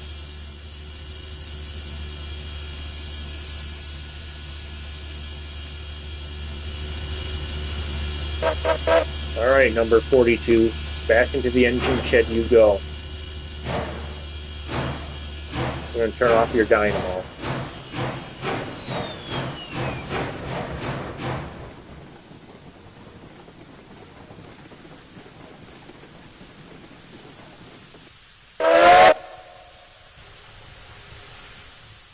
All right, let's go take number 168.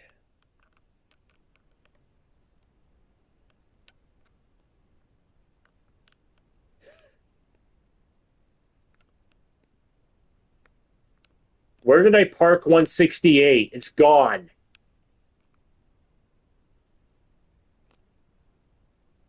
Where did I put the... I just lost a 10-wheeler. How did I lose a 10-wheeler? Okay, it's over here. I almost just lost an entire train.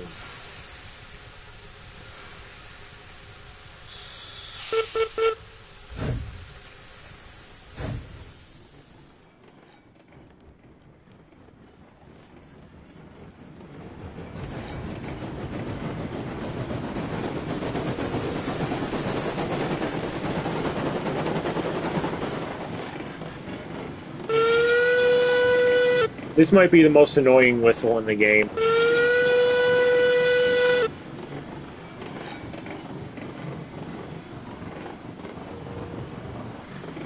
Did you custom make that rolling stock?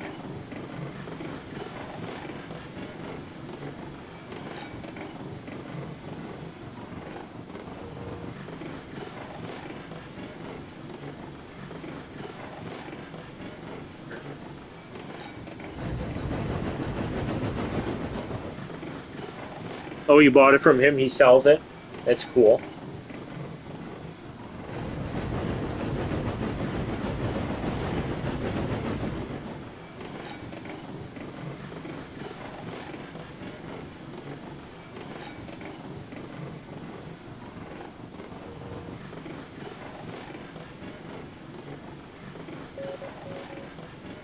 Yeah, I'm really glad I haven't misplaced anything. That would drive me absolutely nuts if I lost anything like that. Actually, I have lost something. I had extra boiler braces or whatever. Like the Bachmann 440s have these little braces that connect the smoke box to the pilot. And I had extra ones and I can't find them. I'm really mad that the Leviathan did not come with those. I got a hold of Bachmann's customer support and they're like, even though those handrails are part of our parts, we can't give them to you because we don't have any in stock. I'm like, oh, thanks.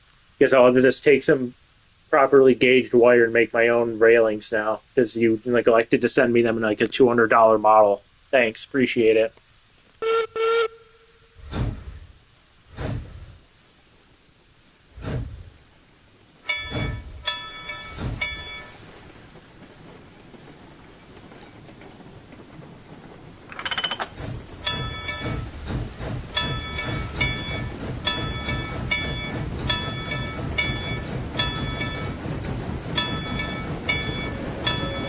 Yeah. Yeah, they're easy. I can literally just cut them out of wires that I have laying around, but I really don't want to have to do that because I probably won't be able to get them properly flattened and bent into shape the way I need them. So stupid. Yeah, it was missing the boiler braces completely. I was not happy when I found that out. Yeah, the bell sucks on this engine. And so does the whistle. He's like clipping at the end of it.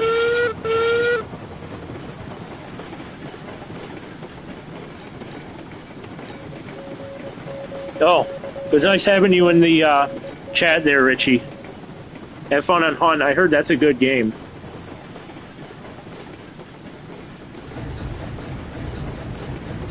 Yeah, so I spent like $200 and some on a new locomotive, and they didn't even have the proper braces on the smoke box. So I was really happy when I figured that out.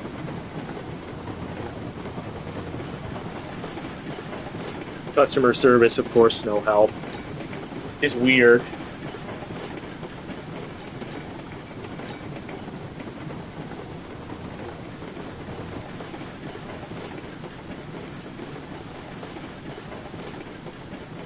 Yeah, I heard good things about that game. I'll have to look into it. A friend of mine plays it. I'll have to see what he says about it.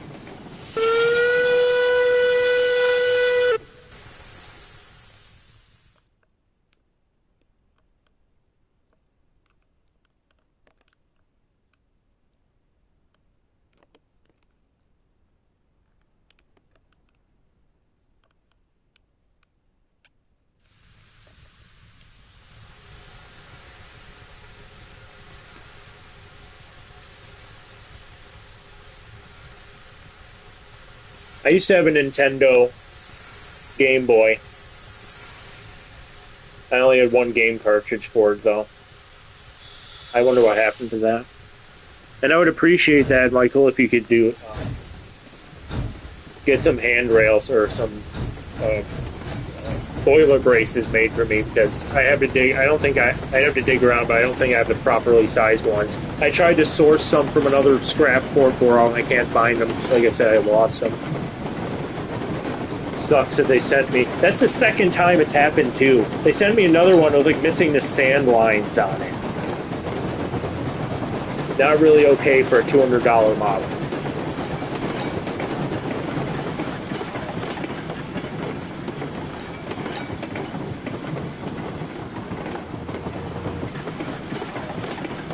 Hopefully I won't need it, or Michael, if he installs them, won't need to glue or putty those in place, because they're the pre-drilled holes should be able to fit them in and press fit them in without them falling out.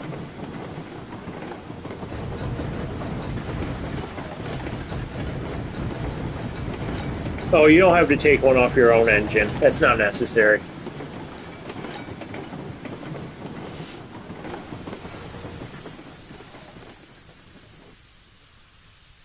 I had one pair that I pulled off of the engine that was a stand-in for the Antelope that I bought a while ago, the old Tender Drive 440. But I bent those to all hell trying to get them off the model, and they're just, I don't even think they're going to work anyway, even if you could straighten them back out.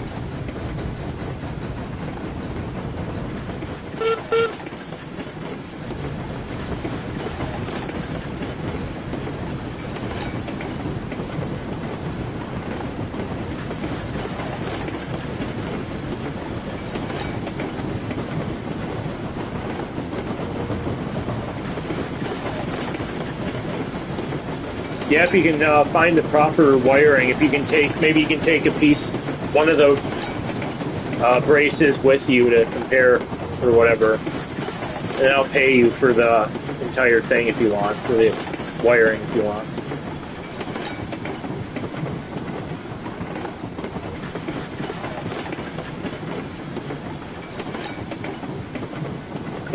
Isn't there a whistle? Isn't there a guy that fixes whistles that could fix 25's whistle? I don't think he'd want to lose a whistle like that. What's his name? Like Rizzoli, Locomotive Works. He redid Sierra 3s. He made a new one for Lorino. He does a really good job. He has a YouTube channel. He redid a bunch of locomotives' whistles.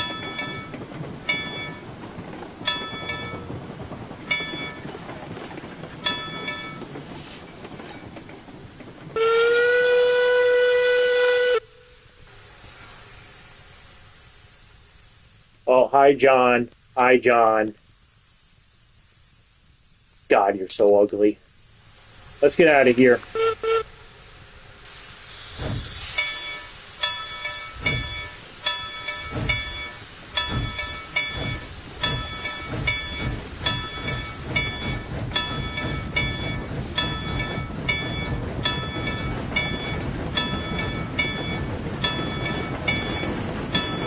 There once was a clam that was so ugly that everyone died. The end.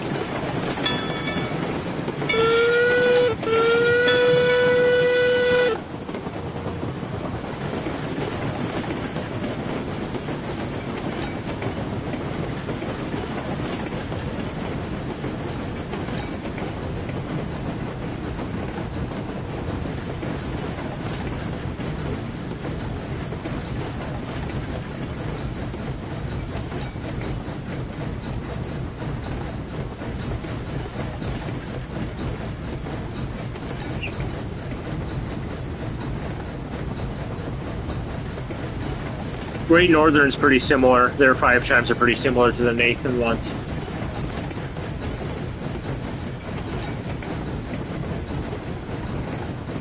They are. Shouldn't be too hard to find wiring in that size then.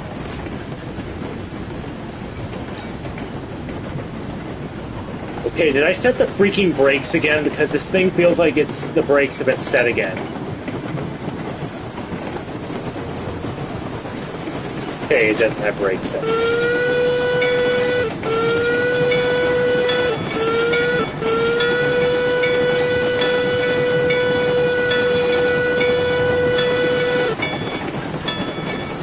We're gonna change the time of day because it's getting really boring.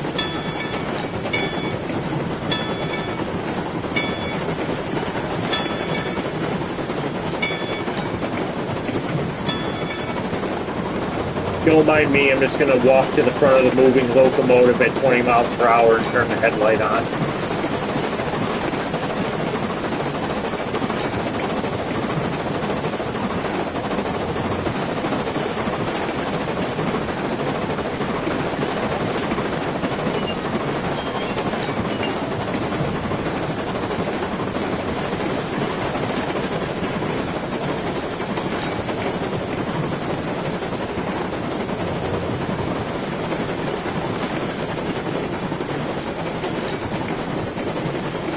Yeah, I know what the whistle is from Stand By Me. I need to watch that movie again soon. It was really sad hearing what happened to Rob Reiner. Rob Reiner made some really good movies. That was one of them.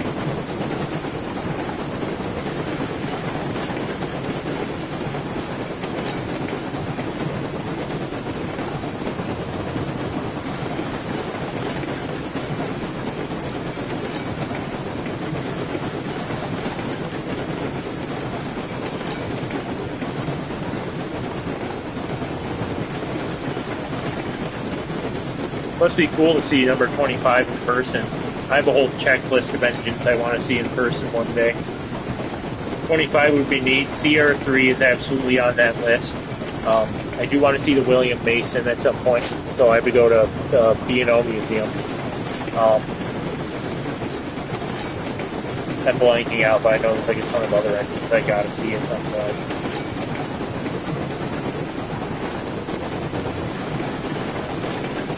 Yeah, maybe I will, because my sister lives up in the Pacific Northwest. Would like to visit her one of these days. So maybe that'll just be my excuse to go out there.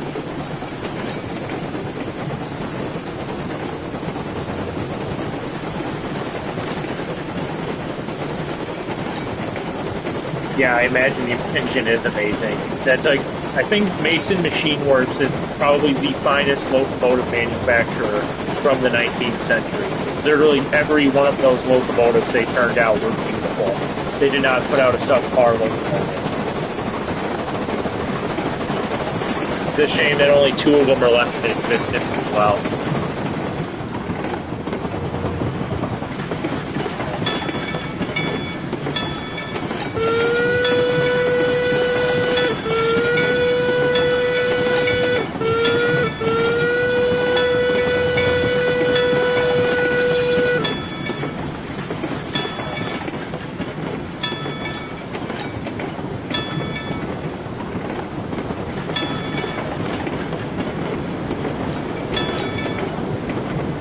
Oh, that sucks.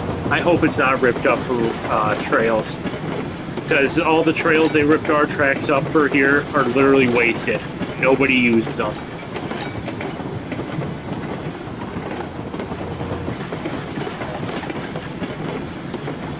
How do you get the engine? How are they supposed to get the engines to the workshops?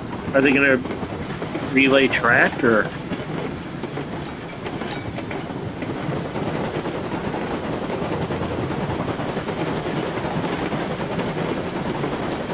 Why do they want to rip up active? Who wants to rip up the active tracks? Is it like a community, or not a community? Is it like a group of people, or the state, or like the local officials, or the state officials, or something?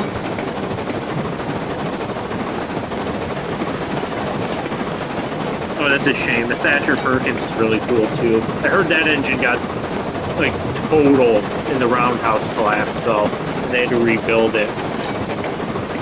It'd be cool to see the actual Red Dead locomotive in person. Yeah, bike trails. Yeah, you know, I like riding a bike. Personally, I ride a bike a lot in summer, but the idea of a bike trail in and of itself is there's nothing inherently wrong with it. I like it. It gives people another form of transportation and exercise. But to rip up tracks for it and infrastructure and then charge the taxpayers millions of dollars for it only for people to not use it is really stupid. Like I already complained about it earlier. We like spent millions of taxpayer dollars to rip our railroad tracks up here for bike trails and nobody uses them. They just go on the highway next to the trail and interrupt highway traffic with their bicycling. It's so stupid.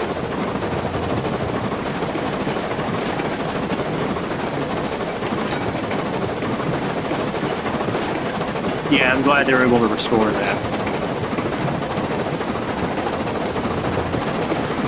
That'd be cool to have a 282 restored.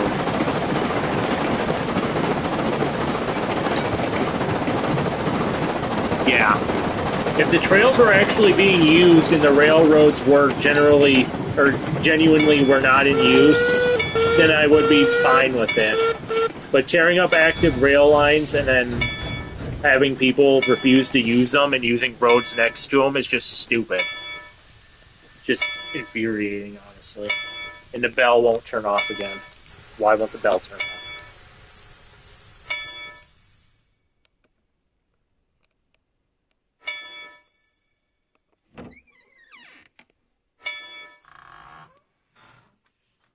Nobody look at the screen.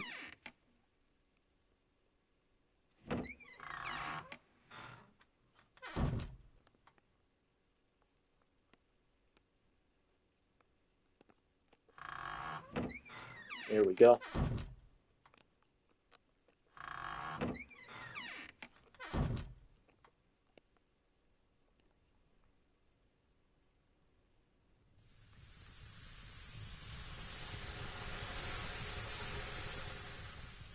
Actually, is there one on this side too? There is a bathroom on both sides. I can't even access this one.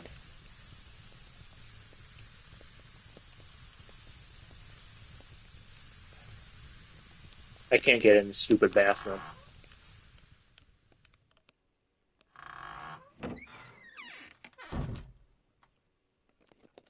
Sink doesn't work.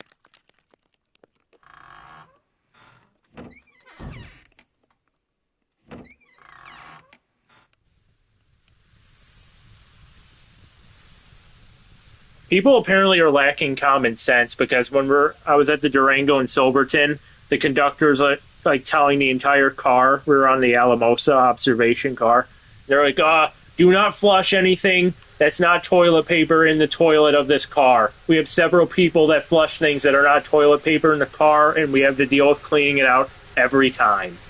And it's like, why would people, what are they doing? What are they putting in the toilet to warrant that?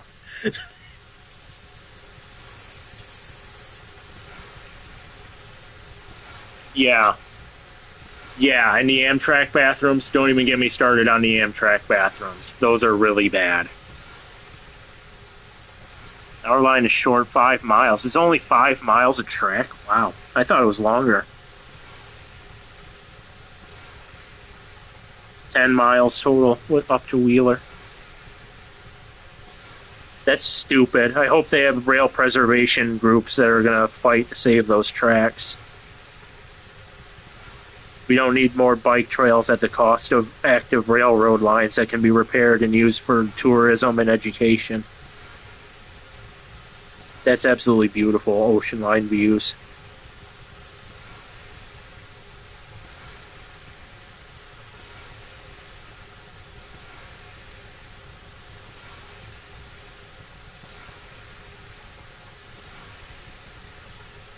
Yeah, that's good. I hope they are. Hopefully they rally against it.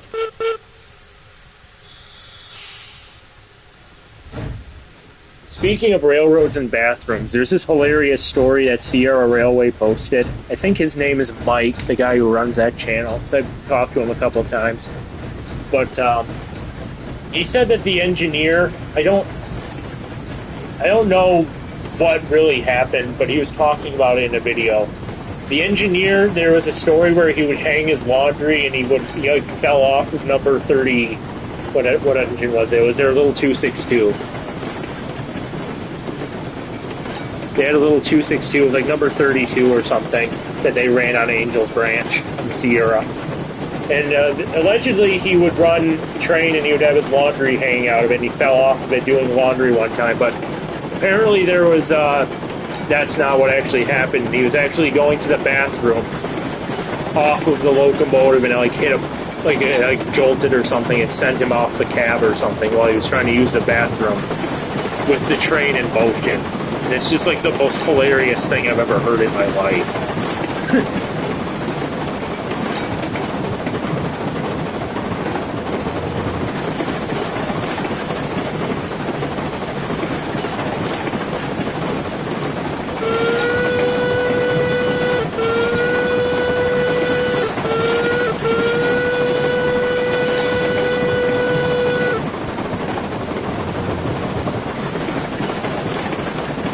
How many engines are on the Westport roster at the moment, like specifically lettered locomotives for the Westport and Shelter Cove?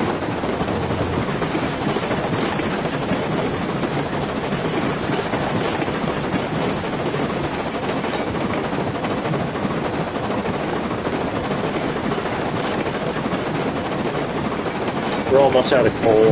That's cool.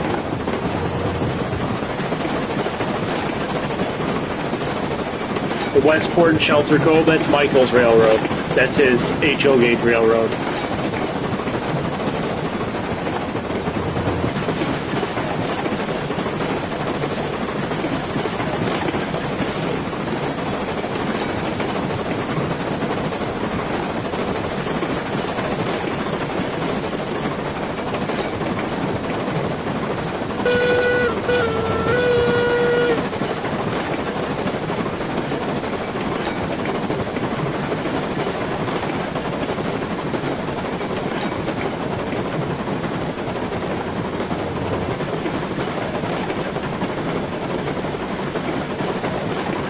That is horrifying.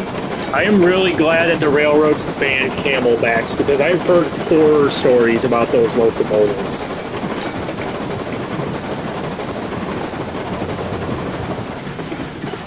I've seen the cow pattern GP9. I saw that on YouTube. It's really cool.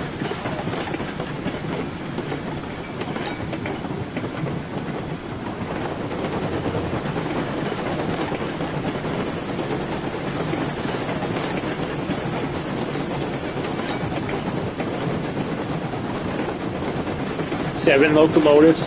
The ones I can think of at the moment that I've seen on your channel so far is that 280 with the diamond stack, the wood burner. Obviously number 12. Number 12. I think he used to have a number 3, didn't you? Unless that was a red oak. You have the 060 switcher. You got the little 440 now. Both the Do you still have the Spectrum one? Because I know you have the old time one that was Santa Fe one. Yeah, you still do have the Spectrum 440.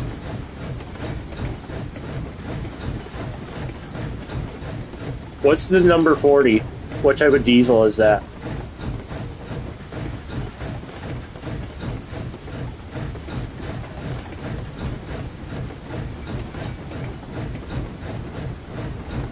What's number 13? I don't think I've seen number 13 yet.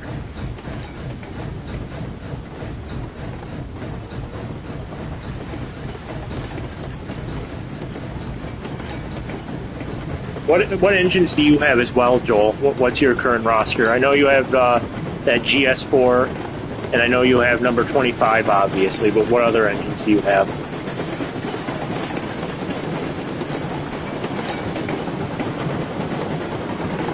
Oh, and by the way, Joel, you can reference me as Jeff if you want. That's my name, Jeff.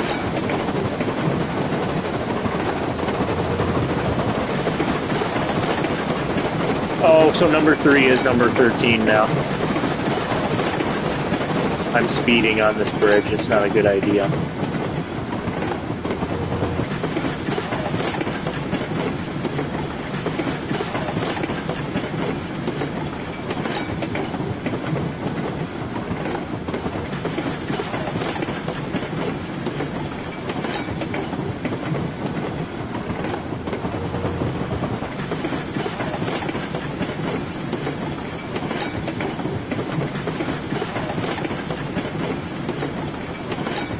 Yeah, I remember seeing that video of you getting that 440 and somebody said it was broken or something, didn't they? You like got it for a steal, and it turns out they just had one of the trucks turned around the wrong way, so it was shorting out or something, wasn't it?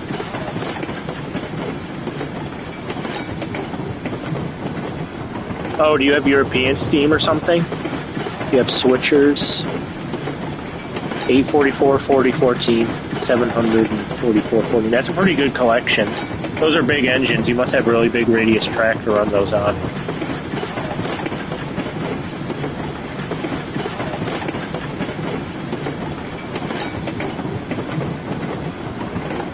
Oh, I used to have a lot of, I had a pretty big Thomas the Tank Engine collection from Bachmann for a while, but I sold the entire thing recently because they literally just sat and collected dust.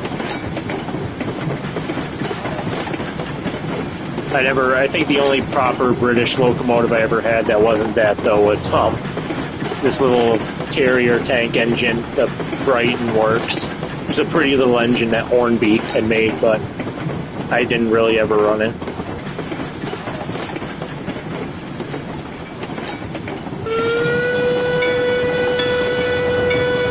Yeah, the Terriers are beautiful.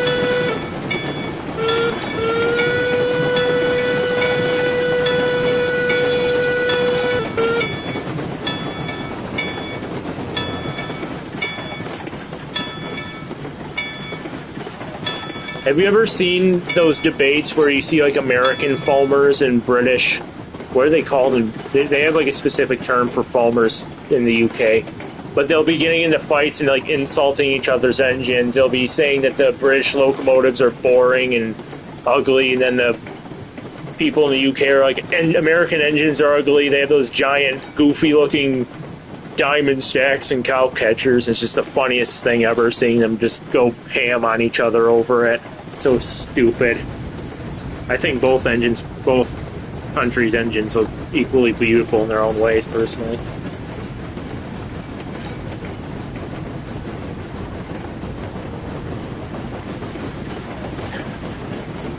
Yeah, that was quite a steal.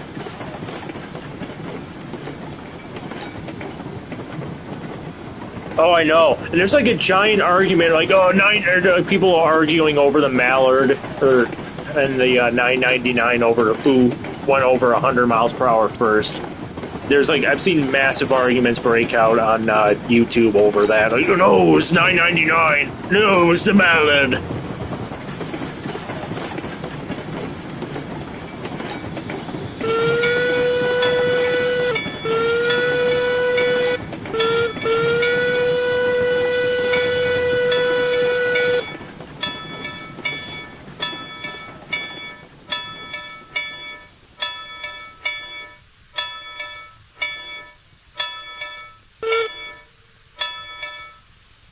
Oh, the American Tour Flying Scotsman was really cool.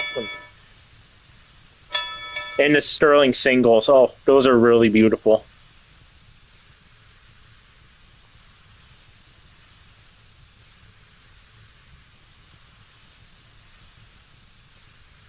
Hogwarts Express, that's pretty cool.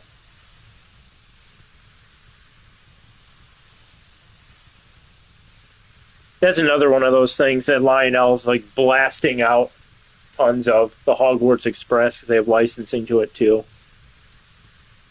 They have a lot of those cheap battery powered sets I saw in stores around the holidays that people probably buy for their trees or something.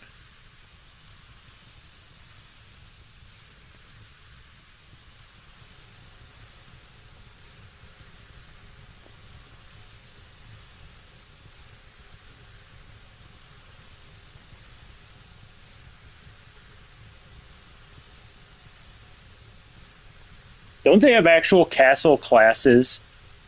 I mean, nobody in the audience that's not a trained person is going to know this, but they actually, I'm pretty sure they had actual castle classes. They had like really weird setups, like their cylinders were weird or something. Yeah.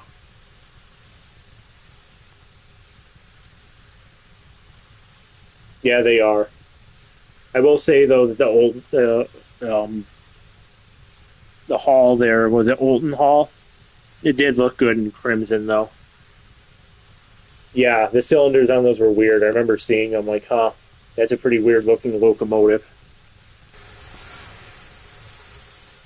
All right, we're going to turn this locomotive around and park her cars onto the siding here.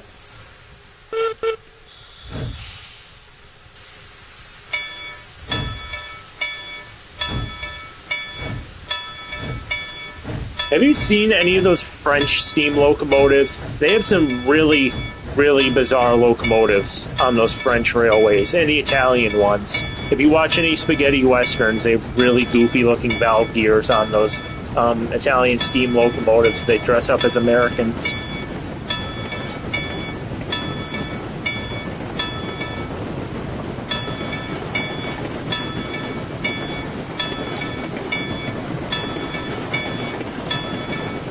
Oh, they actually tried to get a castle class. That would have been pretty interesting.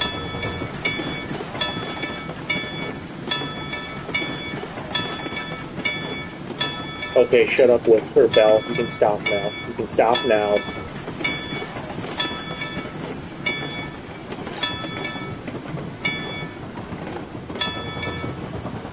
Did you see that? I shared that on a post one day. They had a 280. I think it was like a 8F. It might have been an 8F. I don't know. But they dressed one up and they put like a goofy little bell on it and a goofy little pilot on it. It was hilarious. Oh, it was a Black 5. It was a Black 5. I thought I saw somebody else. They did another one with it was like an 8F or something as well.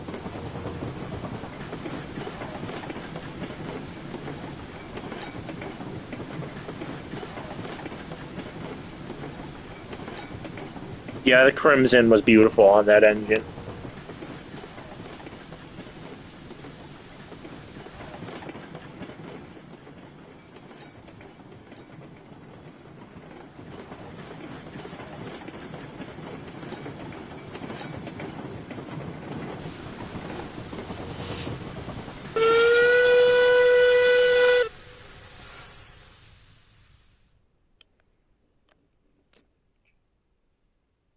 Caledonian 812s. Isn't that the basis for Donald and Douglas? Those are really pretty engines too.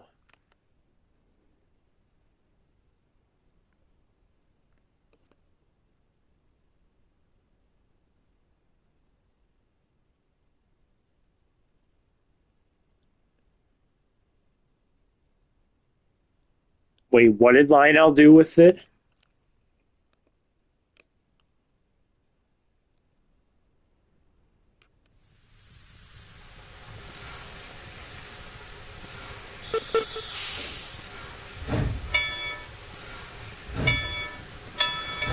Yeah, Bachmann has some really good UK models.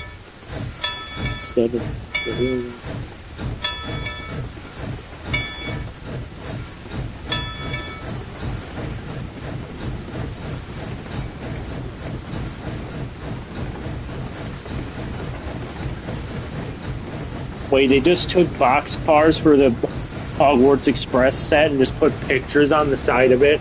That's something like Hawthorne Village would do.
God, that's so tacky.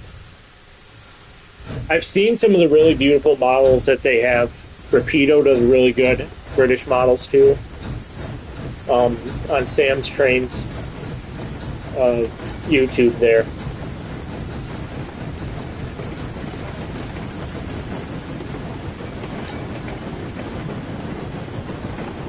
I always really wanted a K2 model. That's what Edward was. I always thought that that would have been a really cool model. One of those Furness Railway K2s, but nobody will ever make it, though, 'cause it's too niche of a locomotive for them to produce.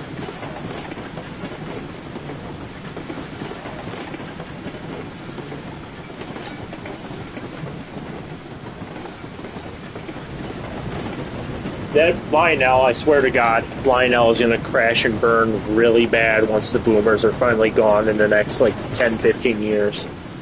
They're not going to have much of a customer base left. And their name's not going to mean anything anymore. They're only able to get away with it because of the name, because the older people recognize it.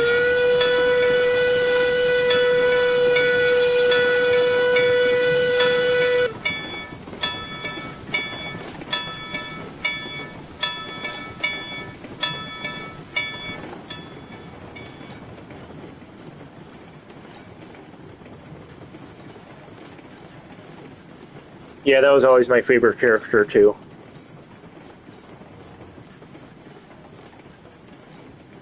I think the 440 locomotive looks good regardless of what country makes the locomotive. It's just a really good looking and usually really good proportioned wheelbase for a locomotive.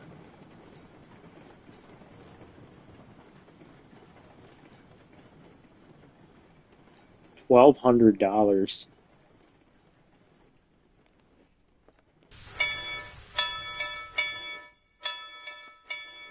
The thing that annoys me about Lionel is that they can't even in their basic sets, they can't even give engines 4 wheel chuffs per revolution. It's annoying.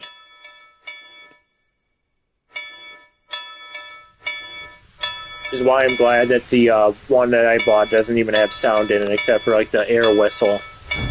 Because the one chuff per revolution would just get on my nerves immediately.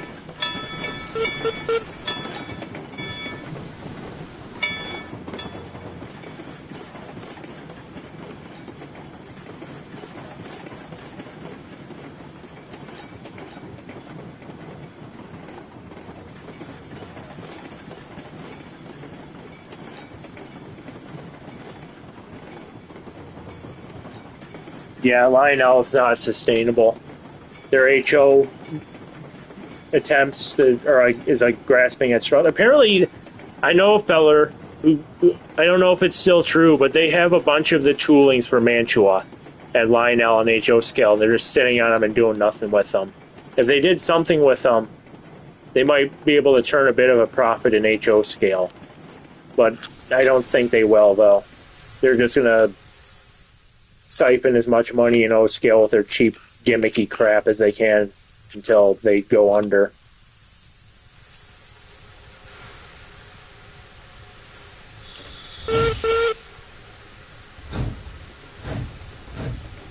I haven't seen the new ones. Are they any good? How much are they?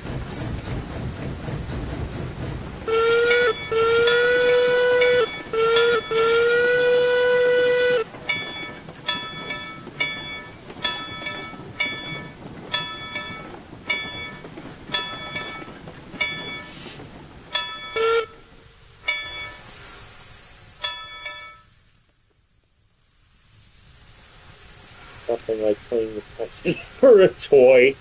$700? Are they out of their mind?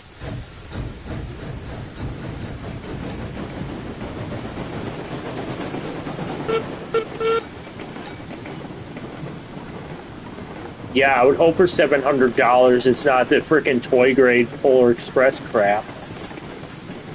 God.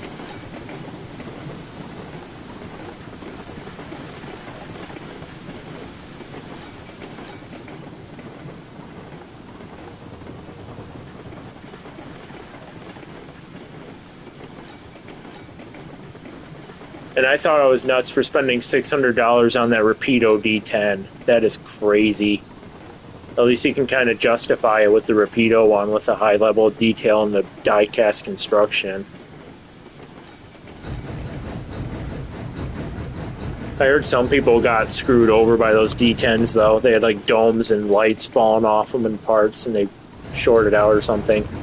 Mine was lucky. Mine only just didn't work on my track because my track is too tight of a curve for it to run on, and it was too shoddily laid down.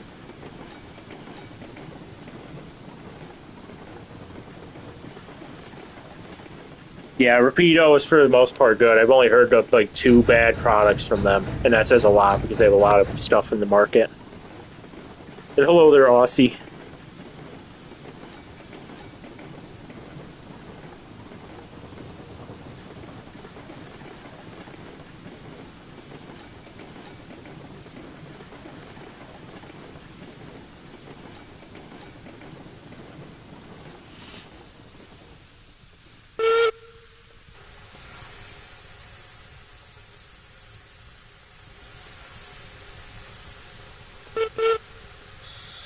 Is this an RDA? No, this is a game called Railroads Online. I can see how you could think that, though. It does look pretty close to it. No, this is just like a railway building game. Or not, well, kind of. It's building and train running. It does look pretty similar to Red Dead, though. I don't think I could properly make a Red Dead map, though, just because you can't mess with the terrain in any sort of way, so it won't really be accurate. And I just about drove off the turntable.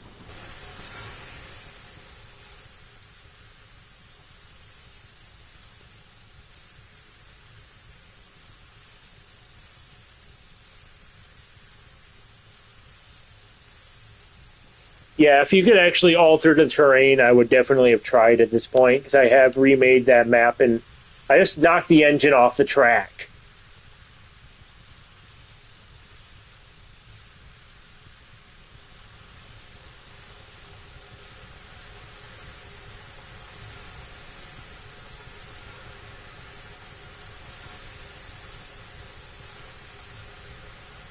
Great.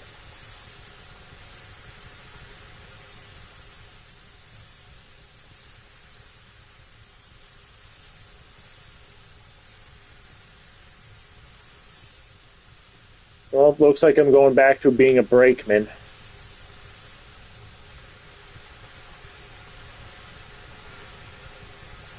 Anyway, those are the comments.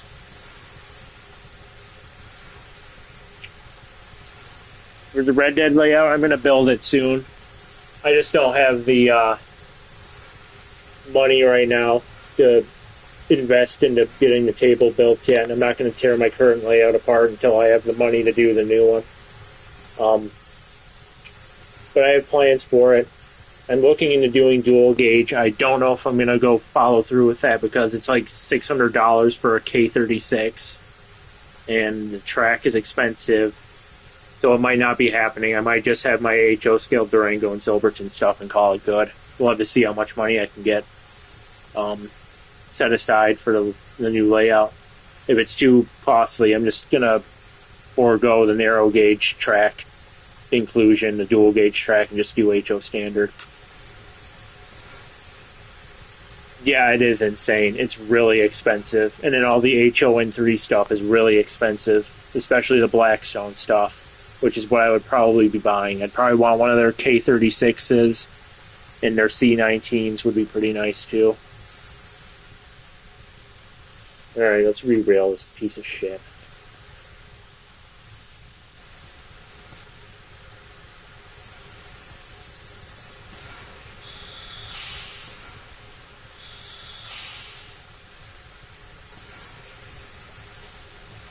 Yeah, I wish Bachmann would do some HON30 stuff. Shame that they don't.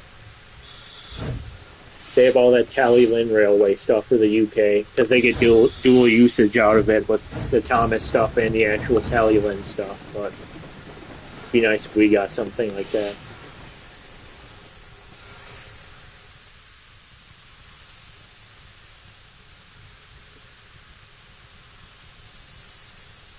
I'm going to put this engine in the shed, and then I'm going to end the stream in a minute here because I'm getting tired.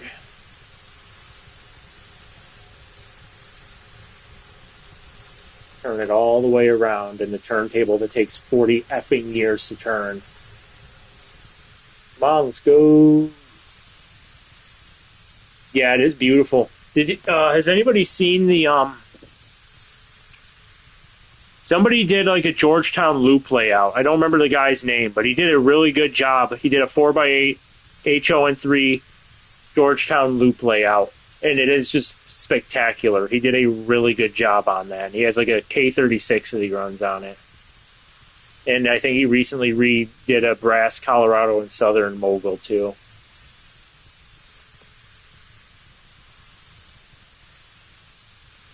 We're in the wrong stall. 480's occupying that one.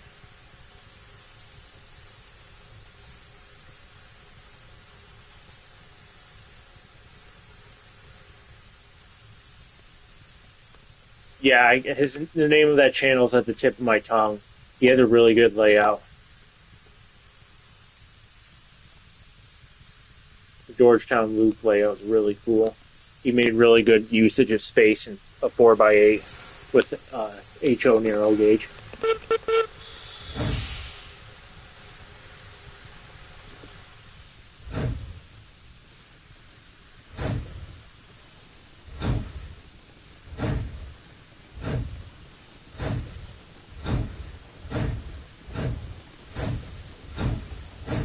Yeah, you should look it up. It's just HON3 Georgetown loop, and it'll probably pop right up. I think the guy also does videos on like the history of boats or something too. He has a pretty interesting channel. Why are the Sanders on? And yeah, he has a lot of cool stuff on there.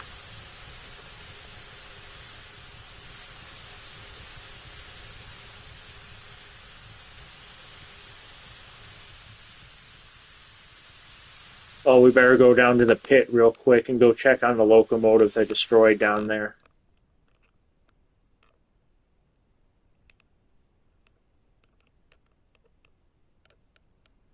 Oh, here it is.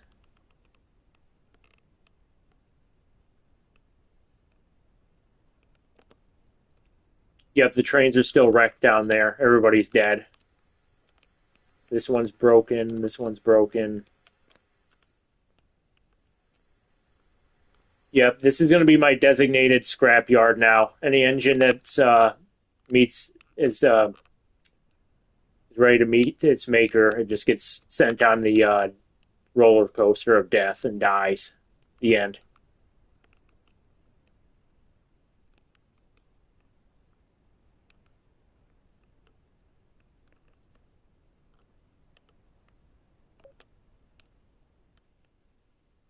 All right, we're about at the end of the stream now. I got to get off. It's like midnight here now. I'll look through the comments one more time before I get off.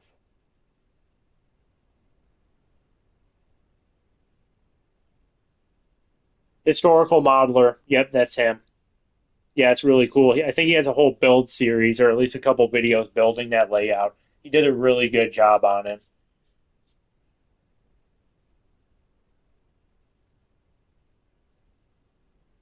Yeah, thanks for coming into the chat, Joel. It was really fun. I'll definitely do this again. I look forward to when Michael does his as well. Maybe one of these days you could do one too.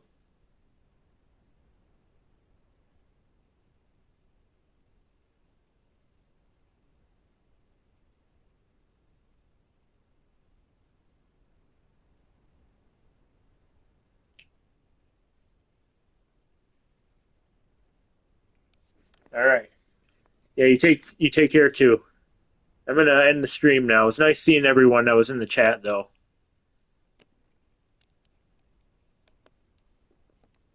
How do I end the stream? I don't know how to end the stream. Whoops.